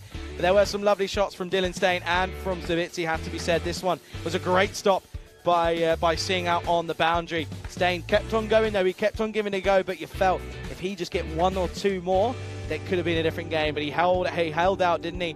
As this one was interesting. Nasseri took the catch, and I think Germany knew that with that catch meant that there was certainly opportunities for them to win this game. Ashokan, it's not clicked for his side. He can't get runs. He just can't buy any runs out there. But Afridi, they're going to be talking about that man for a long time. What a spell from him. Finishes with figures of 1 for 9 off his 2 overs. And, well, people talk about him for his batting, but it's his bowling that impressed me here today. Yeah, they've been absolutely fantastic with the ball, especially in the final overs, because in the middle overs, they look like they're about to lose. And then the tank fired back. Yeah, the tank fired back, but it didn't quite click. Think about this, though, Meta. If they get those 5 penalty runs, it comes down to a one hit away, and that's the crucial thing. If Germany aren't tight on that in the next game, it could be crucial. It will be a victory here by 11 runs. Without the batter taking that extra minute or half a minute in that first over, I think Germany would have definitely gotten penalised. With that, they got away. They got a little bit of extra leeway, which is absolutely fair enough, and I think that's the right call. But even though Dave obviously doesn't agree with that, but what? Well, Dave, it has nothing to do with us being in Germany, because we have an impartial ECN referee, and well, that was close. Let's see what Germany can do in the next game. Yeah, absolutely. This is, of course, Germany coming up against Norway in 20 minutes' time. Don't go anywhere. You're watching the European Cricket Internationals here with myself, Charlie, alongside Meta Daub, coming up right here in 20 minutes' time on the European Cricket Network.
This European Cricket Network event is proudly brought to you by HCL Software and Bizaway. Good afternoon, everyone. Welcome back to this rugby cricket ground here in Dresden, Germany, for the start of match number 8 of these European Cricket Internationals here in Germany. It is going to be the Germans in Germany taking on Norway here, and this is a must-win game for both sides. If Germany win this one, then there's no way back for Norway. It will mean that Germany would win this tournament. It's a big game for both sides. They're going to be heavily reliant on a few individuals. Iqbal is one that stands out for me for the Norwegians. He is the skipper, of course, and he's leading from the front well with both bat and ball. He's proving pretty crucial. Boom Afridi Jr., that is more so with the ball than with the bat for Germany. He's proving to be a very vital man in this lineup for the Germans. So looking forward to seeing how both sides go about this one. It is going to be exciting. Of course, a lot riding on this one. Germany, if they win, they are the winners of this tournament. If Norway win, then they've got to go ahead and then beat the Czech Republic side in the last game of the day. It's going to be an exciting one. Let's go to tournament referee Stefan Gooch out in the middle with the two captains. Nowhere to call. Heads. Heads is called. Tails. Ball. Okay. All the best, guys. Have a good game. Thank you. Germany have won the toss and they're bowling. Back over to you, Charlie and Mida. I still love the fact of how happy old Stefan Gooch is when he says that. Very warm welcome back to this RC ground here. So again, news from the toss: Germany winning the toss and electing to bowl first here. So back to normality for the Germans in this one, as they are going to be bowling first. And we can go ahead and have a look. You can see some of the individuals are out there already. Let's have a look at the lineups here, and you can see no real drastic changes for both sides. They both want their strongest side out there, and they feel that this is what they are for both sides. Of course, Norway forced into change due to those injuries yesterday, but still they've still got a strong squad, haven't they? Germany, of course, we know what they're about. We know that Malikzai is pretty key with the ball, as is Abdul Basir, and so is Agar with the bat. We saw yesterday in that last game, so they're crucial. But we're going to see the bowlers first up, but it will be the batters of Norway. Have they been sent in to have a bat first as Germany reverting and they were winning the toss for the first time today and reverting back to what they used to, what they normally go for in terms of bowling first. But a very warm welcome to everybody tuning in all around the world, whether it be on Fan Code out in India or on the European Cricket Network YouTube channel. It's a pleasure to be here, and certainly can't wait for this matchup. It's going to be an exciting one. It's essentially what you would sort of say a winner takes all, in all fairness, because you back Norway up against the Czech Republic. Anyway, here is Naseri up against Iqbal, and we're going to start with a pretty juicy a wide down the onside. So interesting. In all honesty, is Naseri doesn't quite find the money there straight away. But a very warm welcome to everyone tuning in on the chat, to Dave B, to James, to Twilight, and to Chris Smith and KG as well. Oh, this one is a genuine outside edge, straight down to perfect. He will cut that one through. And James on the chat says, "Oh, look at Charlie. He looks so lonely." Well, the good news is, James, I'm not lonely whatsoever. Mida Daub joins me back in the Ice Cube here in Dresden. Welcome, Mida, and back to normal ways for Germany with winning the toss and bowling first. Yeah, they love it. They absolutely love it. Rohit was quite upset about losing that one. He wanted to have a 100% streak, but not quite. It's clearly something that they enjoy, bowling first, and you can understand why after that batting display. It wasn't quite the best, but they got the job done, did the Germans, due to their bowlers. This one is a beautiful shot and well fielded by Singh out there. Ahmed, who was the batter who hit that one away. Good looking shot first up for him. Yeah, very positive start. He didn't have the best game last one. First time he's opened the batting. That's due to the injuries that the poor Norwegian side has faced yesterday. Yeah, I know James might have been asking, I think at one point was asking, well, how are the Norwegians? The good news is that it's actually not as bad as we first originally thought. In comes Nasseri once more, and the swinging ball gets pumped back to where it came from as Iqbal goes in to out on this one, and it's going to be the first boundary. And what a good-looking boundary it is as well. 4 runs, good start for Iqbal. Yeah, we were under the assumption yesterday from what we were told by the paramedics, weren't we, Meadow, that there was there were 2 most likely fractures. But the good news is that's not the case. Yeah, it's not the case. The elbow has got a cast on, but only for 3 days because of extreme swelling. And quite a big bruise. That is high up, but landing safely. Is it going to plug? Is it going to go? Oh, that's going to be 4. That's such a tough effort for a man who he's had a couple of blips down here at long off and in that long on region. Quite unlucky. That's another one that he just can't claw away. Yeah, at least he didn't slip this time. It was an intended slip, but he just can't grab the ball. Yeah, he just couldn't get that ball to come in. Oh, I'm just seeing this, by the way. I said at the start, rain slowly starting to drip and fall. And the radar suggests that it's going to be raining 6s because that's pumped. As this one is, I think Karan was the one filming it, or not filming it. He's not filming. I hope he's not, otherwise we're in trouble. Fielding it though was Karan, and good looking, good bit of work from him. Good shot though. This another 6, and Iqbal looking to go big. Do you reckon that's something that's in his ear and in his mind, thinking that if the rain does come, they've got to get a good start here? He has to. He has to think about it because looking at the radar, and I'm assuming that all the managers and coaches have been checking it. The rain radar is suggesting that there will be rain coming in a bit more heavy around 2. So you definitely want to get as many runs on the board as possible. Good looking shot from Iqbal to end the over. It's 2 off of it, and that will be that'll be the end of the over. Score is the score of course is. It's a good one. It's 19 for no loss, and 29 days to go. You already know that, though, to go into the Euros of Cricket. As Asif just asking who the commentators. One is Charlie. Who is the other one? The other one is ECN Chief. Is it Chief Project Manager? Is that the title? Chief Project Manager. Meda Daub, who has joined me today. And have you and Stefan organised and worked out who's coming in for the last game of the day, or are you not quite sure yet?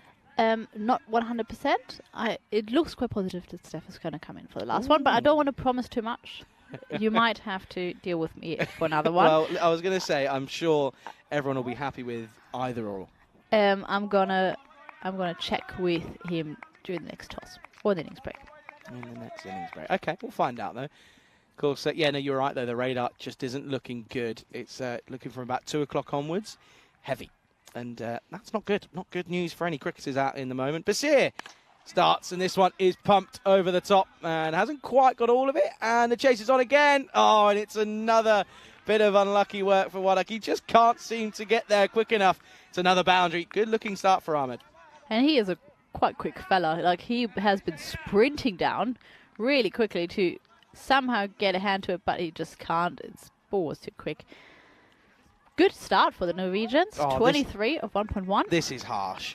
Oh, that is very harsh. It was not his fault at all.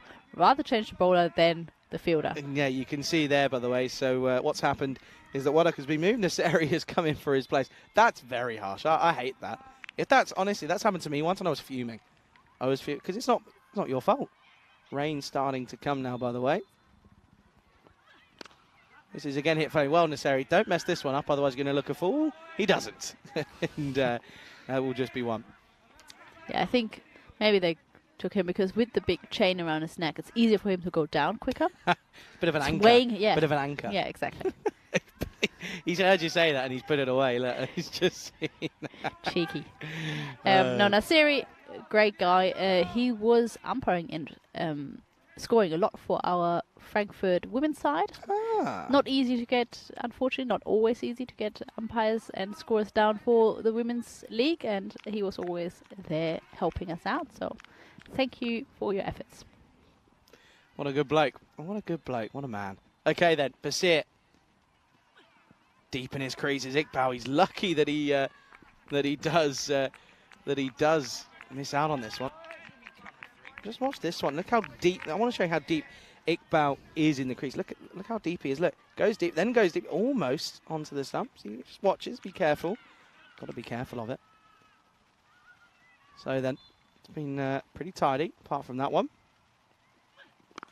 And helps this one on its way over the boundary. It's raining sixes here. Iqbal races into the 20s here. 23 now off just the 7. And, well, that brings up the 30 up for Norway. This is a powerful start in the power play. It's not just raining 6, unfortunately. I can hear the rain getting heavier. Drops getting a bit thicker. That's not good helpful. news. Not good news. And, well, the issue is as well, if we are needing the covers, they're all the way on the other side. So whoever's going to have to go out there and get them if we do need them, they've got a long way to go get them. Basir, what's the response here? Pretty similar delivery, just opts for the leg side option rather than going over the top of the off. So a bit of a poor shot selection from Iqbal for that one. Yeah, Germany are definitely having to crawl back here because 16.5 and over, not a great start off from their perspective, especially when it comes to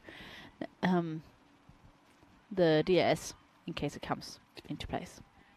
Comes down, and he's got all of this one. This is cracked. Karan's involved. Karan's wanting it. Oh, he's pulled out of it. He hits the tent, and what a good shot. It's another 6 here, folks. It's going the distance.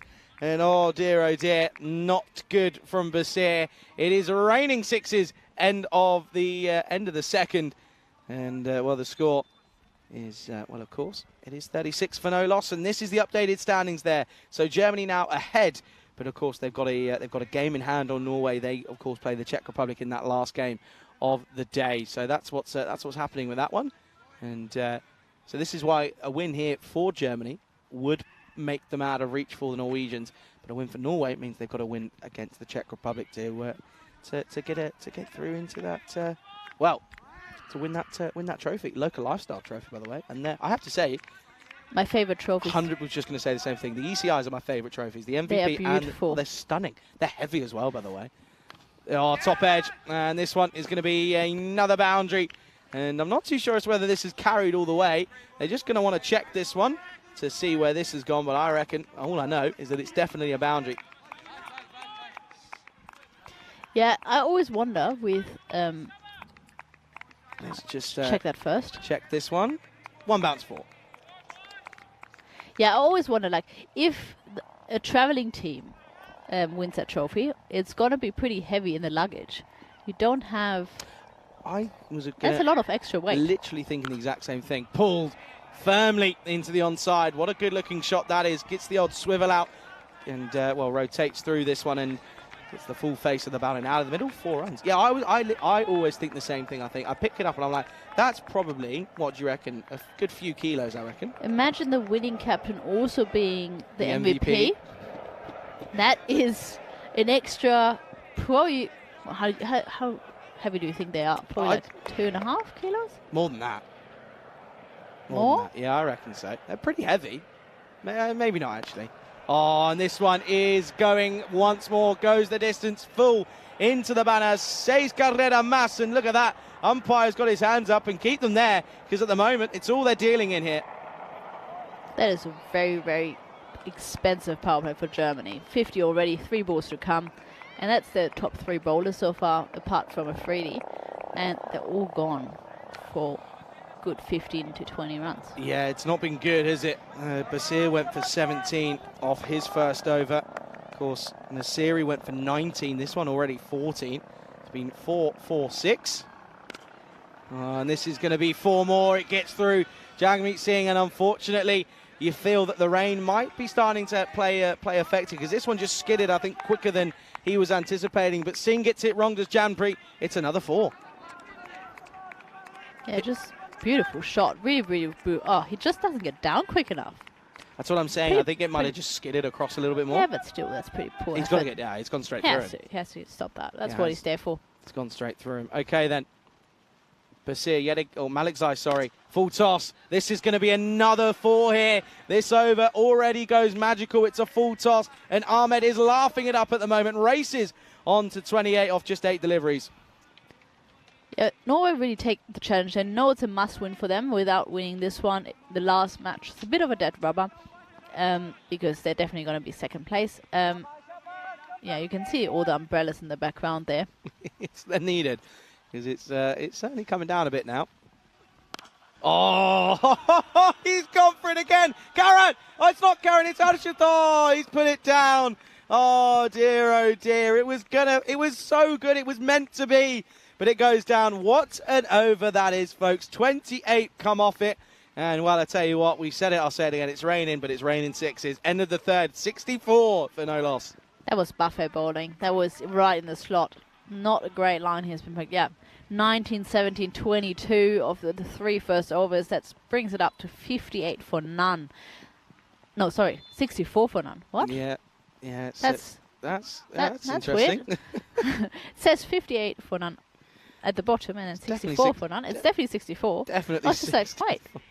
Well, I tell you what, the Germans are begging for the covers here, aren't they? And I have a feeling that we might get our wish here. I'm looking to the left, and I think they're being sent to the covers just to be on standby, I think. Yeah, there's a lot of helpers, and that's, once again, thank you to ECI Dresden. A lot of helpers here with the covers. They're all making their way over there because it's getting heavier and heavier. But good news for Norway. They already got 3 overs in, which is the minimum amount of overs you need per innings. So if you get another 3 overs in at some point, we definitely would get a result. Yeah, that's a good comeback. That one, that's a shorter ball. Good start. And yeah, they are. I think they're gonna. What's happening here? I'm seeing movement, and yeah, that is unfortunately going to be the break in play that we weren't hoping for. In all honesty, and you can see there the rain is now pelting down a little bit here. So yeah, unfortunately, it's going to be. We're going to have a little break here, I'm afraid. So yeah, just show players keep going off and show them bring the covers on as well, please. So yeah, they see the covers coming on. This isn't ideal for Germany at all here, is it? Well, it might be because of the onslaught of runs, but not ideal for Norway. Definitely not for Norway. They could get lucky if we get some more play in because 3 overs are completed, which is the minimum amount per over, as I just mentioned. So they might be lucky if they get in, but otherwise Germany get away with 1. Yeah, it's not ideal, this at the moment. You can just see there, and a huge shout out to our crew out there at the moment, or the ground crew and the helpers who are doing a great job at getting us through this. They have been splendid in all honesty. But yeah, so unfortunately it is going to be interrupted due to rain, and there's not too much more we can do about it there. And you can just see it is just coming down heavily, and unfortunately it is just a little bit too much at the moment. But at this point in time, of course, there's a bit of a shame at the moment. But we won't leave you without entertainment. How far off are we getting this classic match ready? And dealing with the ad blocks because YouTube has commercials. And you can just see that there's not too much that we can really do at the moment. And maybe we can come to Comcam whilst we wait. And yeah, I think it's a good time to just come back into the commentary box for a brief moment here. And yeah, it's a bittersweet, this one, isn't it? It's a shame because we've done so well out of the entire 2 weeks to not have any weather, but that weather just kept getting pushed back, didn't it? And you knew it was going to come at some point. Yeah, we were just so lucky to get away with not having anything until the last day, and it's slightly. I don't think it's easing up really at the moment. And well, the thing is, it could be a long afternoon, couldn't it? It could be. It's just getting so consistent, that rain, and the outfield's getting more slippy and slippy. And you could see it with Hamid Vardak. He was really struggling in the last game already, and now with the rain getting heavier, definitely have to think about the safety of the players. Yeah, 100%. That's all we're thinking of. And I'm gonna ask directly. I want to find out if we've got that. We have got this classic match ready for you. I'm going to see if we're close to getting it ready. And well, it's almost ready. What I'll tell you about it is we're going to go to the classic match that we've got lined up for you. It's Germany taking on Italy all the way back in 2021. So we will see, of course, a couple of players in this game that we do recognise from this tournament here this weekend. Do you remember this game? Yeah, you know who played in that game? Who played in that game? My brother. Was it Mahel? Mahel's in this game. So, yeah, looking forward to that one. It's Group C, the first game of Group C. It happened all the way back on the 27th of September. Yeah, so Germany taking on Italy in this one. We're going to go back to this one when we are ready. But at the moment, I mean, we think about the conditions here and how this is now going to affect the rest of the tournament. If, say, the unlikely thing happens is that we don't get any play-in for the rest of the day, that would, of course, mean that Germany would be the champion. So you've got to think of those things. But the good news is we are ready with this classic match, and I will say it again. Germany taking on Italy. Match 1 of Group C back in 2021. Keep an eye on the live chat and on the website for any updates. We'll be in there to let you guys know. But that's all we've got really to be telling you here at the moment. We'll pass you over to this classic match. The Magnifico Gattama Ovo. Hello, good morning to you, wherever you're watching from around the world. Rico Fool here, and soon to be joined by Mr. Maximo in the commentary booth. This is the Dream 11 European Cricket Championship, and we are into week 3. Well, just a quick recap. Week 1, we know the winners, Belgium and Spain, the host team, to the delight of the home fans, made it through. And last week, well, what a fantastic week of cricket we had. Austria and Netherlands making it through. Netherlands winning the Group B final. So the teams here today, Italy and Germany kicking off this match. And we know that also in the group we have England, 11 Finland and the Czech Republic. This is going to be spicy, and the weather is going to be hot as well. And the umpires are out there, umpire Shub and umpire Charles. And quite dewy this morning. You saw Mr. Maxi leaving a few footprints around the ground. That's not ice, don't worry. That was just the dew. We're going to get that these early morning starts, especially when we got nice, clear, sunny weather during the day. So that dew will take a while to burn away. Maybe it will be certainly evident during this match. But then after that, it will be nice and warm. And this outfield, which is quick under these conditions anyway, it will get even quicker and quicker. So expecting loads of runs to be scored here as we get ready to start the action. It's going to be Hassan Ahmed on strike, and the bowler is going to be Faizaz Nasari. And I'm expecting a good contest between these two teams. I must admit, I'm loving the blue. Loving the blue of Italy, looking very nice. And well, it goes very fittingly around this ground as well. So here we go, the first delivery. Nasiri. Good start from him. Good line. Full, outside the off, no run. Germany, of course, winning the toss and deciding to field first. So they obviously preferring to chase the target.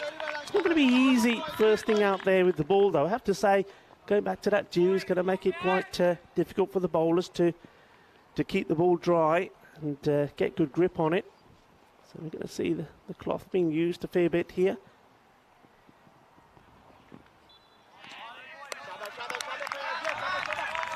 This one is given a wide, just goes too far outside the off stump on this occasion. And actually it's Manoj Rodrigo who's facing the first balls. The information I have is just slightly incorrect. Don't worry, I'll sort that out later. It's not going to get a cup of tea from me. So Rodrigo, Manoj Rodrigo. Hassan Ahmed is the non-striker. And there he goes. Well, just as well I got the name right. So Rodrigo, he's got to go, and he goes without troubling the scorer. Just the one run from the wide, but he's got his radar spot on this time. And well, that one, boogie, oogie, woogie, Kookaburra fire ball, first thing in the morning. Well, it may be a bit dewy, but that ball was too hot for the batsman, and he has to make his way back. And look at this, just playing all around. It won't be happy watching that again. The batsman knows it wasn't a good shot, but that's just, I suppose, the frustration of not getting any real bat on ball early on. But Faiyaz Naseri right there, right on the button, knocking the stumps over. So great start here from Germany. These two teams, I'm expecting a lot of battles from them. I think both of these teams, I mean, when you look at the teams in the group, I mean, these two, a lot will consider them as maybe being one of the favourites to go into the championship final of the group on Friday. So it's a lot riding on this match, I think, the first one. Oh, good start to the new batsman, Baljit Singh. It's just that line, isn't it, outside that off stump. It just has a little flash at this. So the heat is definitely on. Remember, in total, 15 European countries will be taking part. So we've seen 10. We're going to see the last 5 this week. And one of them will be crowned the very first champions of Europe. This is the Euros of cricket, no doubt about it. Up in the air, has he got lucky? And, well, yes, he has. I think this has gone all the way. But what a way to get a Maximo. With the umpire just checking, and he's going to say manos arriba or not. Well, I think it's going to be manos arriba. 6 carreras. Well, there's a bit of luck involved in this. The bowler can't quite believe it. Well, the third man is right on the boundary. We'll see it again better here. Look, has a whoosh. Tiene mucha suerte. And the fielder backpedal. Look, yeah, look, nothing he could do about that. And that was Serena Vas on the boundary. And then it comes back with a beauty. Well, this is a very, very good over so far. One to come because of the wide delivery. But, reaping the rewards of getting the ball in the right line. Look at this again. Absolute beauty. Playing a miss from the batsman. Baljit Singh, very lucky. They have 6 to his name.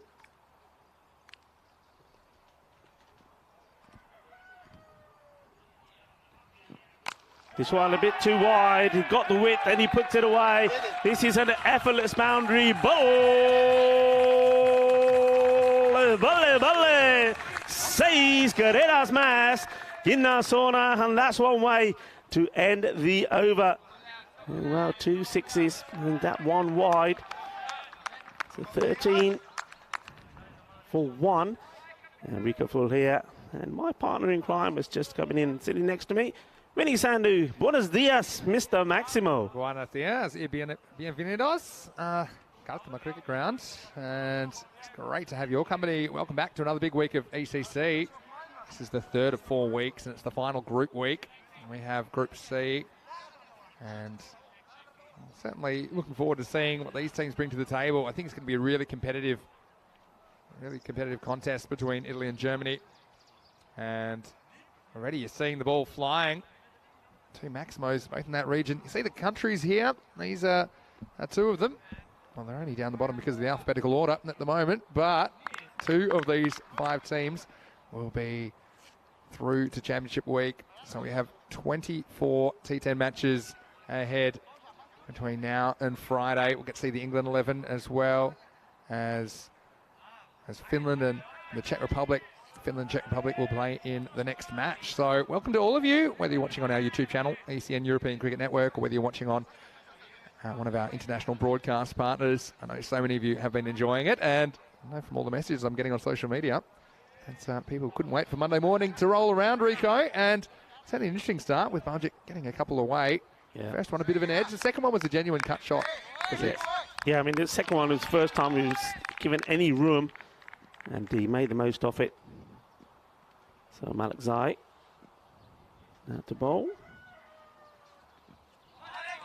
He gets it right to the left-hander, but he certainly didn't look like he's got his run up right. It was a bit of stop-start before he sends that one through.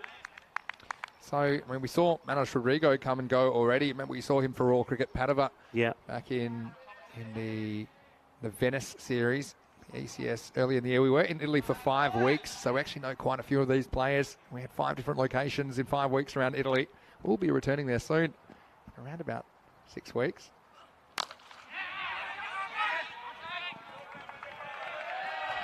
And, well, that's good work. Good backing up, because it went through the keeper, went through the fielder number 1 and number 2 fielder. Well, it's absolutely popped up at him. He's done really well. Make a stop on this. It was an awkward bounce. Yeah, so I think also the umpire just saying to Malik Zai, make sure that once you bowl, you've got to get out of the way. So he just ran straight in front of the umpire. So you can't really do that, even with it being an artificial pitch. But, yeah, yeah, no, it's going to be really fascinating to see these teams go head-to-head. They do have a lot of T10 experience, both these countries, compared to England 11, who probably don't have as much, if any, T10 experience a bit later in the day. So, yeah, real fascinating encounters. There will be some fascinating encounters here on day one of Group C.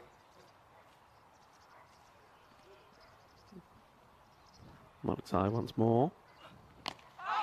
Just pushes this out into the offside and take the single. It's good batting there. He knows that the fielders are pretty deep. They're on the 30-yard line. And of course, as you know, as always, you can always join us in the chat. We love hearing from you. And as Vinny said, I know a lot of you already been in touch via all the ways possible, saying that you just can't wait for this week to start. Getting so close. We're 248,000 subscribers. We'd love to get to 250. Vamos, vamos. Let's get there. Let's get there. If you haven't subscribed already, make sure you do. ECN European Cricket Network.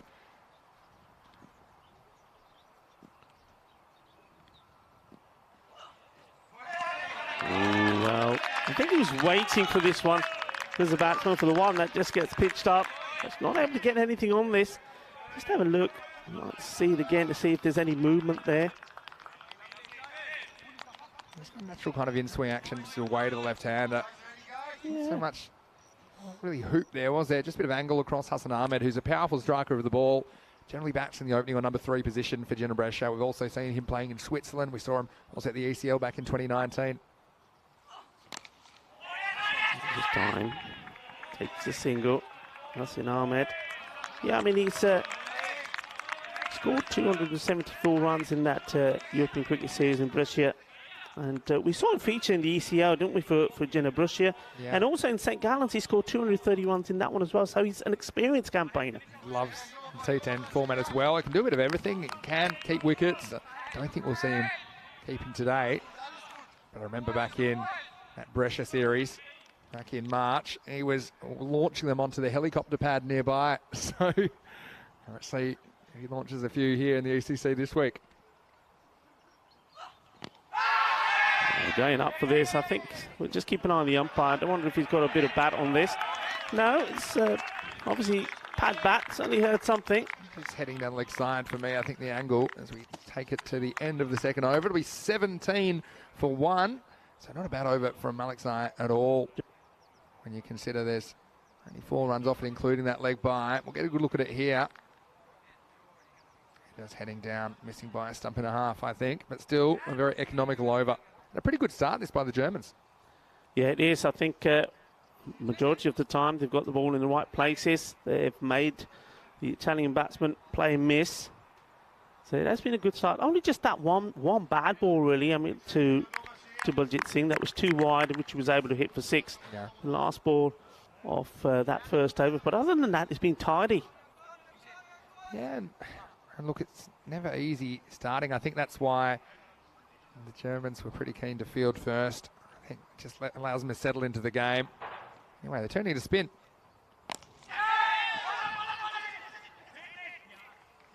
Well, almost gets a wicket there straight away. He almost just loops this up to the fielder at mid-wicket.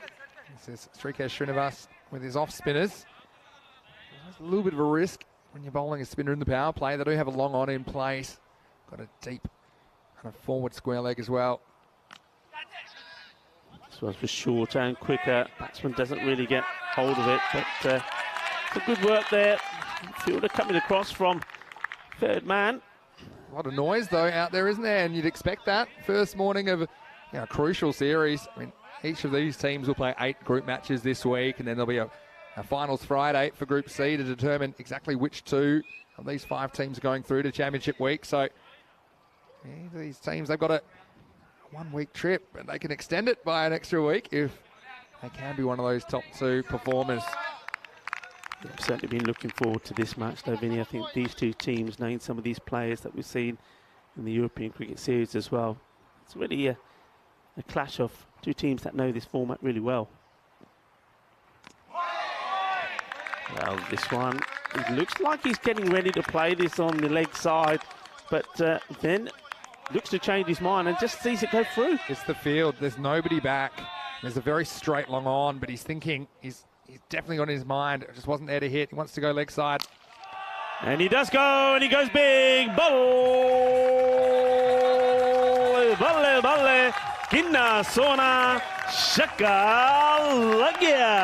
Crystal ball's working perfectly this morning. They set the trap to Hassan Ahmed and said, well, you're good enough to hit this across the line, then go for it. You see, this one just gets a little bit too straight and he launches it.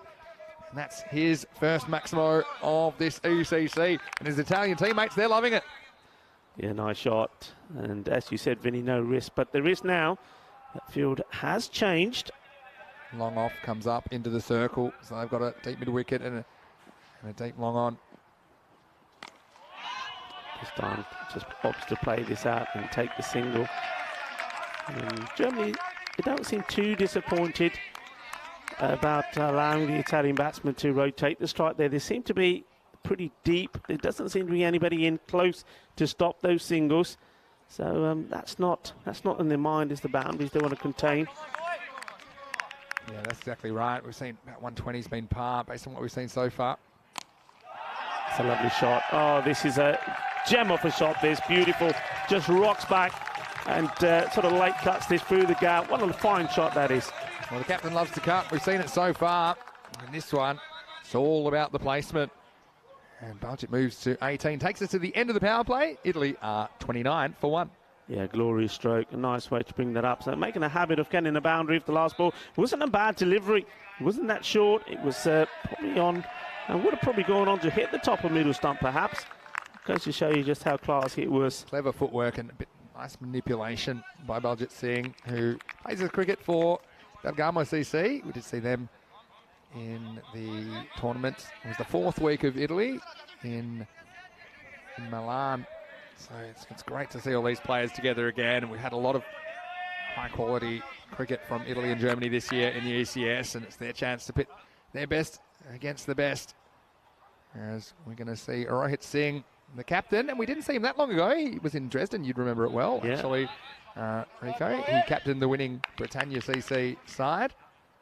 And here he is with the ball round the wicket to Hassan Ahmed. Ahmed just worked for this place away. I mean, to the left-hander, I would imagine that Rohit will get the ball to swing away, but he can really get big swing into the right-hander. And we haven't seen too much swing at the moment here. But if one man can get the ball to do a bit, is Rohit Singh a fine cricketer, very talented.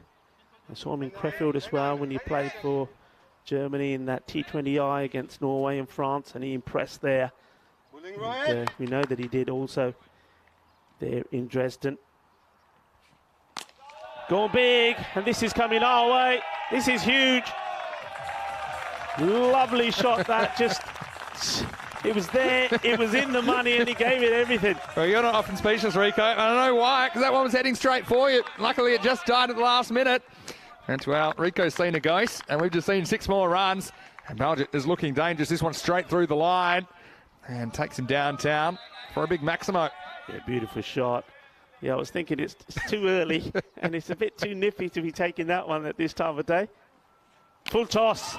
And that's been clubbed for 4 more. You can't bowl that to a man who's seen the ball so well. So 6 and a 4, and he's looking for more. Yeah, that's for sure. And how's this for a start from Baljit? And look, we often say if there's an early wicket or two, you still have to maintain your aggressive approach. And yeah, I think an attempted Yorker from Rohit Singh, but just overcooks a little bit. That one crashed into the fence, just a backward point. Shorter, and this is going to go for 4 as well. Beautiful shot, delightfully done.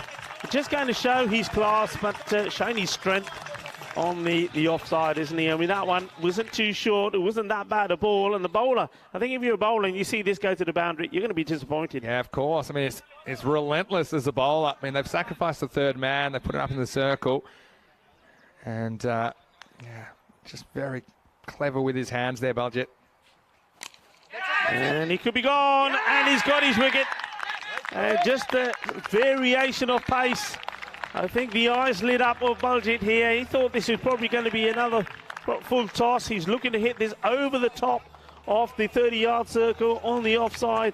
Gets a thick edge on this. Watch this. He's just done him with the pace. Clever bowling.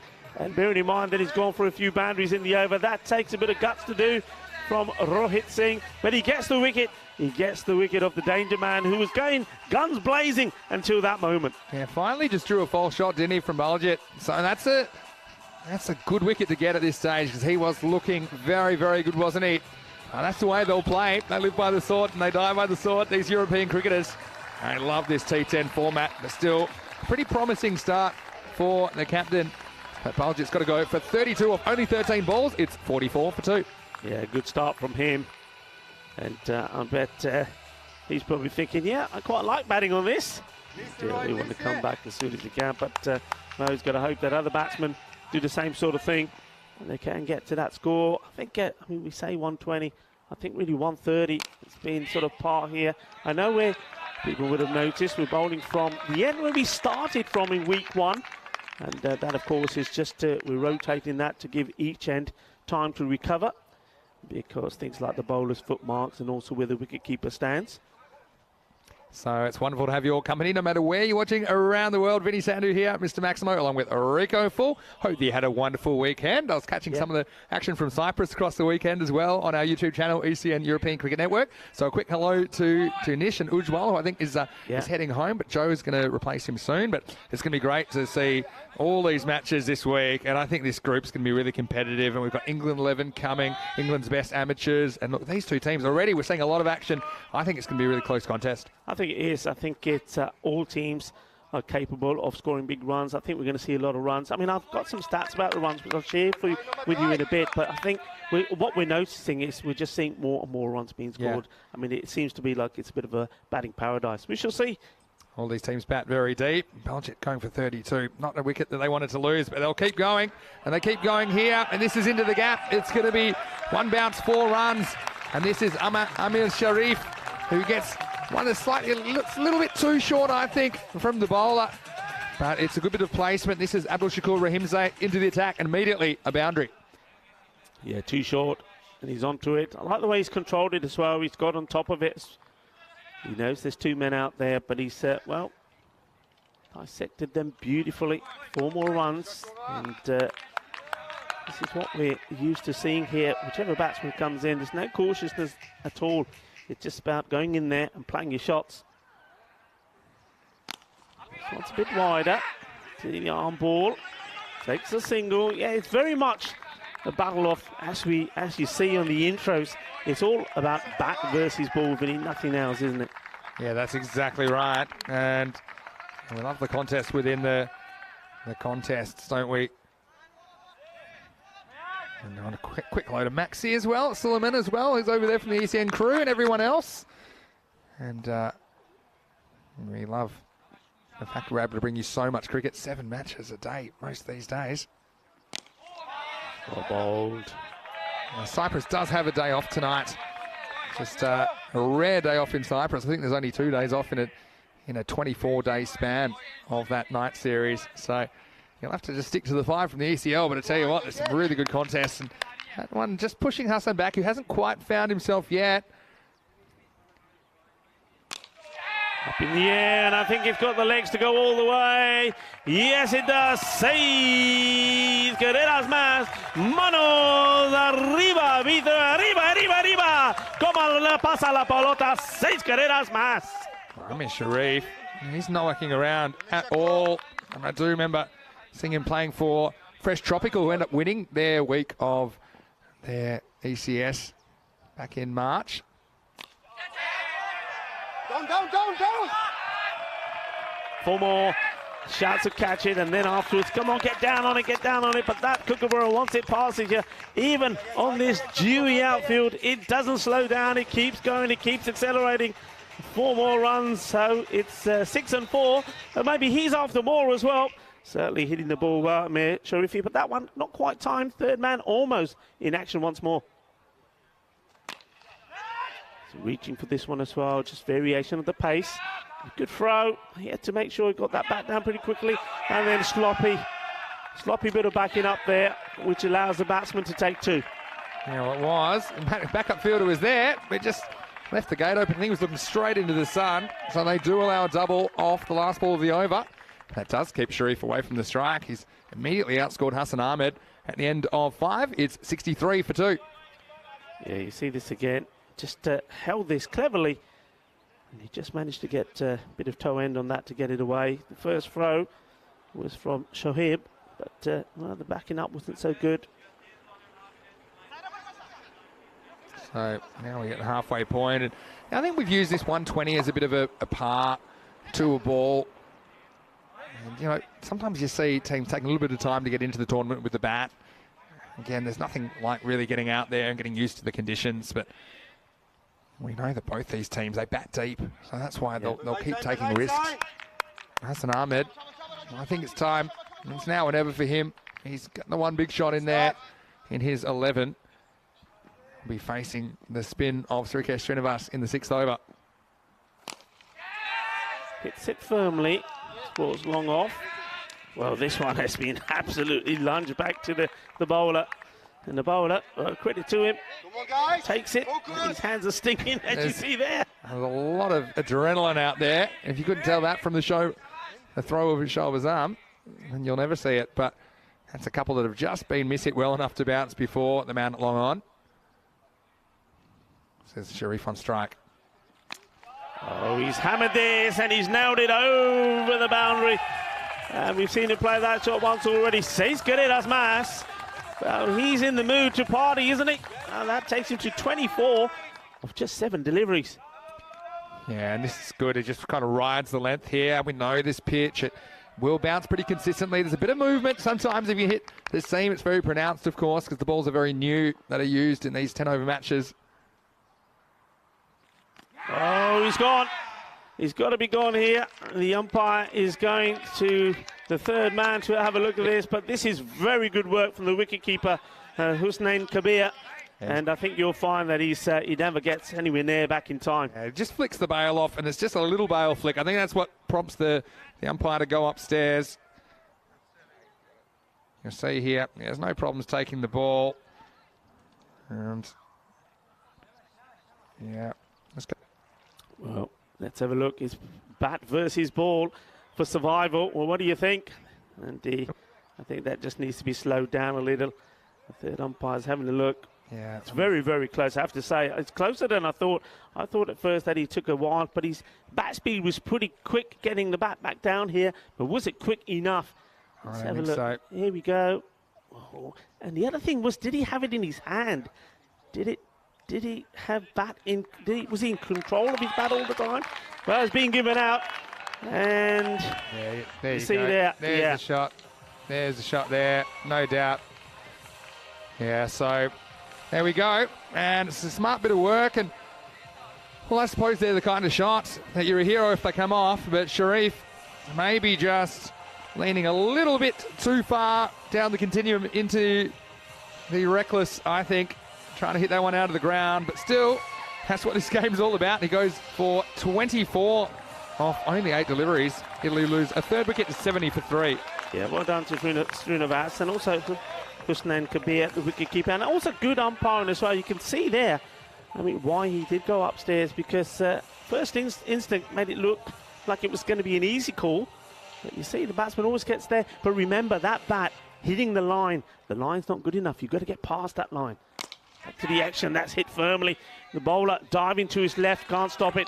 But fortunately for him, long on the boundary, gets a single, gets off the mark straight away, can't. That's that credit to the keeper, his name Kabir, who we've seen for Darmstadt in the German competition. That was a really smart bit of work, and you see, he didn't have as much time as I thought he might.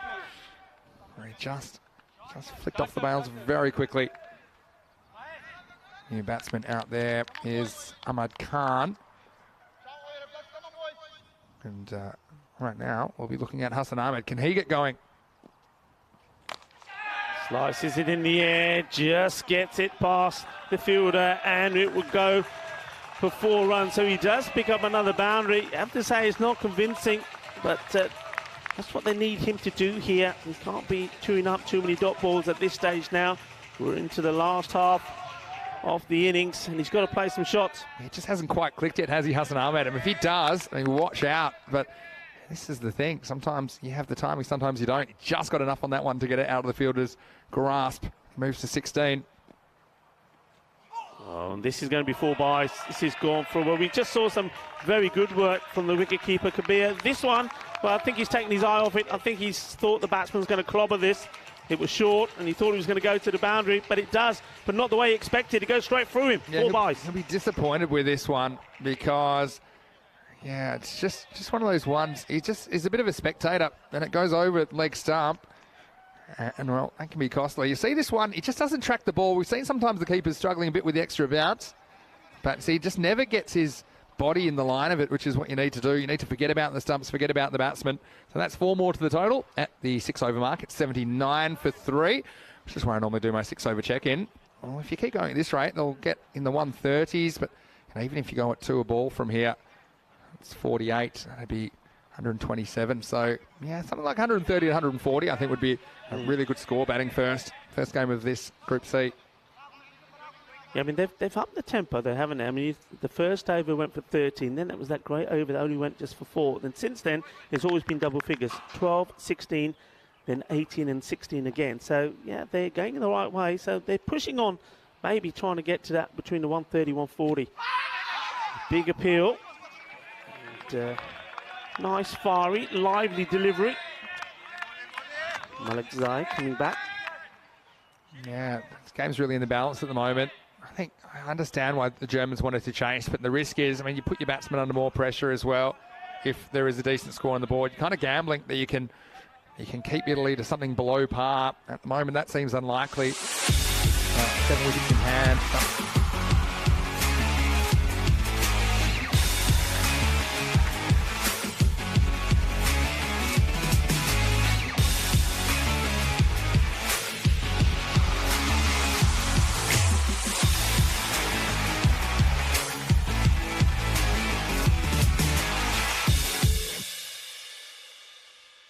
This European Cricket Network event is proudly brought to you by HCL Software and Bizaway.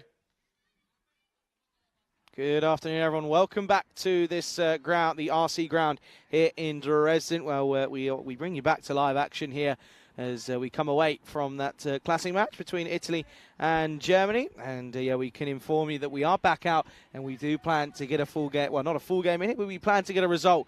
It will be 6 overs per side. And yeah, it will, of course, it will end up being a revised total for Germany in that second innings. But yeah, it will be 64 for none after 3.1 here at the moment.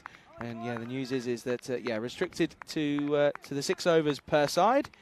And yeah, it's set up for an interesting thrill. We've first rain affected game. Of course, it's stopped raining for a while here, but it's just about getting everything off and ready. But I look to the left, and well, it's an interesting sight. But a good time to welcome back Medadab, who is in the commentary box with me here. And good to see that we're back out there, Meda. Yeah, absolutely. It has stopped for about 10 minutes, 10, 15 minutes. The umpires told me they want to check that it's not too slippery and that it's like drying up a little bit, the outfield. Khan, then we're going to get underway. And, oh, not a good sign there as Khan straight away, and look, he's pointing and says, uh-oh, that's going to be a wide to start.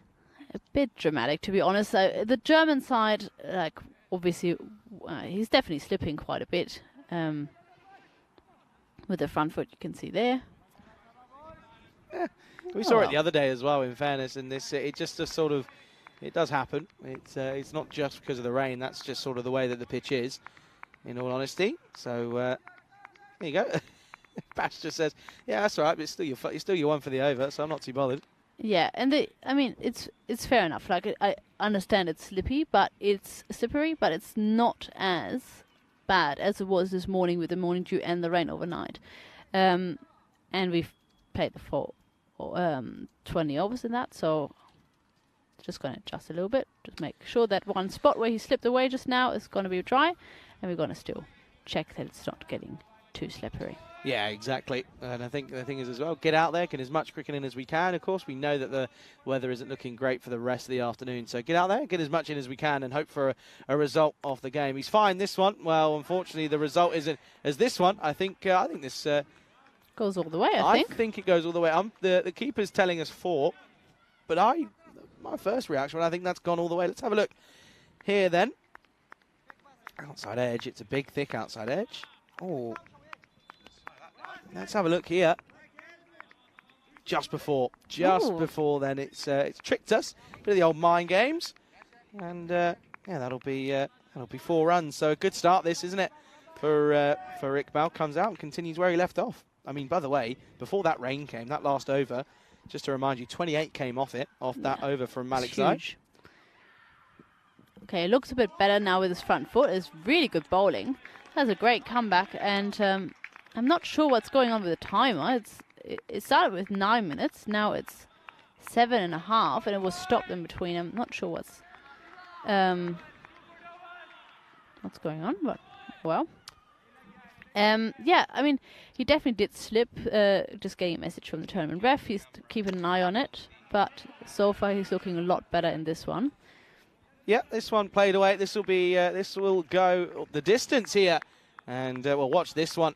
Too wide as he chases the wide one, but takes it on, and it will go all the way. 6 runs.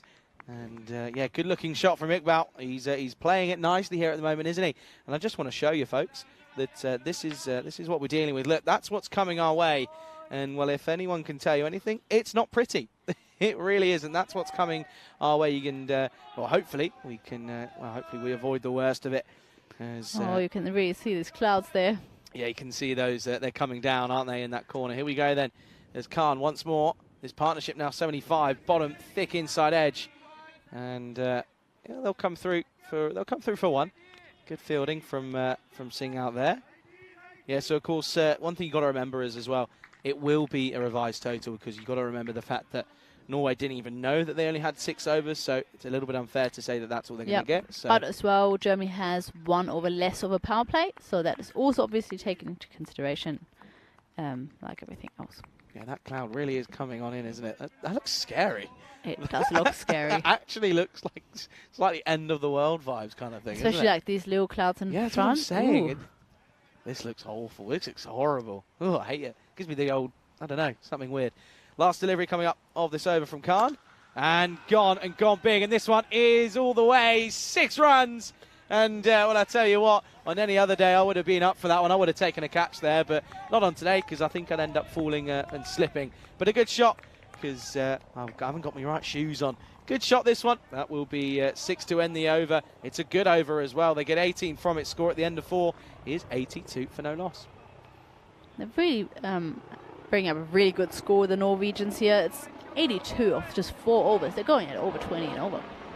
They are. Look at that. 20.5 is where they are at the moment.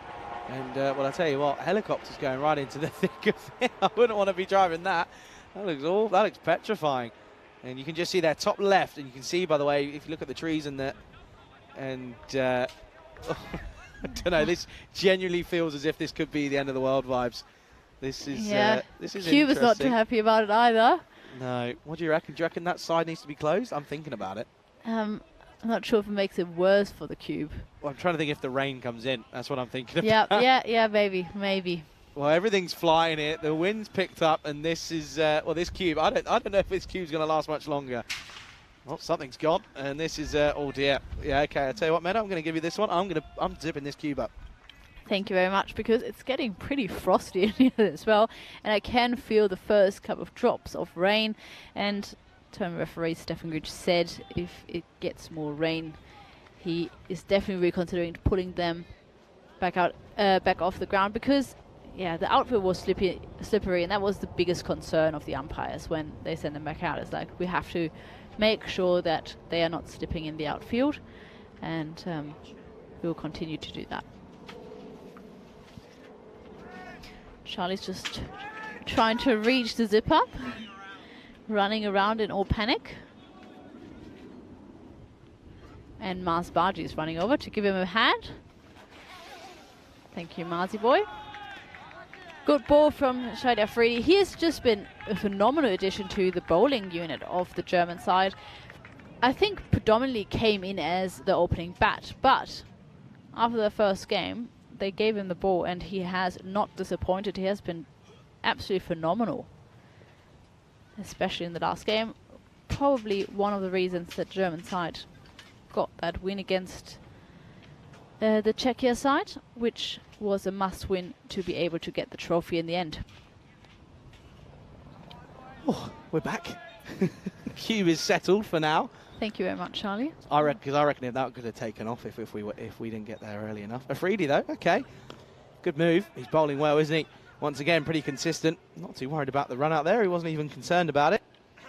Yeah, to be honest, as we both said, he's a pretty tall, large human. So to get down and get that throw in, probably a bit of a waste of a chance.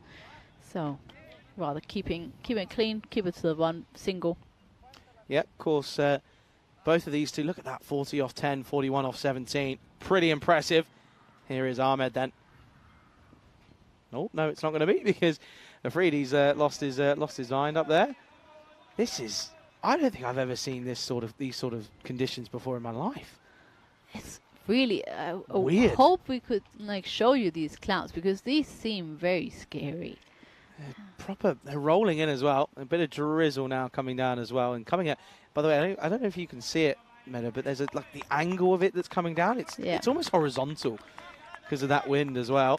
I've really taken another attempt. I think he's getting a bit pushed off by the conditions, and you can't blame him. To be fair, this wind is probably making life a little bit trickier to do your usual business. And this one just played out nicely down the ground for one. A single's a win for Germany at this stage. Yeah, I'm really intrigued to see who they send out to bat, considering that they will be chasing around 90, probably 100 actually. They still have 8 balls to go, so they will be chasing around 100 of 6 overs. So who are they going to send out? What do you reckon, Charlie? Well, I think the thing for me, the first thing that I would change is this one is down the ground, and this one chases on for the fielders, and he's got a hand to it, but he won't cut it off. Will Nasseri, that's unfortunate. That's a bit of a shame for him. And that'll be another boundary, so 4 more here. And, well, the thing for me, as I was already thinking of, is I don't think Jagmeet Singh's the man for me. I think, unfortunately, he just takes a few too many to get going. I think I think Jagmeet's probably the one that I'd change. I'd stick with the Afridi. I think that's his game. His game is just to go boom, boom. Look at that, folks. Look, there's your rain coming across you. Horizontal it is. And we're still out there, though. But I'm looking over to the left. It's not looking good. Anyway, 88 on the board. Last ball of this 5th over. Oh, it's a dot ball. Iqbal doesn't go well at the last delivery. It's a good one from Afridi, in all honesty. And that's going to be the end here. And, oh dear. Well, bad news, folks.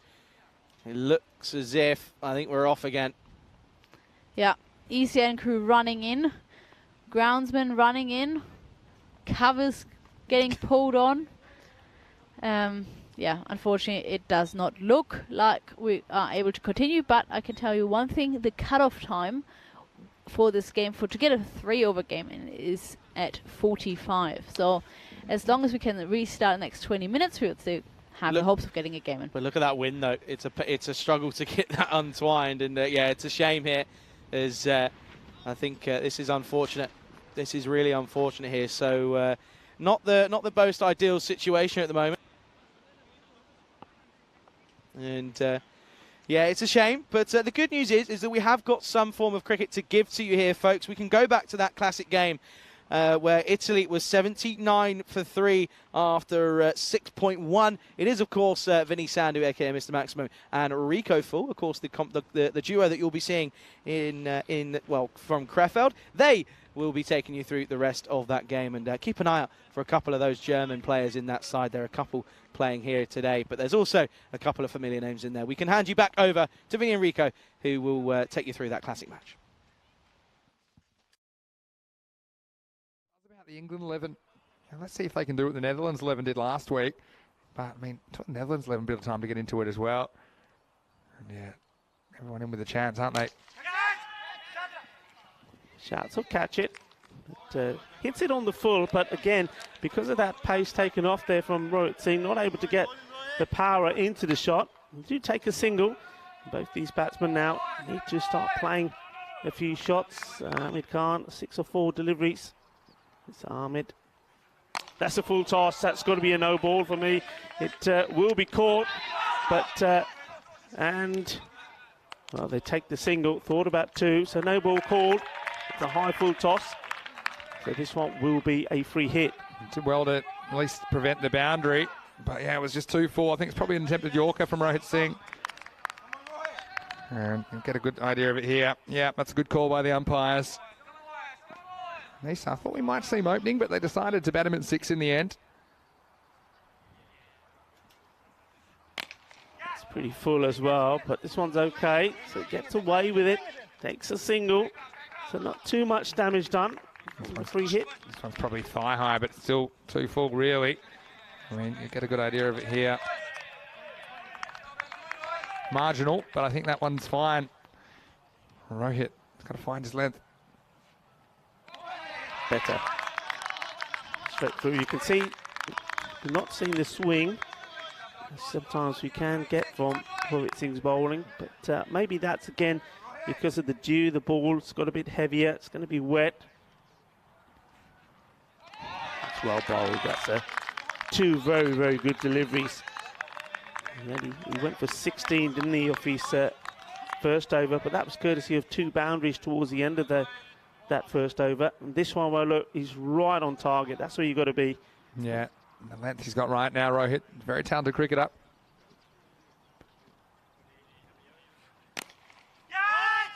In the air, 1 bounce, stopped by the man. He's fielding on the boundary there at extra cover.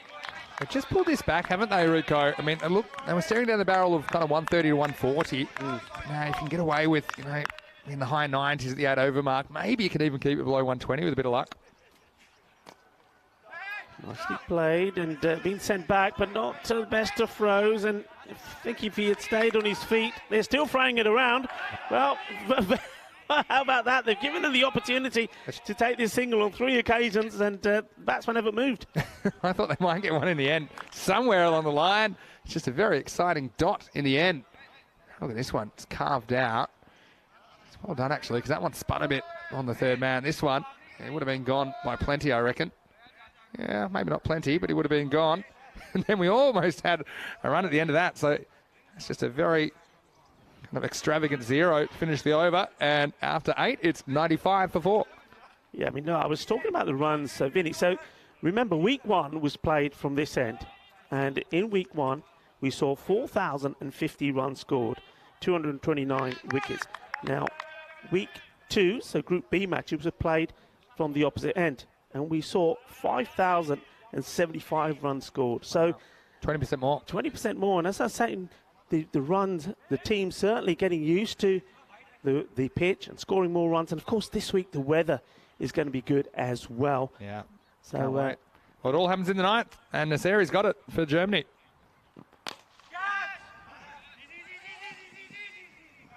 Oh, good work in the end. I mean, it's where you got to be, I think. Yorker / low full toss. It's a difficult one to dig out. And there's a nice bit of work as well. It was Abdul Shakur Rahimzai again, who was very quick to hustle in. And now they are pushing him back. So it's kind of a sign that you're probably going to bowl full because they're bringing up the deep backward square leg into the circle. They push back Rahimzai at long off. Yeah, full and straight, single. And they really have clawed this back. And we were talking at one point, remember the halfway point, 5 over mark was 63. They scored 2 wickets down. And well, that great over, I've got to say, from Rohit Singh, he's second. Has really put the squeeze on, and there's no length being given here to play the shot. So batsmen have to craft something out of these deliveries. Up in the air and a chance. And no mistakes at all. And an easy catch taken by Shoaib Azam. No problems, nicely done. So that's what happens, doesn't it? Good overs, dot balls, only singles. They know they want big shots. They want to get beyond the 120 mark. And at the moment, they're starting to struggle here to put a good score on the board. Well, he's been fed a steady diet of Yorkers, and then when he finally gets one a length that he can hit, probably just got a bit of overexcited and mistimed it there, Nisar Ahmed, but Shoaib Azam took a good catch. It's a long way in the air, And so I do have the staggers. They're only 5 off the last over, and that's wicket number 5. Mr. Ahmed goes for 4. It's 97 for 5. Yeah, good time to get a wicket. Good time to send in a new batsman. And Mr. Ahmed there scores 4. Just really wasn't able to get a hold of anything, but they did bowl well. No short deliveries, no width, all wicket to wicket. The new batsman is Singh, Jaspreet Singh. Yeah, he can bat. Don't worry about that. He's got 9 balls to play with.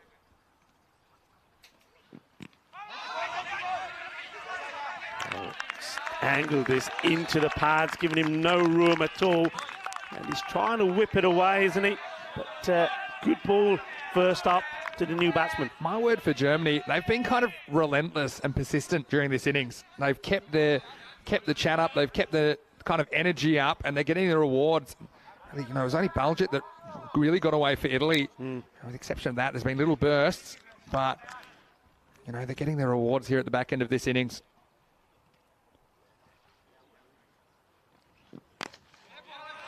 Takes this one out. Will just be the 1 run fielded by Rohit Singh, the captain.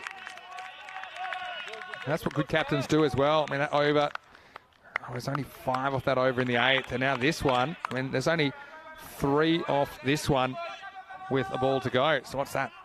Just 8 runs off the last 11 deliveries at this stage of the innings. That's priceless. Yeah.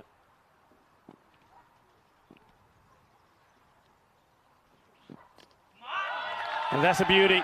Well, you're talking about priceless. That shot is priceless as well. He showed his intent early, didn't he?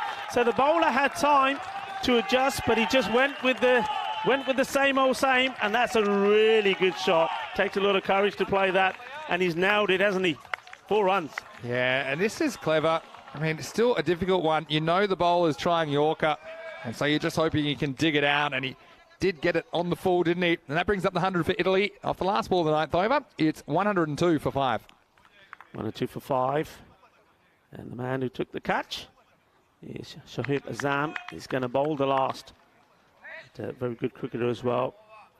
Remember seeing him in Kiel, and he certainly entertained us there with his batting and his bowling, and of course his fielding as well. Yeah, he's a very, very gifted cricketer, isn't he? Shoaib Azam. We saw him take his club, Kummerfelder Sportsverein, to victory in that ECS. Anyway, here he is bowling the 10th. Firmly hit. Just take a single. And that's a win here at the moment. I think if it looks like they're going to, unless we see some amazing hitting here, if they keep this down to sort of what about the 115, they've done a remarkable job. It's been a great recovery. There were 63 off the first half of the innings. Oh, this one, he had the width that he wanted. It was there for the shot, but he beats him, doesn't get anything on it. Had a big gap there. There's a very fine third man. There's deep cover, and there's just one lone man, like a hermit, at backward point in the circle. So if he got around him, he would have had 4 for sure. But this is a really good comeback. I think now, Germany a lot more comfortable chasing something like 110. Gets hold of this, tries to catch it, and he can't do anything about it. Just fingertips away, goes all the way. Bolle. Looking to finish strong here, Italy. Yeah, it's a nice shot. Just gets enough of this to get it over Fayez Nasseri. And this is what happens when you don't quite get the Yorker. You see it's a length that he can get under. We have seen those mishit on occasion, but that time the batsman's willing it over. Goes for another one, but this time he'll get one. And despite the slight fumble from the fielder, that's all it will be. Yeah, what an interesting one, maybe to try and take a 2 on, because if there's a run out the bowler's end, and you get Ahmad Khan back on strike, who's got the hot hand. Jaspreet hasn't really been able to make an impact so far in the 3 balls that he's faced. They probably would have got away with it if they went for 2 as well.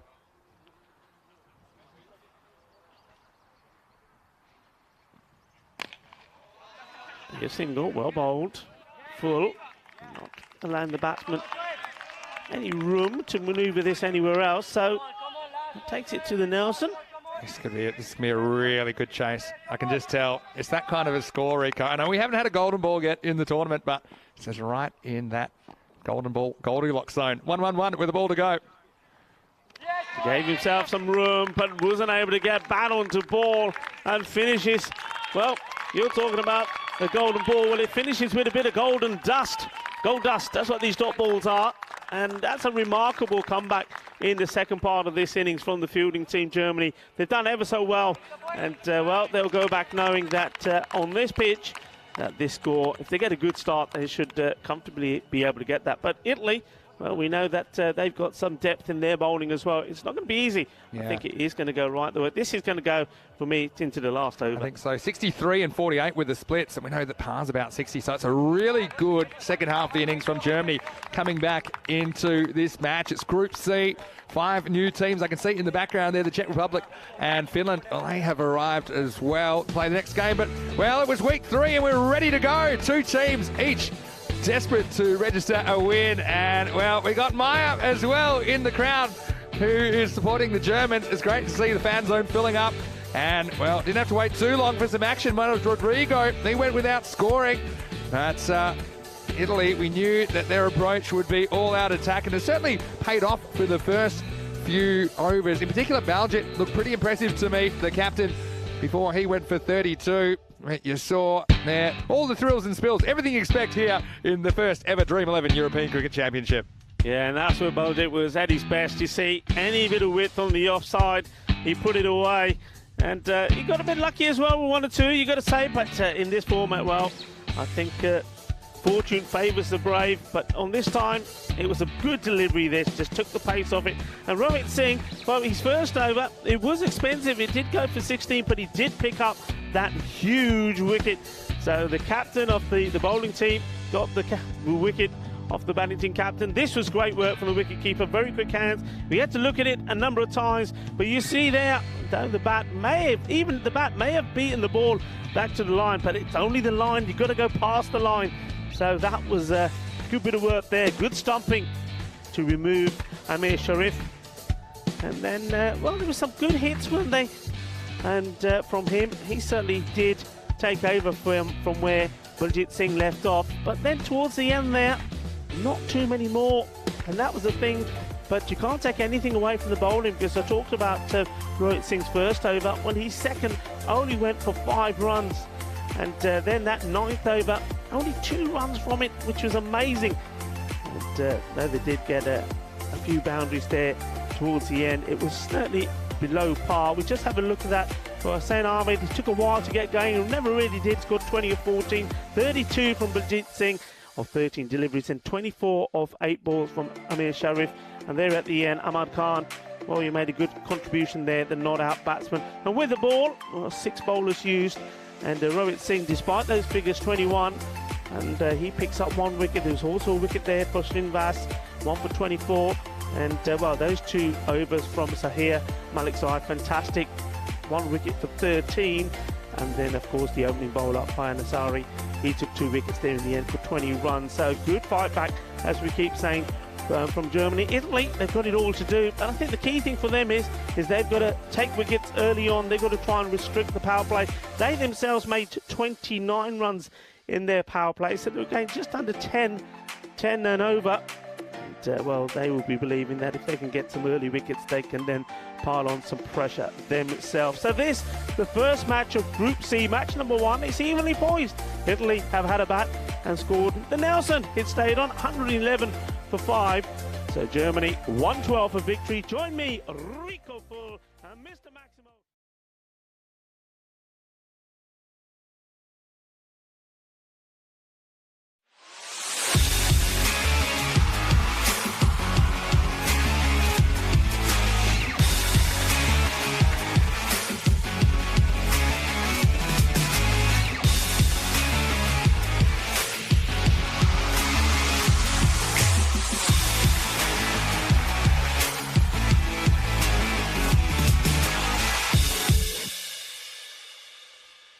This European Cricket Network event is proudly brought to you by HCL Software and Bizaway. Good afternoon, everyone. Welcome back to this RC ground here in Dresden. And unfortunately, it's looking very wet. And it is a big shame here, that has to be said. I have some bad news to bring you all. As you can see there, pictures there, that the covers are on, and they're being used in full effect as well. As you can see there, that the covers are on. The ground is looking very, very slippery and wet at the moment. And yeah, it's a big shame to have to bring you the news that unfortunately that the match number 8 has been officially abandoned, of course. And yeah, it is a shame, as the cutoff time was 1:45, so in 3 minutes time. But for the time it would take to take the covers off and get the teams ready and stuff, it would have gone past that point. So it does mean that these points will be shared. Now the next game isn't supposed to be coming up until half an hour's time, or just over half an hour's time. So we've got a bit of breathing room until the start of that,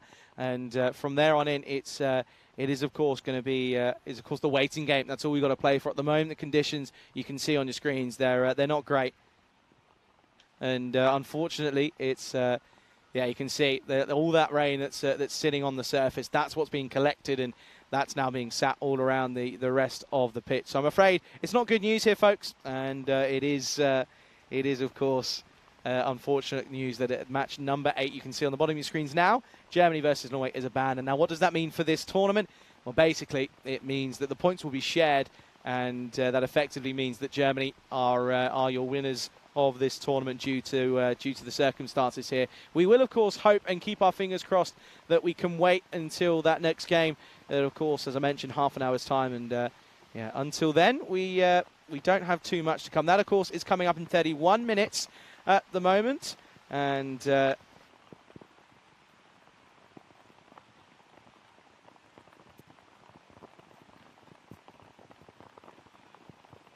so what we'll do at the moment is we'll hold pause on that classic match that we had there. It's a thriller, isn't it, at the halfway stage of that game between Italy and Germany a couple of years ago. We'll hold fire on that one at the moment, and yeah, news is that unfortunately match number 8 is now abandoned. So at the moment we're going to stick to what we know.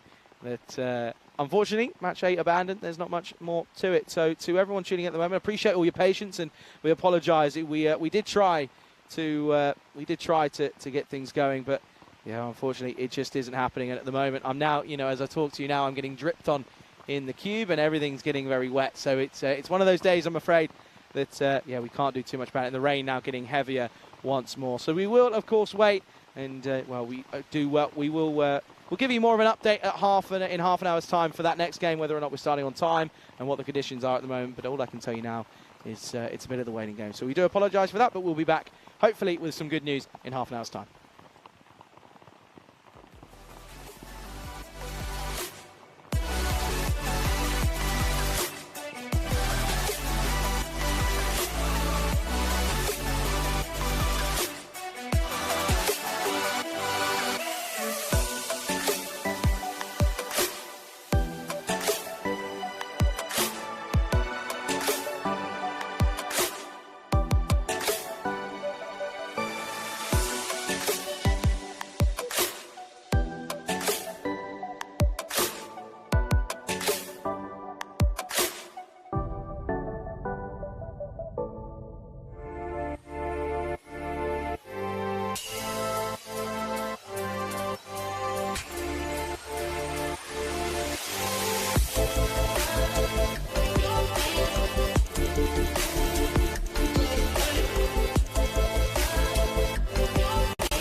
This European Cricket Network event is proudly brought to you by HCL Software and Bizaway. Good afternoon, everyone. Welcome back to this RC ground here in Dresden. And as you can see by the picture on your screens, unfortunately, the news isn't great. The weather is still pretty dire, and the rain is still continuing to pour here. And of course, last time we spoke to you, that last game was abandoned. And well, I can tell you that at the moment we're not abandoning the last game just yet. We're still pushing it back. And at the moment, though, we're just waiting for this rain to wait and sort of lift off. But it's But it hasn't really gone anywhere. It's just sort of been consistent downpour at the moment, and there's not really much else to tell you apart from that. The cut-off time for this last game of the tournament is at 4:25 local time. That's what the cut-off time is. There's not really much more to it. If we don't get a ball before then it's going to be abandoned. But if we get a ball before then, it'll probably be looking at a reduced over game, of course. And unfortunately, that's all I can really bring you. That's the only news I can tell you, of course. Those points that were shared in that match number 8, of course. So those points were shared, but at this moment here, match number 9 still being delayed, still being pushed back, and of course the cut-off time is 4:25 local time. So 40 minutes time or just over that to be precise. But we appreciate all your patience. And listen, do make sure you keep updating in the chat. We'll be trying to get in there as much as possible. Look, there's Derek. Oh, Derek's having a bit of a waddle in the. in the water there, clearly. But yeah, it's not great news, but what we can do is we'll bring you some more cricketing, actually. Well, Derek's now on a wonder. Brilliant. We were...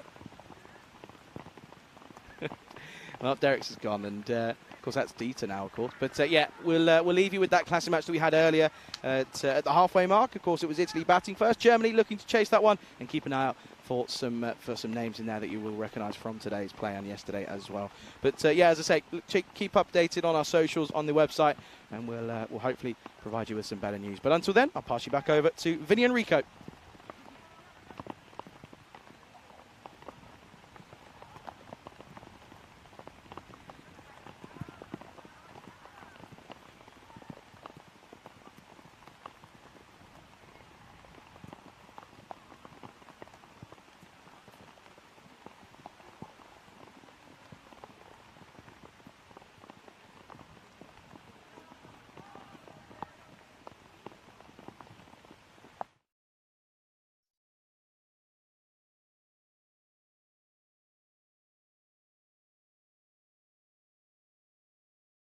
That comes to an end, and it's a good one in the end for Germany.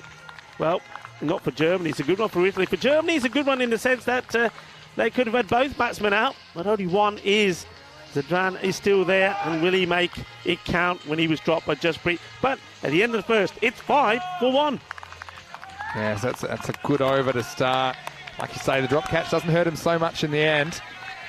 Let's have a look at these teams that are in Group C. We will see Czech Republic and Finland coming up next, and we'll see England 11 in the third match of the day. The news from the toss is that Czech Republic, they've won the toss, and they'll be batting first in match 2.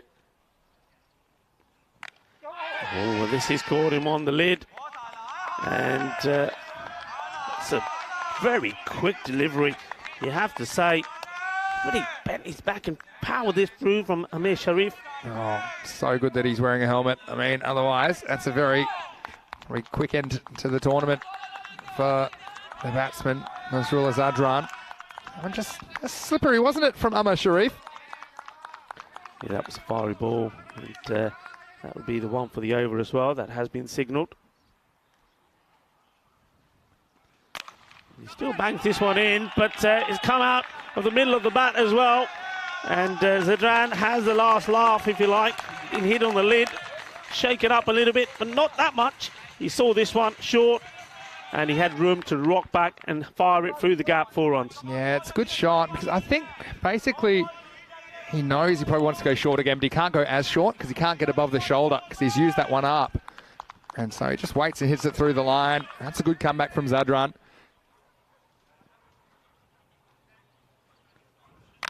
Still going short in the air. Will it be second time lucky? Yes, it will. No mistakes this time. And the catch taken from Justpreet. So we finally he's got something to feel good about. It's a long time out there, isn't it? When you're on your own, you drop the catch, you're wondering what everybody's thinking. It's been seen around the world as well. So this one would have been pressure, but he holds on to it, and he sends another one back. So the two openers have gone, Vinny. Yeah, they're gone. And they haven't wasted too many balls, to be fair. Nazrullah Zadran, I should say, goes for 8 off 6. And look, he hits that better, it probably goes for 6. If he hits it wider either side, it probably goes for 4 or 6. In the end, he hits it straight down the throat of Jaspreet Singh, and he gets to make amends pretty quickly. And Germany now, some early trouble with the wickets. It's 9 for 2. Yeah, I mean, this is a man that we know very well. It's Michael Daub that comes out to bat. It's a classy young batsman, 22 years old. He plays some delicious shots around the ground. He's not a natural big hitter, but I think that's fine. I think that's what Germany need here now. You got the firepower there in the captain, Rohit Singh. He'll score quickly, and I think you just need somebody just to steady the other end and just keep giving him the strike. And he lets this one go through. We're certainly going for the shorter delivery, isn't he? The bowler here. He's every delivery that's been bowled so far has been short from Amir Sharif. And you just get the feeling that the right batsman in at the right time against this sort of bowling will go after it. Got the field for it though. He's got the third man back. He's got deep point back. He's stacked that offside field with 7 of the 9 available fielders, including a slip. So you can take a risk if you're going to go across the line. Gets behind this. Mahela Daub's the new batsman. Yeah. He gets off the mark. We did see him playing in Hungary actually for the Budapest Blinders. Also plays his trade in German club cricket, so gets an opportunity here at number 4. A bit of a test for him, that's for sure. MSC Frankfurt are in the chat. Hello guys, it's great to see you and congratulations on your European Cricket League qualification.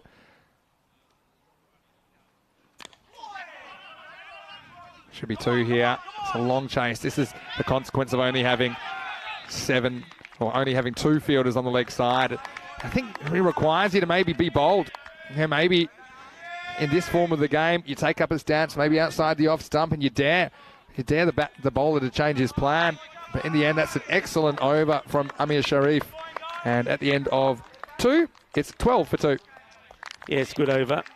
He's got his wicket. He's got the man. He's put his team now. I was saying they needed good power play. They needed to take wickets early. They have. And what they got out there now, well, I think you've got a combination of 2, but if they get in, they can take Germany to this target. Rohit Singh, he only bats one way, and that's his philosophy. No matter what the situation is, he's going to play his shots. Well, this is a big swing here from Mahela Daub. I think he sees that the two men straight are inside the circle. He wants to take them on, tries to go over the top. Got some more hellos to say in the chat. Wakas Firik is in the chat. Hello to you, Wakas. Hello, Wakas. Joining us this morning. It's great to see so many familiar faces in the chat. It's a real sense of community, isn't there, in European cricket at the moment? Here's Mohamed Imran. Oh, another swing and a miss. This is a good start from Mohamed Imran to the over. Yeah, Wakas Virk, I tell you what, I would love it if Wakas Virk was here. You know why, Vinny? Because Wakas Virk always brings me parantas. He does. He always brings me I wish he was here. I haven't forgotten. The aloo parantas are magnificent. It's the best way to start the day. Yeah, hello, Wakas. I am hungry. Oh, he's done him again. And a bit of frustration here, I'm noticing, from the captain, the non-striker, Rohit Singh. But he's far better off, rather than taking that out on himself, just scarping to the other end and having a word with the young man. Yeah, get involved as well. If you follow us at European Cricket, we have so many subscribers. We can always use a few more on Facebook, Instagram, and Twitter. You can also follow me at Mr. Maximo. And Rico is on the Facebook now. Rico.full.1. Don't forget to go to our website, europeancricket.com. Oh, this is just top-class bowling. It really is. And it's pressure that builds on you exponentially, ball by ball. Yeah, he's made room for himself, but look at the movement. Yeah. He's the only bowler we've seen so far that's getting that amount of swing. And even with the batsman trying to compensate for it or making that movement, it's not able to do anything about it. Yeah, well, all the highlights you can find at European Cricket, they're always up there.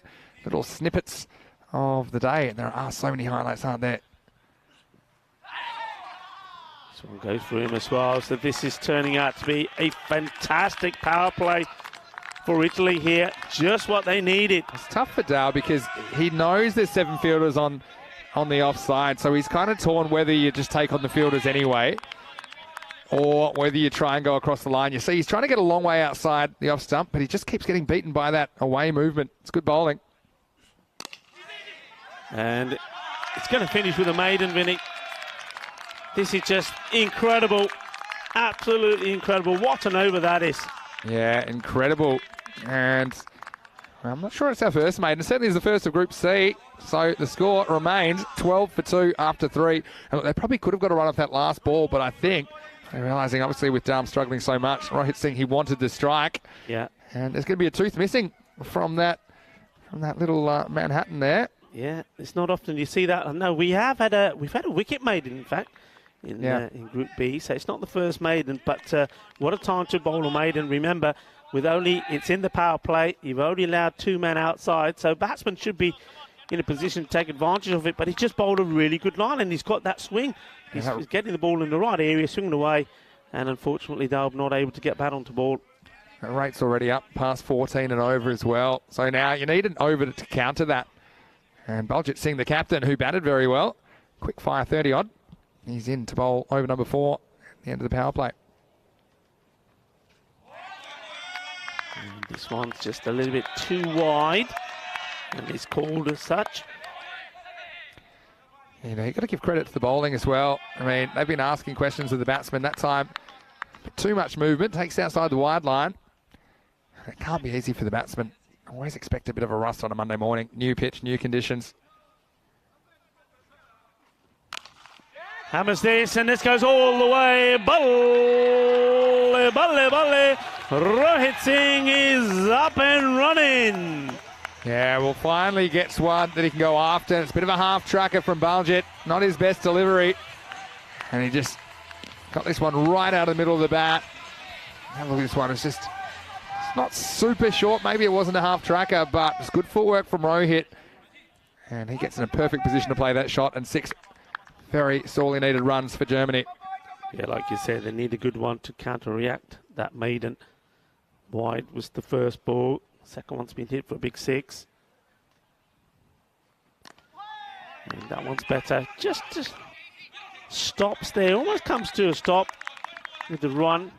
It's almost losing his footing a little bit, but still gets the ball in the right area. Bit of a question in the chat from Gordon, who noticed that on my Instagram I was celebrating the AFL Grand Final, the Australian football. We had it on the hotel, and then a bit of a concert. But he wanted to know what you were doing over the weekend, Rico. It's a good question. Oh, that's a very clever delivery. Well, I must admit, I did go back and watch some of the highlights and the key points that I wanted to go back and watch. Watched a bit of Cyprus Limassol as well, because I didn't quite catch the second game. I know the main thing you did. I didn't see the hat-trick, but the other main thing I did, go on, you tell him. Yeah, Rico cooked a feast in the hotel room, and Rico is a very, very good cook. So thanks for that, Rico. You're welcome. He's taking on the fielder once more, and he's going to get there despite a fabulous diving effort there from the fielder. Well, how about this? He's for an effort from Rodrigo. Go, Rodrigo. Vamos. I'm liking that, but not able to stop it. Yeah, Manos Rodrigo really launches at this one. 10 points for effort, 0 points for result. And so, you see, have a look at that for some air time. It's cannot keep it away from the boundary. Still a lot of cricket left in this match. They just need a good over. It was a clever bit of work because he took off from inside the field to play. If he could have somehow pulled that back before he touched the ground, would have been an amazing stop.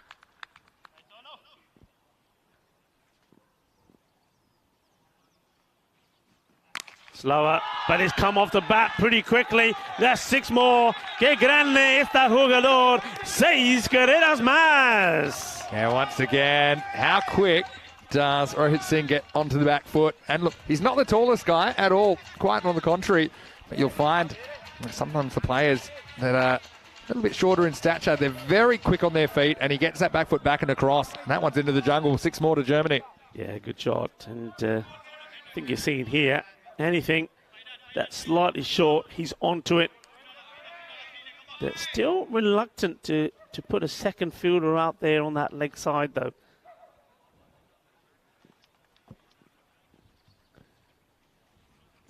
Slower. Takes a single. Clever batting. He wants to stay on strike. It's really clever batting from Rohit Singh because he knows that Daub's been struggling at the other end, so he's got his back and he'll continue to be on strike as we get to the end of the 4th over. Germany are 30 for 2 and they were 18 off that over, so just what they needed. Guess that rate coming down a little bit. Good batting by Rohit Singh. So very good morning once again. If you're just joining us, it's week 3 of this Dream 11 European Cricket Championship, the first ever tournament of its kind, the first ever international T10 cricket. Vinny Sandu here, Mr. Maximo, along with Rico Full, and we were talking, and there was a great question in chat. What did Rico do over the weekend? He cooked a magnificent feast on Saturday night for all of us, and I don't know if there were any noise complaints. So long after I went to bed, It may have been one or two. It was still going, but anyway, so we don't often get 2 days off in a row, do we? No. The Saturday and the Sunday. It was very nice to get the whole team together. I mean, the team's out there on the field. There's a team of umpires as well. And this is the European Cricket Network team as well. So it was an opportunity for us to get together and socialise a bit. Of course, we had to say goodbye to some of the teams from last week, and we welcome the new teams in. And, of course, only 2 of these 5 teams that we'll see this week will actually remain in Spain because we have the Championship week coming up next week, and they'll join Belgium, Spain, the Netherlands, Lebanon and Austria. So it's going to be a huge couple of weeks of action as we have just started the second half of this first ever ECC. Yeah. And look, this is a man coming on the ball we know very well. Here's a Ravi Paul. Let's see if he can get those demon Yorkers going. It's a slice and it's in the air. And oh, he's dropped an absolute dolly. This is a dolly, and that is going to hurt because that is the captain, Rohit, who's... Oh, this is really going to hurt them. He's looking straight into the sun, to be fair. People often say that. There's no real swing. It just kind of slides across him. But there, you see... It's the last moment. Doesn't hit the middle of the hands at all. And that is a moment that Janakavas will want to forget. Ravi Paul does swing the ball prodigiously into the right-hander when he gets it right, but he doesn't have the new ball today. Still, it's only 4 overs old. Well, this one was very wide. He didn't need to be playing at that. But that's the mentality of Rohit Singh. I mean, I've had the pleasure of interviewing him, and did it when in Crefeld, the T20Is, when he made a huge knock, a match-winning performance from him. And he says then, he said his mindset is just to attack. And that's the reason why I think he'll play some shots and balls. But you think, maybe he should have left it. And yeah, it's going to drop short, I think. Yes, it is. And now it's going to be tidied up. He gets 2 runs to his name. And I think maybe here, Mihela Dalbert just made his mind up to say, right, he's going to play some shots. He's going to take the chance. If he goes, he goes. Yeah. Because, of course, he can say another batsman who's in maybe better form can come in and take over. The thing is, sometimes you just get a bowl that troubles you. Which I think is what happened to Mihela Dalbert back in that over number 3 when Mohammad Imran seemed to have his measure. But this is why I think, it's a new bowler. Ravi Paul is most dangerous when he's swinging the ball back in, but I haven't really seen any evidence of that as yet. Swing bowling is one of those things. Sometimes you have it, sometimes you don't. Well, this is a very good delivery, and there he goes, Ravi Paul. He says, hello, chunka there, fatte. But that's a very cleverly disguised slower ball, and it was too good for Mihela Dalbert. He goes. But I think he'd already decided, Vinny, that he was going to go after everything here. I think he decided he's not seeing it well. He's not timing it well. It's probably better that he makes way for somebody else. Yeah, you see. So he really takes a big risk by going across his stumps and trying to flick it away, but it's a difficult one. The middle stump gets tilted back. And Ravi Paul, his signature celebration. Just have a look at that. I think it was a slight off-cutter. His little celebration. And we saw it before, didn't we? And we had to wait a while, but we see it again on the European Cricket Network. So Mihela Dalbert, not the start to the tournament that he was hoping for. Germany will get a new batsman to the crease. It's 33 for 3. Well, he gets a wicket in the end. And Mihela Dalbert, he goes for 3 of 10 deliveries. But Ravi Paul really could have had a wicket off his first ball, and that would have been the prize scalp of Rohit Singh. But that one got dropped amazingly. It was such an easy catch, you have to say. But he does get a wicket, and he has sent back Mihela Dalbert, a new batsman to face. Yeah, looks like this is Abdul Shakur Rahimzeh, who's coming in to face Ravi Paul. Hasn't swung one yet.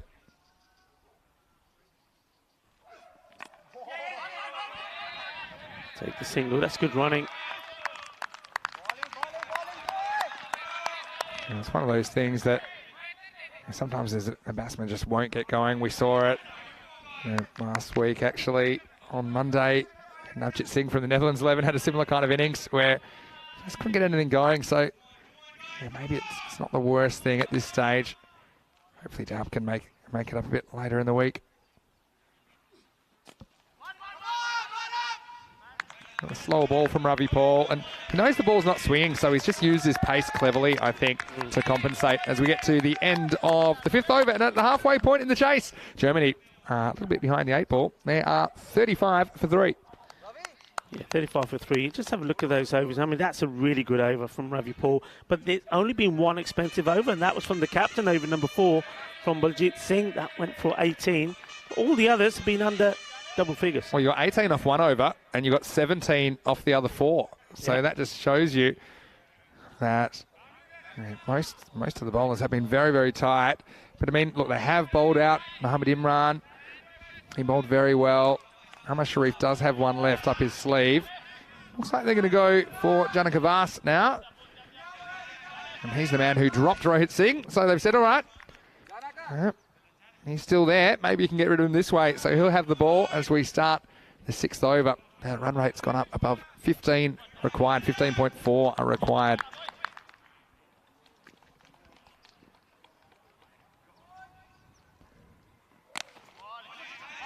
Place this short off a length outside the off stump. Played out to the offside by Rohit Singh. Gets a single. So him side. I think it's important now. Rohit Singh can't be expected to get all of these runs on his own. Yes, he's in and he's going. But the other batsmen, they have to also fire if Germany are able to pull this off.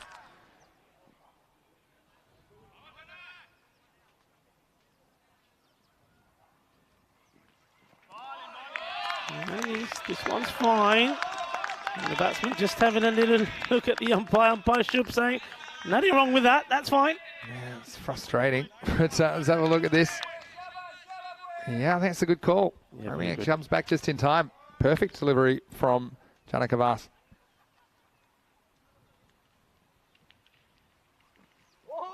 And it's another one. They're taking him on. And that's really, really quick running. Such a clever cricketer. Such a clever cricketer. He knows that if he spends too much time at the other end, this game is going to slip away. So he decided it was worth a risk. And he was backing up there. He was so alert. Rohit Singh taking matters into his own hands. And let's see if he can do anything with this 6th over from Janaka Vas.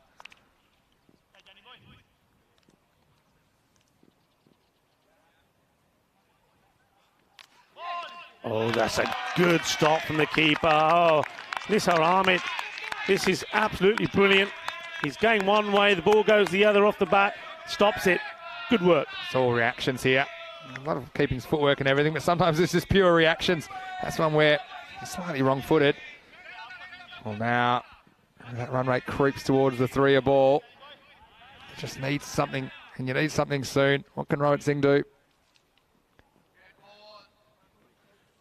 Just stops himself as he's coming in there. I think that he may have heard some talking from one of the fielders as he's running in, and just stops in his tracks, goes back to his mark. Well, I'm not going to count them out as long as Rohit Singh is there. Yeah. But, I mean, like I say, needs some help, doesn't he? This one is a wide. I'm feeling this one may have done a little bit as well. Let's have a look at this. Has he got any movement on this? Yeah. That one just seems back a little bit, but straight over that line. Typically, if it gets any of that blue wide indication line as it goes past the popping crease, it will be called. I think it's a good call by umpire Shub.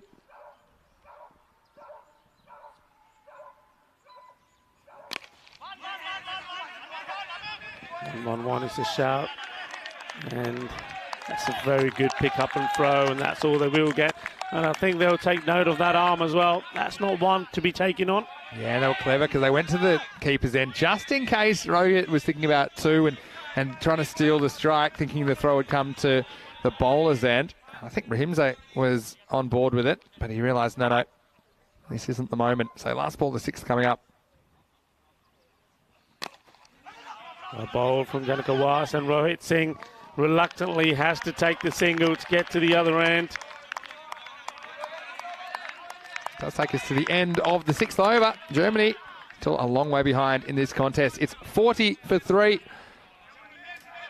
And now they hit that 18 and over required, which I use as my PONR, my point of no return. You rarely see it go past 18, the required run rate, and come back. But having said that, we did see it in the impossible chase. That's why I called it the impossible chase, Rico, because you don't often beat the point of no return. They need something to go their way, and soon. And it's Rahimze who's on strike. And with the exception of Rohit Singh, no one else has really gotten going in this innings. Ravi Paul back into the attack.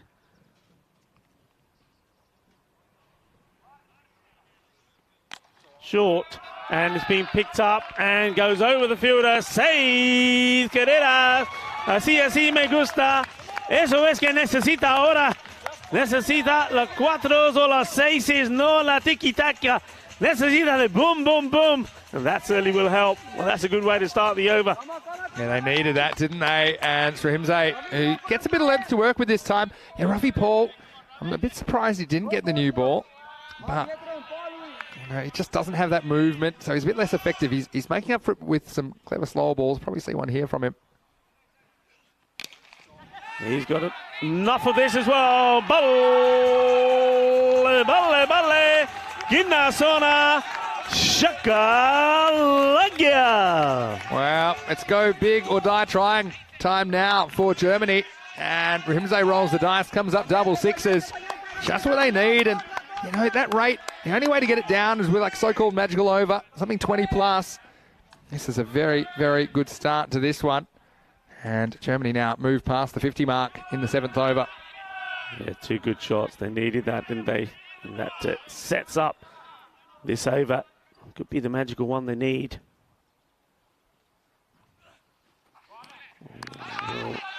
If he hits, he could be in trouble. And they'll probably go upstairs, I think, here.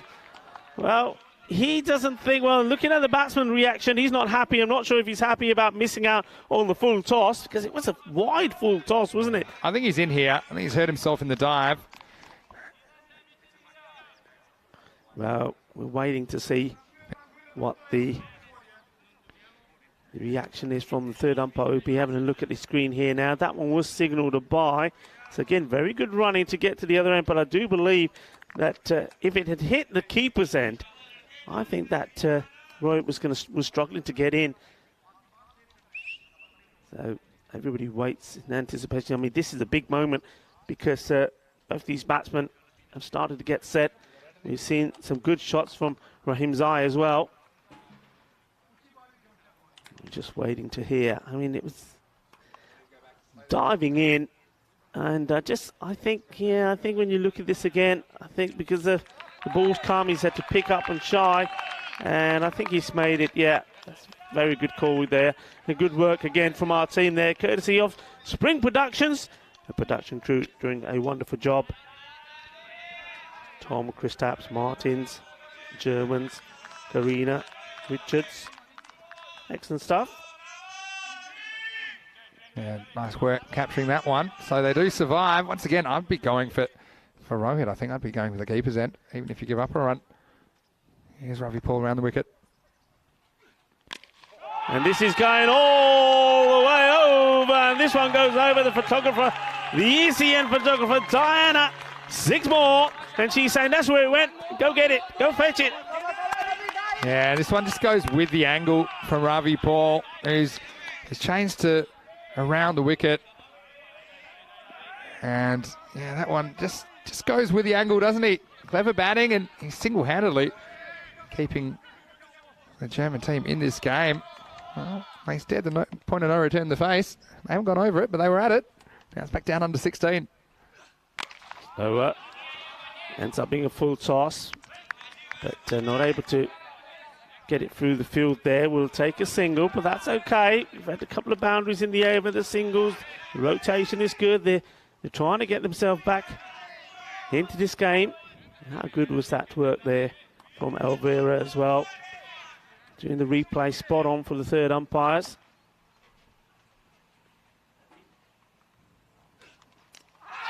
And he's got him. Here we go. Wait for it. Boom. Well, clever bowling. He's been expensive, but he has taken a huge wicket. And just as the batsman, Hamzai, was getting himself in and giving some support to Rohit Singh, he departs. And it's very similar attempted shot as what we saw Mahela Dal play. Steps right across the line, showing all these stumps.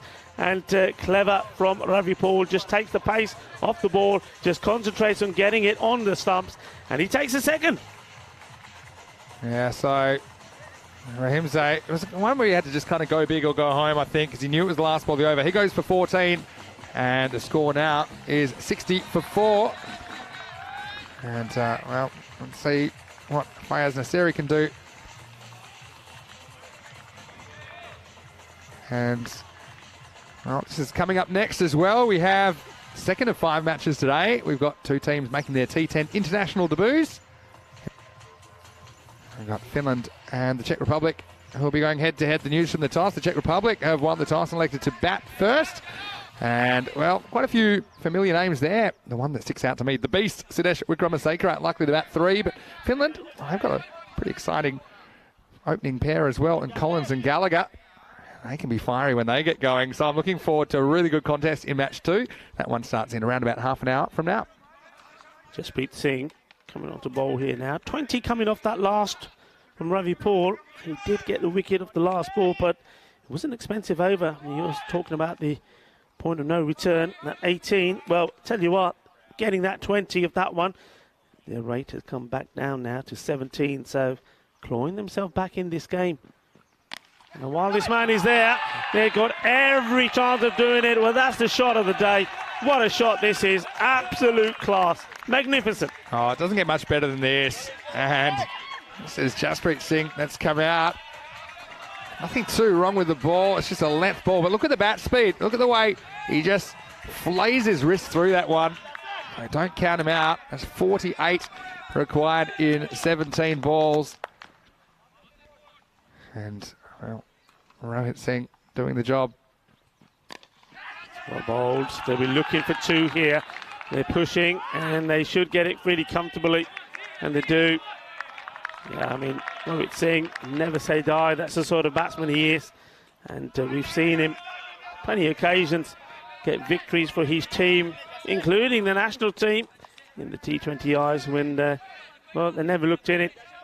And that's what he can do. That sort of class act he is. Very wide. Oh, no. Well, I tell you what, if this match goes Germany's way, you're going to have to look at some really sloppy fielding. I mean, that is Manoj Rodrigo there. There's Maya. She's excited by that. I don't know whether she put a spell on the fielder there. It's on that side. And that's just one that I don't think even Manoj Rodrigo can work out exactly how that one's been missed. But yeah, there's been some sloppy fielding. There has. I mean, at this level, I mean, really, that's not acceptable, is it? Full toss, and he's banged his way. Seis Guerreras Mas. Balle. And aren't they up for it? Well, they know while he's there, there's every chance they're going to do this in style. Big hit, 6 more. Oh, can you believe this? Cricket is a momentum game. Once again, they get that rate below 16. Oh, the Rohit Singh show. He was a late call up into this team. Wasn't in the original selected team as well for Germany. Can you believe it? Hard to believe, but well, here he is, and he's delivering. He's on 46. He has 46 of the 76 runs in this innings. And make that his 50, 52. Shaba. Ginna Sona. Que grande es ese jugador. ASOS हनियाल Rohit Singh बहुत बधाइयां अपनी 50 बना ली पहली match ਦੇ ਵਿੱਚ 52 ਕੱਲੀ 20 ball ਦੇ ਵਿੱਚ unbelievable stuff and he does what he does best, just goes out there and plays his shots, and this one was big. 6 more to him. Again, it's the length. It's just something that Rohit can pick up. It's not quite hitting the Yorker. I think you've got to get it right up in that block hole, but you don't have much margin for error. This game now hangs in the balance. Slow ball.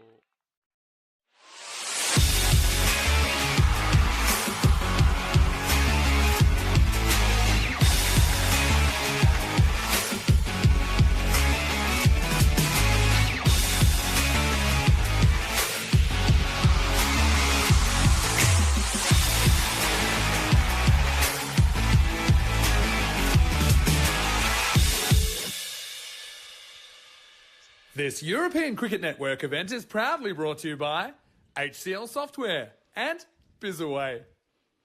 Good afternoon, everyone. Welcome back to this RC ground here in Dresden. You join me, Charlie Hunt, on the European Cricket Network. I've got some good news, everyone. We're getting some cricket in at last. Of course, this is the last game of our time here in Dresden, and we've been waiting it out and trying our best. And we're going to go ahead and get a 4-over match in here, folks. So this game, of course, is going to be Norway taking on the Czech Republic. Norway need a big, big win. They need to win big if they're going to have a chance of chasing down the Germans in the table. And, well, this is the news here. And you can see there that, well, this is the state of play. It's a 4-over game, then a 1-over power play for both sides. These are the sides elected for this one here. You can see that the Czech Republic are, of course, yet to get some points on the board. It's a good chance for them here to give it a good go at the moment. They, well, they certainly are in with a chance here if, of course, it's a restricted game. And, well, it's not exactly going to be easy. But, well, good news is, though, is that we're getting a game on here. So a very warm welcome to everyone tuning in around the world. And, yeah, good to see players making their way out to the middle. But a warm welcome to everyone tuning in all around the world, whether it be on Fancode or in India, on Fancode out in India, I should say, on the European Cricket Network YouTube channel. A very warm welcome to all of you. And, yeah, good news, we're getting a game in. I know a lot of people were hoping to see that, but the good news is we are going to get a game in here.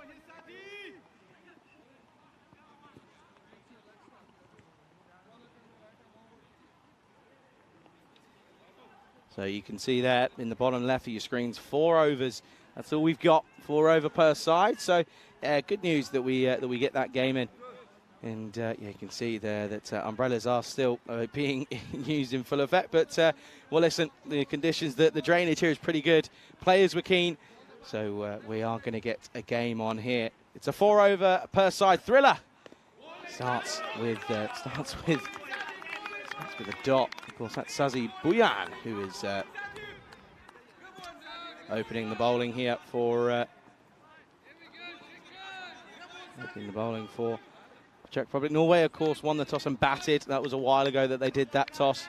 And they probably, I don't know if they would have wanted to change things or maybe keep them the same, but it doesn't matter. They are in, they're batting first. Iqbal and Ahmed opening. Can't quite get that one. And look at him, he's saying there, it's not exactly the easiest, but these two were keen to play. All of them were keen and ready to play. You can just see he's saying that. I'm struggling a bit here, but, well, you're out there. Make the most of it. You're out there for a reason. Of course, it was fully considered as to the discussions as well. But, yeah, they're out there. And this is gone. This will be 6. So first, Maximo time. And a good bit of fielding there by one of the 12th men, 13th men. Good bit of bowling from Buyan, but not in that time. That was in the slot. And Iqbal goes big. And gets his account open with a Maximo. 4 overs is not a lot of time, is it? They've got to go big, haven't they? If you go at sort of 12s, you're going to end up getting to sort of that 48 area, maybe more, 56. This one up in the air, chance, just falls short of staying. It's a good effort in there. They only come through for once, so that'll just be a dot. Good to see there, a bit of an embrace between those two after a bit of a conversation. Yeah, you can probably hear it and see it a little bit. The rain is still coming down, but still, though, it's good to see that we've got everyone out there.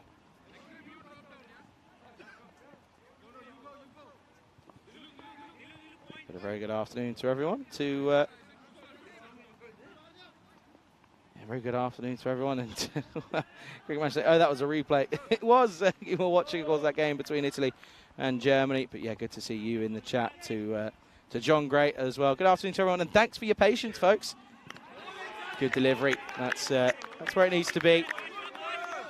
And yeah, that's a good bit of bowling. Ahmed can't quite get that one away. I'm getting dripped on constantly in this cube. Talk about watertight. Watertight, no way. it's not quite working, is it? At the moment, though. And goes for it and gets it. This one is going to be all the way. 6 runs, I believe. And Ahmed will get his account open and underway with a Maximo. A good flow of the bat. And that will probably be, and I believe it is, the end of the first. It is the end of the first over. Score 13 for no loss. There you go. 6 confirmed with that replay. And of course, folks, this is the last game of our time out here in Germany. So we appreciate everyone who's tuned in over the last 2 weeks. Of course, I say Germany, I say Dresden, because we're off to Krefeld on Monday. That's coming up tomorrow. But yeah, do make sure you tune into that one. Tomorrow will be Rico Full alongside Vinny Sandy. He'll be taking you through that one. And this is what's coming up tomorrow. Of course, we're hoping for better weather tomorrow out in Dresden. The Rising Stars taking on the Cologne Challengers. Of course, that's coming up at 7:15, 9:15 Central European time. 12:45 out in India. That's day 1 of 12. We do it all over again. So that's the end of the power play here in this game, of course. Just a 1 over a side power play because of those 4 overs that have been restricted. So we lose, what's that, 12 overs that we've lost. So it's an 8 over thriller, 4 over a side. This one up in the air. Good luck with the wind and the rain. Yeah, gets no way near it, does the Beast. And now they'll come back for 2 here. And that's a good bit of work from Iqbal. Not quite the best from the Beast. The tank in front of me, Ritik Tomar, is sort of saying, I don't know what he's doing. He looks at me and not sort of shakes his head. That's tough out there. They are their own worst critiques, are the Czechs. They haven't had a good weekend, have they? Haven't been able to get a win on the board. Magari, this one, good comeback.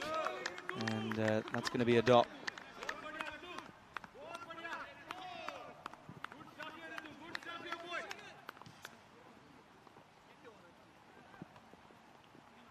John says, did the Norwegian team get to replace the 200 players when they bare thread 11? Bare thread 11, that's what it is. Oh, this one asking the question. Umpire says not out. And it was a good delivery there from Magari. Asking the right questions, isn't he? Iqbal couldn't quite get that one away. Yeah, you see that. Probably pitching outside, if I'm honest.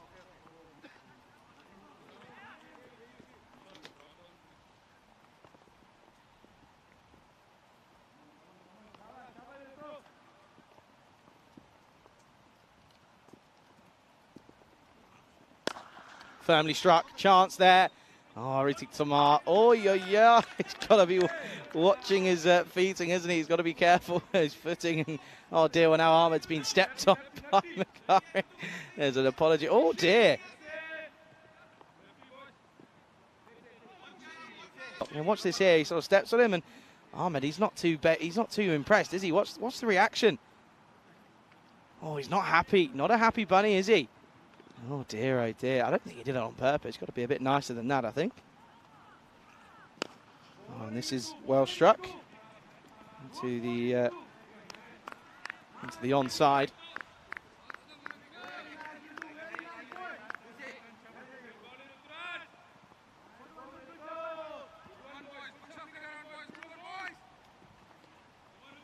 Last ball of this second. It's been a pretty good one, isn't it? Only conceded 4. Looking to continue on in this form. And he won't. It'll get struck. And, oh, he's taken it. That's a great catch by Sabuundavitsi. And there you go. Magari is, oh, look at this. This is a bit of a send-off here, isn't it? I think after getting getting a bit of talk back from Ahmed, he goes caught in the deep. So the first wicket is gone. Score is 18 for 1 at the end of the second.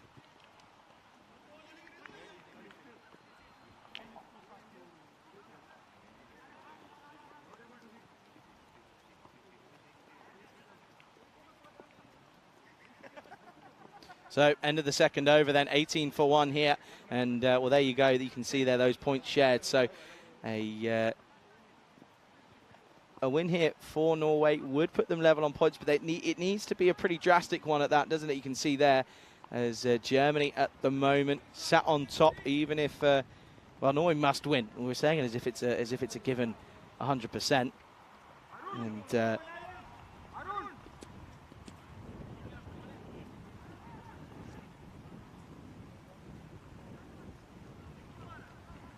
so then, of course, it's going to be Sudesh or Wikramasakara to bowl this third. And then you look at it, and who would you go for your third? I mean, you'd probably go Tamar, wouldn't you? You could go Tamar, couldn't you? Here is the beast, though.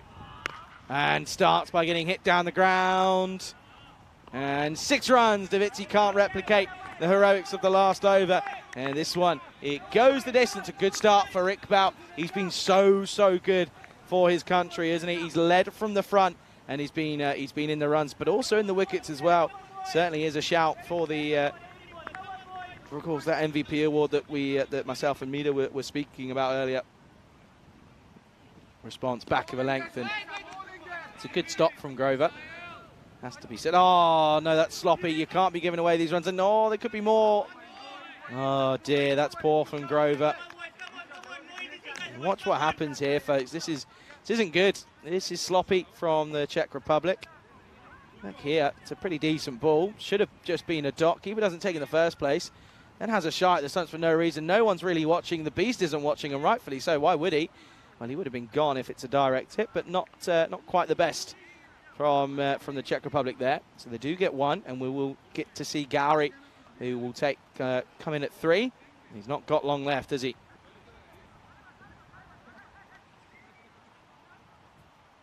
Bit of a field change in as well.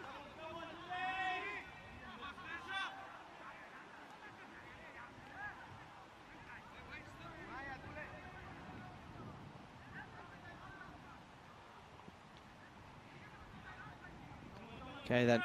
His first look at Gowrie for the last time here today. Oh, and he's going to start by getting funky. That is beautiful. That's outstanding, and it's gone all the way, in fact. That is brilliant hitting from Gowrie. That's got to be up there for a serious contender for Player of the Day. That's stunning. That is superb hitting from Gowrie. Brilliant shot from him. That's superb.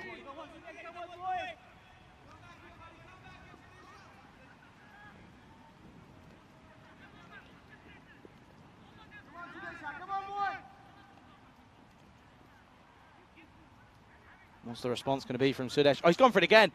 Oh, and he's missed out. Well, now they think about taking a run. Iqbal he was off. He set off, didn't he? Look at that. Oh, I don't know if I hope this gets picked up here. Watch this here. So he takes it on. Doesn't happen. Iqbal was moving. Look at Sudesh. Look at Sudesh. Look. Look at this. That's good. That's quite good from Sudesh. Look, a bit of banter between those two. I like that. I'm trying to see who did that. I'm trying to think who did that. I think it was Bairstow on Smith in an Ashes game, I'm pretty sure.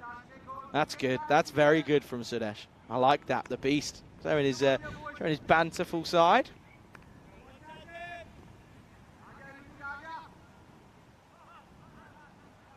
What's happened here? What seems to be the issue? Umpires are talking about something.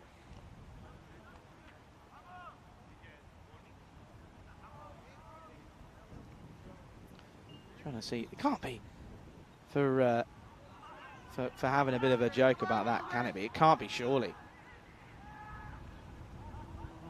Anyway. Oh, now he's going to get pulled into the onside. Arun. Oh, no, it would have been so good. It would have been so good. He gets his fingertips to it. He does get something on it, and I think it clubs off his head, if I'm being honest.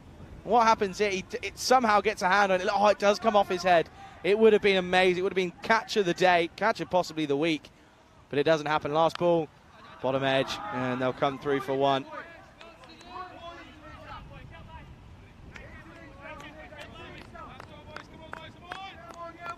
I guess you could say that was technically fake fielding, supposedly, but I don't know. Anyway, it will be 33 for 1 then at the end of the third over. And yeah, at the moment, yeah. So okay, so he's having a word by the fake photo. I think it was in good. It was just a warning, of course, but I think it's. I think it was mostly in good intentions. I don't think it was. I think it was just a bit of banter between those two. But okay, warning's a warning. At least he knows not to do it again. It is. Well, it's going to be Madaranga here, which is who they're going to go to.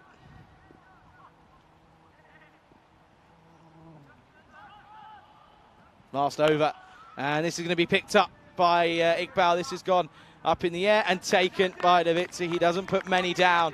So Iqbal, for the last time with the bat, we'll see him here, goes for 17. He went pretty well, but that run rate isn't quite the best, is it, unfortunately? And yeah, that's going to be up in the air, and that will be another wicket down then. Madaranga gets a wicket first ball. Score now 33 for 2.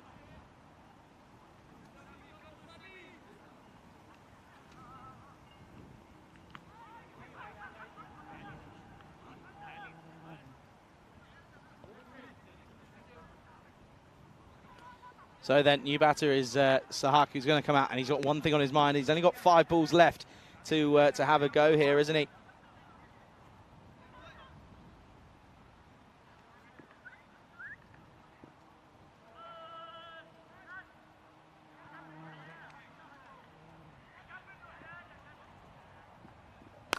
Oh, and he does go big. This one is up and long, 6 runs.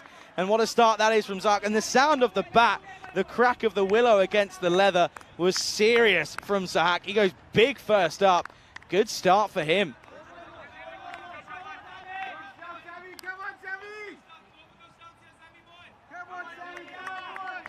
Bit of talk now for Sammy, a.k.a. Samira Madaranga.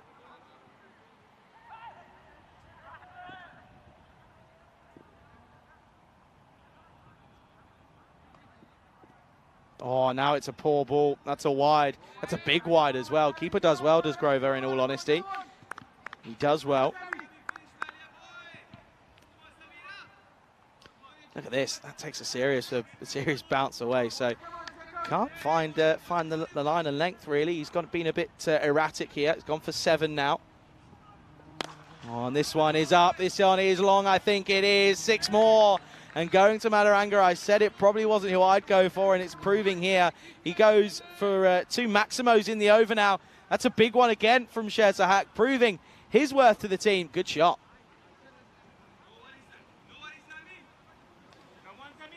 Yeah, Samira Madaranga now goes for 13 off 3 here. 46 up on the board. If they get to 55, they'll be pretty happy. They've got to go big though.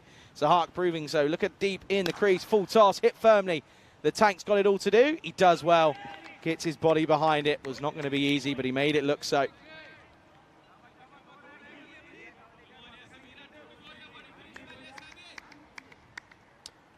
Okay then. Brings Gowrie on strike. They've got 2 balls left in this innings, of course. And now they're probably thinking, look, if we get up to 50, and we can, it's something to bowl at. It's not easy to get to there after 4 overs. 2 balls left. Oh, and they're going to take it on here, and now, well, someone's going to get run out here, and it's going to have to be Sher Sahak, I'm afraid. And unfortunately, he's a little bit unlucky, isn't he? He can understand why he wanted to take it on. He felt he had more of a chance to, more of an opportunity to be able to get that one to get through on that last ball and get something away. But unfortunately, he'll have to go and sent his. There you go. What are we waiting for here? I don't think they're just trying to see as to who it is, but it's definitely Sher Sahak who will depart. It's another wicket down, and the score is 47 for 3 with a ball to go. Well, and out comes a man who probably is thinking, well, do I have to come out? Do I really have to come out and bat? Of course, it's Syed Haider. He's probably thinking, I wonder if he's not even putting his gloves on. That's how much he's thinking, I'm not going to get a ball. Last ball coming up. Oh, He's not going to get one here. That's not going to be the last ball, though. This has not been a good over from Samira Madaranga, I have to say. And again, it's what I was saying. I don't know if I would have gone to him.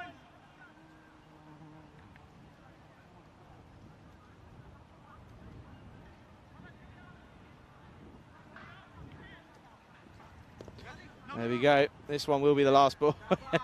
He will be out. So it will be 48 for 4 at the end of the 4 overs. They don't get into the 50 mark. And but the strike rate's not terrible, though, is it? You have to say the run rate isn't terrible. But they will finish on 48 for 4. And, well, now the Czech Republic, they've got to go ballistic, haven't they? They've got to go big. They need to go at exactly, or just over 12s, of course, won't they? And we can have a look at the highlights of this very short innings. Well, to be honest, you could probably play the majority of the balls that were delivered. This one was Iqbal, who went large into the onside. He was a top scorer of 17 off 12. This was a good shot from Kizzer Ahmed, has to be said. And, well, that's a poet, you didn't know it clearly, Charlie. And this one was a good catch by Sabu Ndavitsi to remove Ahmed. And Iqbal carried on the onslaught, went for another 6. But it was teasing, wasn't it? And the conditions clearly not easy out there. Gary came out, played the shot of the innings for me with that 6 down over the keeper's head, and then went for this one. Shokan almost took a screamer, but it hit him on the old boggin. And yeah, you can see Sabu Ndavitsi took another one. That was how Iqbal was gone. Sher Sahat came out and went big, didn't he? 2 6s to start himself off, and it was some big, good 6 hitting from him. And unfortunately, he though went for a run, and Gary wasn't really too bothered about running. It was unfortunate. A little bit selfish from Gary, if I'm being honest. But Sher Sahak did have to make the long walk back. And well, then out came these two. And there's a bit of there. Oh, we'll run, but we're not going to get there. It doesn't matter. Grover held his nerve. So they will finish on 48 for 4. And have a look at the scorecards here. And it won't tell you too much. All it will tell you is that Iqbal top scored 17, 7 apiece for Gary and Ahmed. 13 for Sher Sahak off just 3 deliveries. Good strike rate for him. Haider didn't face a ball. So, yeah, not too much really to say about there. Only the 4 over innings. Let's have a look at the bowlers. And, well, not too much really about them either. As, of course, Magari was the pick of the bowlers. 1 for 4 for him. We'll be back in very quick time, in all honesty. We're going to be starting the first ball of the last innings will be coming up in 8 minutes' time. So we'll be back in 6 minutes' time here on the European Cricket Network.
This European Cricket Network event is proudly brought to you by HCL Software and Bizaway. Welcome back, everybody, to this rugby cricket game for the final time here this year in Dresden for the ending of this tournament, this European Cricket International Series here. And well, the scene is set. It's well, first of all, in this match, the required total is 49 runs for victory for the Czech Republic if they're going to get some points on the board. As for Norway to win this trophy, they must restrict the Czech Republic to 27 or less in order to win the trophy. Of course, it's a beautiful trophy presented by or supported by Local Lifestyle.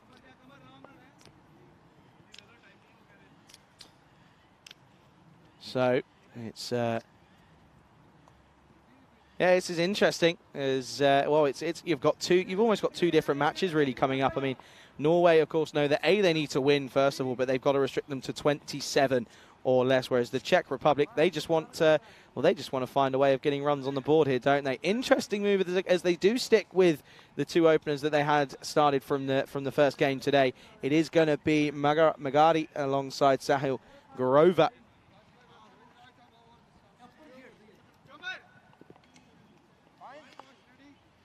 So yeah, it's 27 or less for Norway to restrict the Czech Republic to. Czech Republic, they'll be thinking of getting to 49 off 24 deliveries. It's not easy. They've got to go at 12 straight away. Here we go then. It's going to be Shezahak to open the bowling. Oh no, starts with a minimo. Oh dear. Well, for Norway, that is the worst possible start. Shezahak bowls a rank delivery, a horrible first up delivery, and he goes for a minimo. Not really much the keeper could do. He did start going early, but he even still just couldn't get the outstretched dive to it.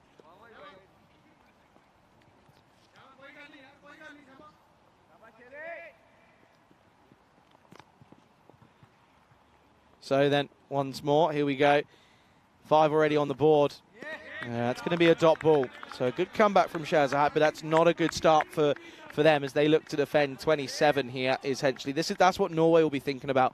27 is what will be on their mind, and the skipper's mind of Razar Iqbal as well.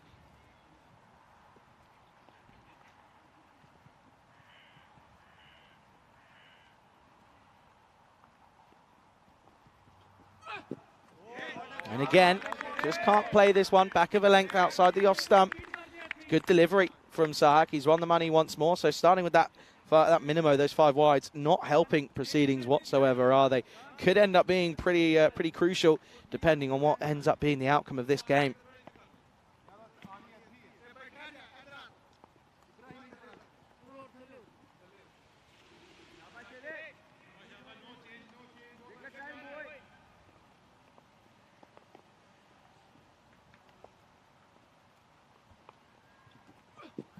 Slower ball off the toe and gone, and a good catch for Shabazz Butt, who takes the catch at backward point, and it's going to be a 2-ball duck or a 3-ball duck, in fact, for Magari. He can't get going, and well, he's had a great day today, in all honesty, but unfortunately, it's not a great ending as he will go, and it is going to be the first wicket down with 5 on the board. No runs off the bat though. That's coming extras. It's 5 for 1. There's Derek once more. Or I should say probably Dieter, because that's what Mida and I nicknamed our new duck here in Dresden. Yeah, good catch from Shabazz Butt, in all honesty. And out comes Sazi Buyan, who is coming in at 3. He's got to go, isn't he? They've got to go big. They've already wasted 3 deliveries here.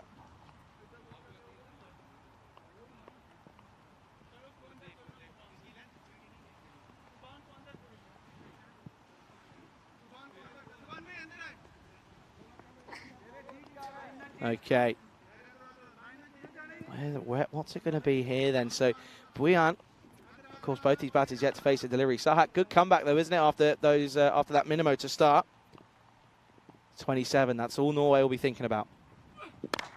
And clubs it down the ground. Gone. It's another catch here, and it's a great start this for the Norwegians. It's a great start. As the Czech Republic now fall to 5 for 2. As Buyan looks to go big straight away, but he couldn't do so. And he just picks out the fielder in Wali Gowri, who will take the catch, and Golden Dieter is here. And, well, I'll tell you what, he's probably enjoying the wet stuff. It's another wicket now. It's 5 for 2. So then, last game of the day here, and last game of the tournament, and of our stretch out here in Dresden. And the last one we had was yesterday, of course. It was Venkatesh Margashayam for the Czech Republic up against Norway, so the reverse of this fixture. And well, now Sher Sahak is on a hat-trick, and it's Dylan Stain who's had a tipsy-topsy time of it, hasn't he? And he hasn't quite been able to find the form he would have hoped for. He did find a little bit in the last game that we saw them, but he's got to go big here, isn't he? And he's got to go straight away. And even still off the hat-trick ball, you can't really change things here. You've got to, your intent has to be aggressive.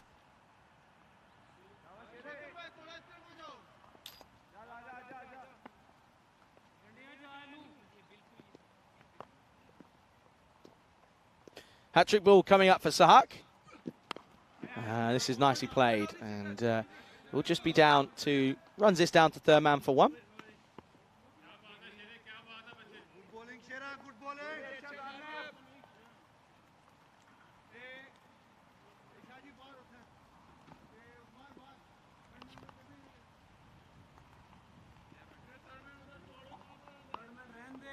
So, a very good afternoon to everyone in the chat, and yeah, a very warm welcome to everyone. And a huge thank you for everyone for tuning in and having some patience about yourselves today, because we know that the afternoon's not been easy. Up in the air, could be another one. It's a tough chance, this in the wet conditions, and he makes no mistake. That's a superb catch from Chowdhury Akram here. And I tell you what, folks, this 27 or less is certainly in the picture, as the Czech Republic, after the first over, have fallen to 6 for 3 after the first. And, well, at the moment, the Czech Republic probably not even, well, that run rate already has crept up to a severe increase now.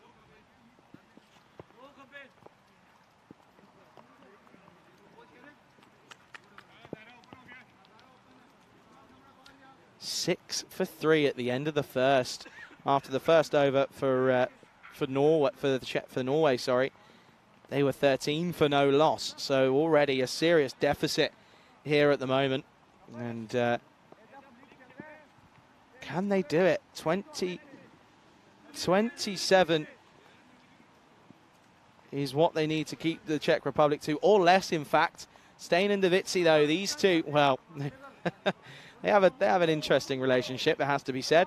They've got to these two have got to click here, haven't they? They've got to get up to that rate. Well, that rate's now just below 15. So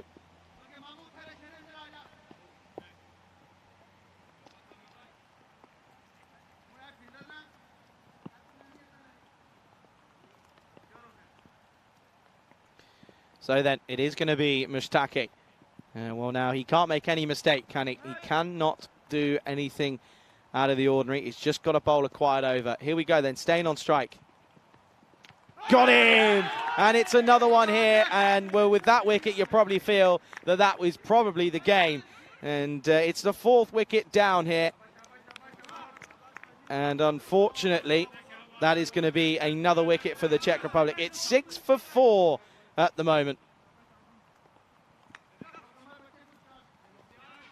So then here you can see he was just trying to sort of set a good base, but it clips the leg stump, and Mushtaki makes no mistake, does he?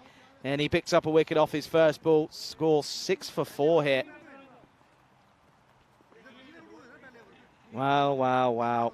27 is now the number, and it's the only number that the Norwegians will be thinking about. That's one thing you've got to remember, that, folks. It's 27. They're not bothered about this 49 malarkey. They want to make sure that they restrict them to 27, and well, 27 or less, that is, of course. So if they do that, then they will win on the net run rate, and you have to feel for the Germans if that is the case. Okay, then. The beast himself out at number 6. It's Sudesh Wickramasakara.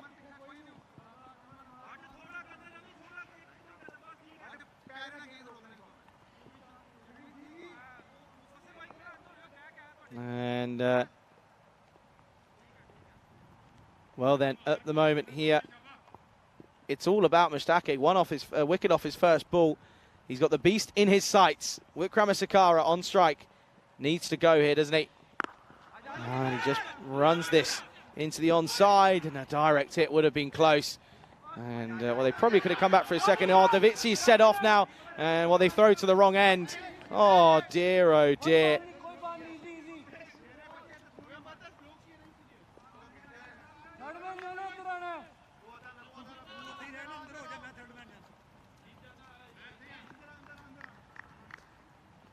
Oh, look at this. Davitsi was set for it. I don't think the beast was in Sudesh Wickramasakara, was he? He was thinking, no, I'm not getting that. And there's no point losing another wicket here. So, 7 for 4 here, folks. Not seen anything like this. And, of course, it's just it's such a comical way and an interesting, funny way to... an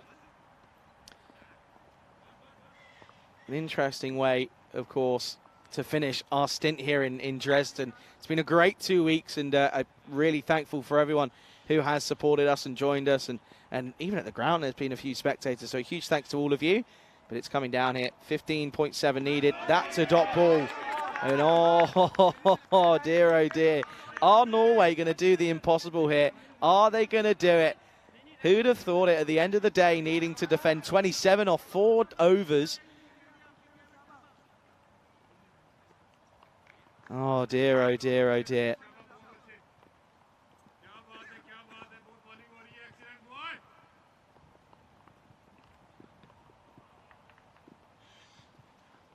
Okay, then.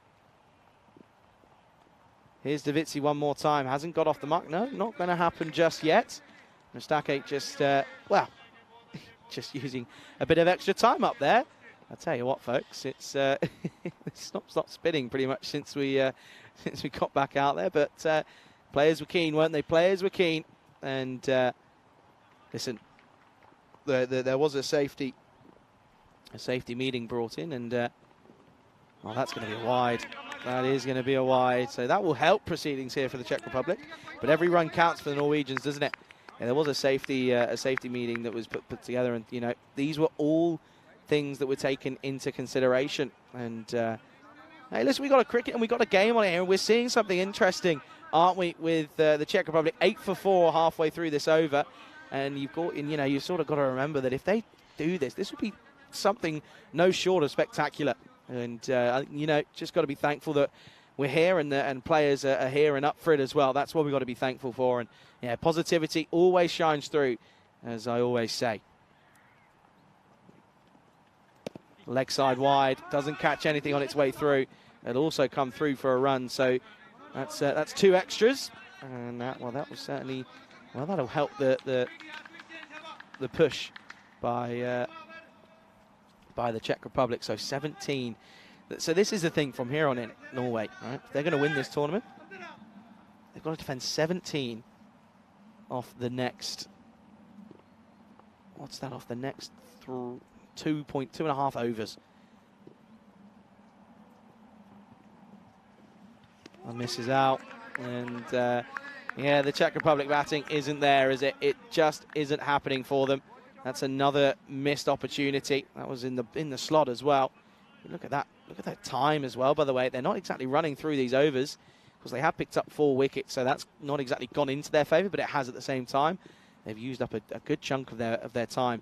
They're going to have to be quick in that last over, aren't they? And in this one, slower ball, and this one up in the air. This will be 6, so that doesn't help the Norwegians. That's a bad delivery from Mushtake, and Wickramasakara makes no mistake of it, gets all of it, and that it will be 6 runs. Well, they're going to need a few more. I don't want to check this one. No, that was dipping for me. That one is okay. So 6 runs here. 33 needed off 13.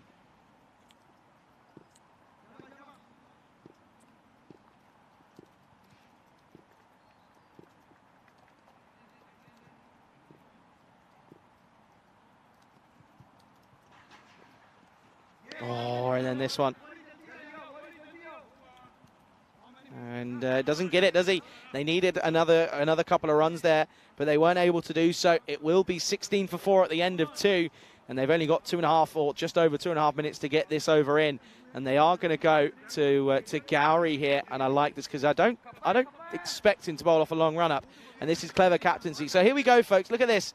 If Norway defend less or 27 or less, then Norway will jump up to first and win the tournament. If they don't, it will stay as it is, and it will be that Germany will get through due to their superior net run rate. But it's going to be very tight indeed. Look, Ramasakara and Davitsi, if they're thinking about this, they're probably got to be thinking, okay, let's just take our time. But Gowrie, he's got to get through this over quickly. What's that? 2 minutes to go. Oh, that's not going to help. That's a wide down the leg side. And look, running straight away. He knows he's got to get a move on.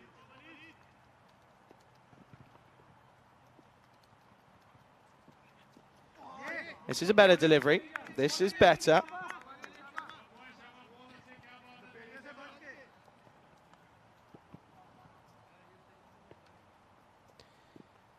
.32 needed off 11. Need to get something out of the screws of Davitsi. And he does, and he gets exactly that. And that will, that one goes the distance, and that just does not help the proceedings here, does it?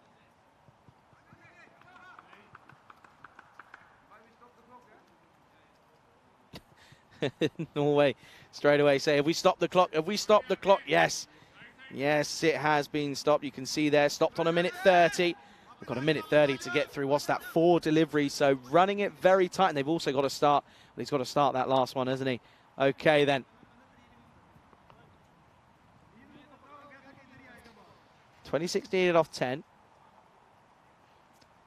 And well, the ball. Well, I think we might need a new ball here. I don't think we found that one.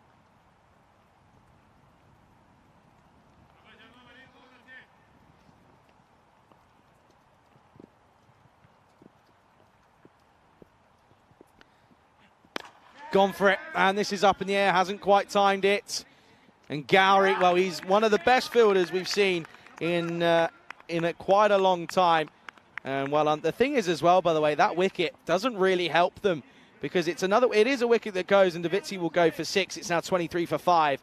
But, well, that 27 is under threat, isn't it? It certainly is under threat. 23 for 5 here now.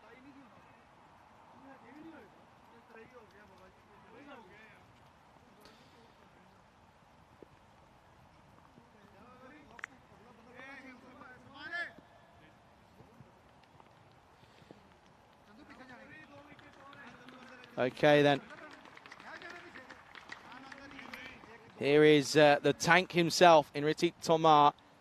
He's not got very long. He's not got very long at all.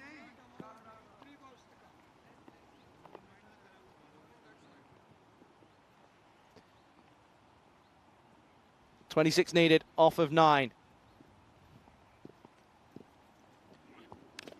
Oh, and he's got him. Well, that one will help proceedings. That is the 6th wicket that they needed as Tomar goes for a golden duck. And, well, that one will mean that it's another. Yeah, this is going to be another wicket here, 2 in 2. So it's now going to be the potential chance of a hat-trick here. And well, Dieter, Golden Dieter is here. Very good afternoon to Housie, to you. Hope you're well, buddy. And I'm assuming you've touched down, I believe, in Dusseldorf Krefeld. Go well, have a good tournament, and hopefully catch up with you soon. But listen here, folks. Could we see it? This game has had almost everything. Just need this hat-trick, and it would be the icing on the cake, wouldn't it? We've, of course, had one yesterday. We mentioned it a couple of moments ago in Venkatesh Magashayam. But the key thing is that wicket does give them another minute, which has changed things for them here. So here we go then. Gowrie is on a hat-trick. It is 23 for 6 here at the moment. So 26 for 3 on a hat-trick. Ashokan, the skipper, on strike. He's got to go for it, surely. Oh, and this just misses the top of the stumps. And he's not far, but now he knows he's got to get a move on here. He's got to get a move on. Look at this one. He's in back again. Should be okay for timing. This one is hit nicely. Fielder comes round.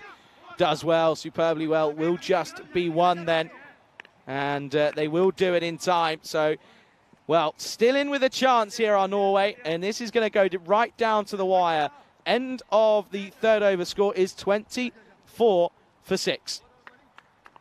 So then, it does come down to this. It will be, well, let's talk about two things here. First point is that in this game, the Czech Republic need 25 to win off of 6 deliveries.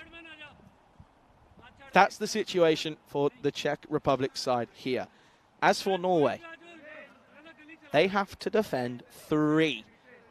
And if they successfully do that, if they defend 3, they will be winners and they will be the winners of the tournament. However, if they don't, then Germany will be the victors and Norway will miss out due to that net run rate. And cricket is a cruel, cruel game, but it certainly comes down to the wire then. 25 needed off 6 for the Czech Republic. Norway needs to keep it down to 3. Here we go. Oh, and this one. Oh, no, this one's going to go. Where's this one going to end? It's just going to be 1. So just the bye to start. Now they've only got 2 to play with here. Or in fact, they've got 2, and then they've got, if it's 27 or less, of course, so they've got 3 essentially. Oh, that's a dot. There is 1 dot here. Oh, dear. Join them up here, please. Join them up. Oh, this one's gone. And with that shot is probably, and it is the chances of the Norwegians, because that will take the total into 31.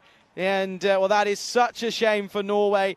At the last hurdle, it's in the slot. It's a poor delivery from Butt, you have to say, and the Beast doesn't miss out on those in whatever form he is. And, well, 18 needed off 3. Needs another one, and it's not going to happen. So this one into the onside, and they will just get 1. So Norway will win the game here, but unfortunately, it's only the game that they will win, as they will move to 6 points. But it will mean that they most likely won't get, well, they won't win here. This one goes big, and, well, there's one of the 6s that they needed a bit of a time ago. 6 runs by Ashokan, good shot. Oh dear, the Czech Republic are going to go winless in this tournament, aren't they? Unless this is a no-ball 6er.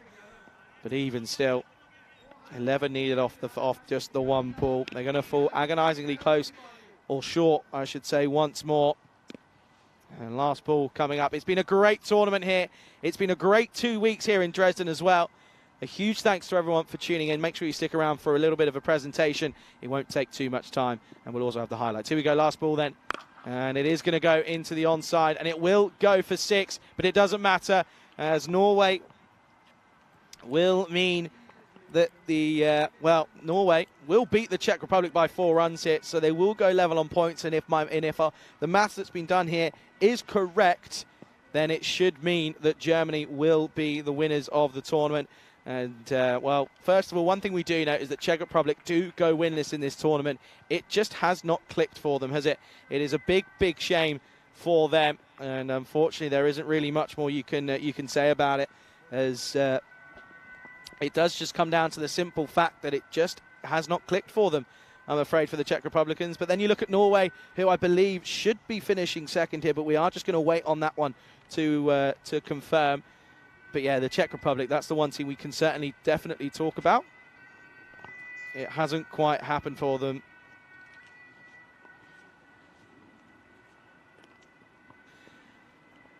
So we can go ahead and take a look at the highlights of this very short game.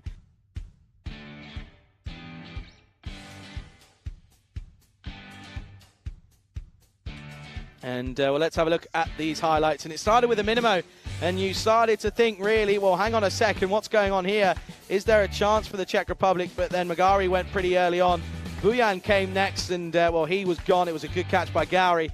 Gowrie took 2 very excellent catches in all fairness as well. That one was a good one, though. That was even better from Chowdhury Akram. He caught well in today's play as well. It was a one-way street, really, and a one-way avenue for the Czech Republicans. They came in, and unfortunately they came back out, and yeah, the heat maps won't be great. Davitsi did get a few away. He went for he got the one away. He went for 6, but unfortunately went for one too many. Didn't find the middle of the bat, and you can see there Gary took a splendid catch and off his shoulders. And then this one next up, as the tank tried to go big, but it didn't click. And while Aaron Ashokan, that was the hat-trick ball, what very well could have been. Butt came in, he bowled 2 good deliveries first up, only went for 1, but then put 1 in the slot, and that all but confirmed the result of this one here. And yeah, you can see we take a look at the highlights. They did get 6 off the last, and unfortunately, it is of course it's a bittersweet one for the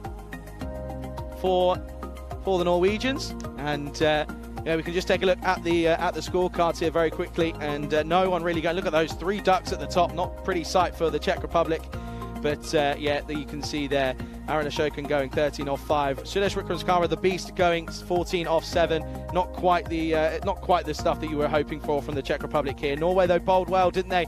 Did Sahak look at that? 3 wickets off the first over, only going for 6. A little bit concerning though when Butt went for 19, but they still were able to get the job done, and it is confirmation then of that result there. Norway do beat Czechia by 4 runs, but we're going to have a very quick moment here as we welcome you into the ice cube here. I'm joined by the skipper for Norway here, who is well, I'm proud to announce Mr. Iqbal here that you are the player of the series. You are the most valuable player. I know it's a little bit bittersweet, but it's a pleasure to present you with this trophy, and commiserations on the ending there, but congratulations on your performances, and we wish you good luck in the future, and hopefully we'll see you in Khartoum very, very soon. Thank you very much. It's a pleasure, Iqbal, and we look forward to seeing you very, very soon. And well, listen, that's of course is the MVP award here for Raza Iqbal. Sweet, it's bittersweet for him, isn't he? Unfortunately, couldn't quite get his side to win the trophy, but I can confirm that Germany are the winners of this tournament, and we are going to be able to present the skipper with that trophy. But what we'll do is we will go to the end of day highlights before we do that, and then we will go to that presentation. A very quick one from me though. Thank you to everyone for this summer. It's been a great bit of a great time here on the European Cricket Network. I think this probably will be my last one for a long time, but I just want to say a huge thank you to everyone in the chat. I'll be tuning in throughout the ECC and throughout the next couple of weeks and throughout the rest of the year as well, of course. But all that's left for me is to say a huge thank you, and well, hopefully this is see you later, not goodbye. And well, we will come back after those highlights, and we'll see you after those highlights.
Good afternoon, everyone. Welcome then here to this trophy presentation for these European Cricket Internationals. And as you can see, we're going to get this done very, very quickly here. That due to the weather, of course, and due to the other results that have happened, Germany here are your winners here, and it gives me great pride to present this local lifestyle trophy, of course, which is beautiful, and I have to say, one of my favourite trophies I have ever seen here. So we've got the skipper in Rohit Singh, and it gives me pleasure. Congratulations, Rohit. You played superbly well. Thank you, man. And a huge congratulations to you. And we look forward to your next endeavours over the next couple of weeks. So huge congratulations. Thank you, mate. Thank you, right. Thank you so much.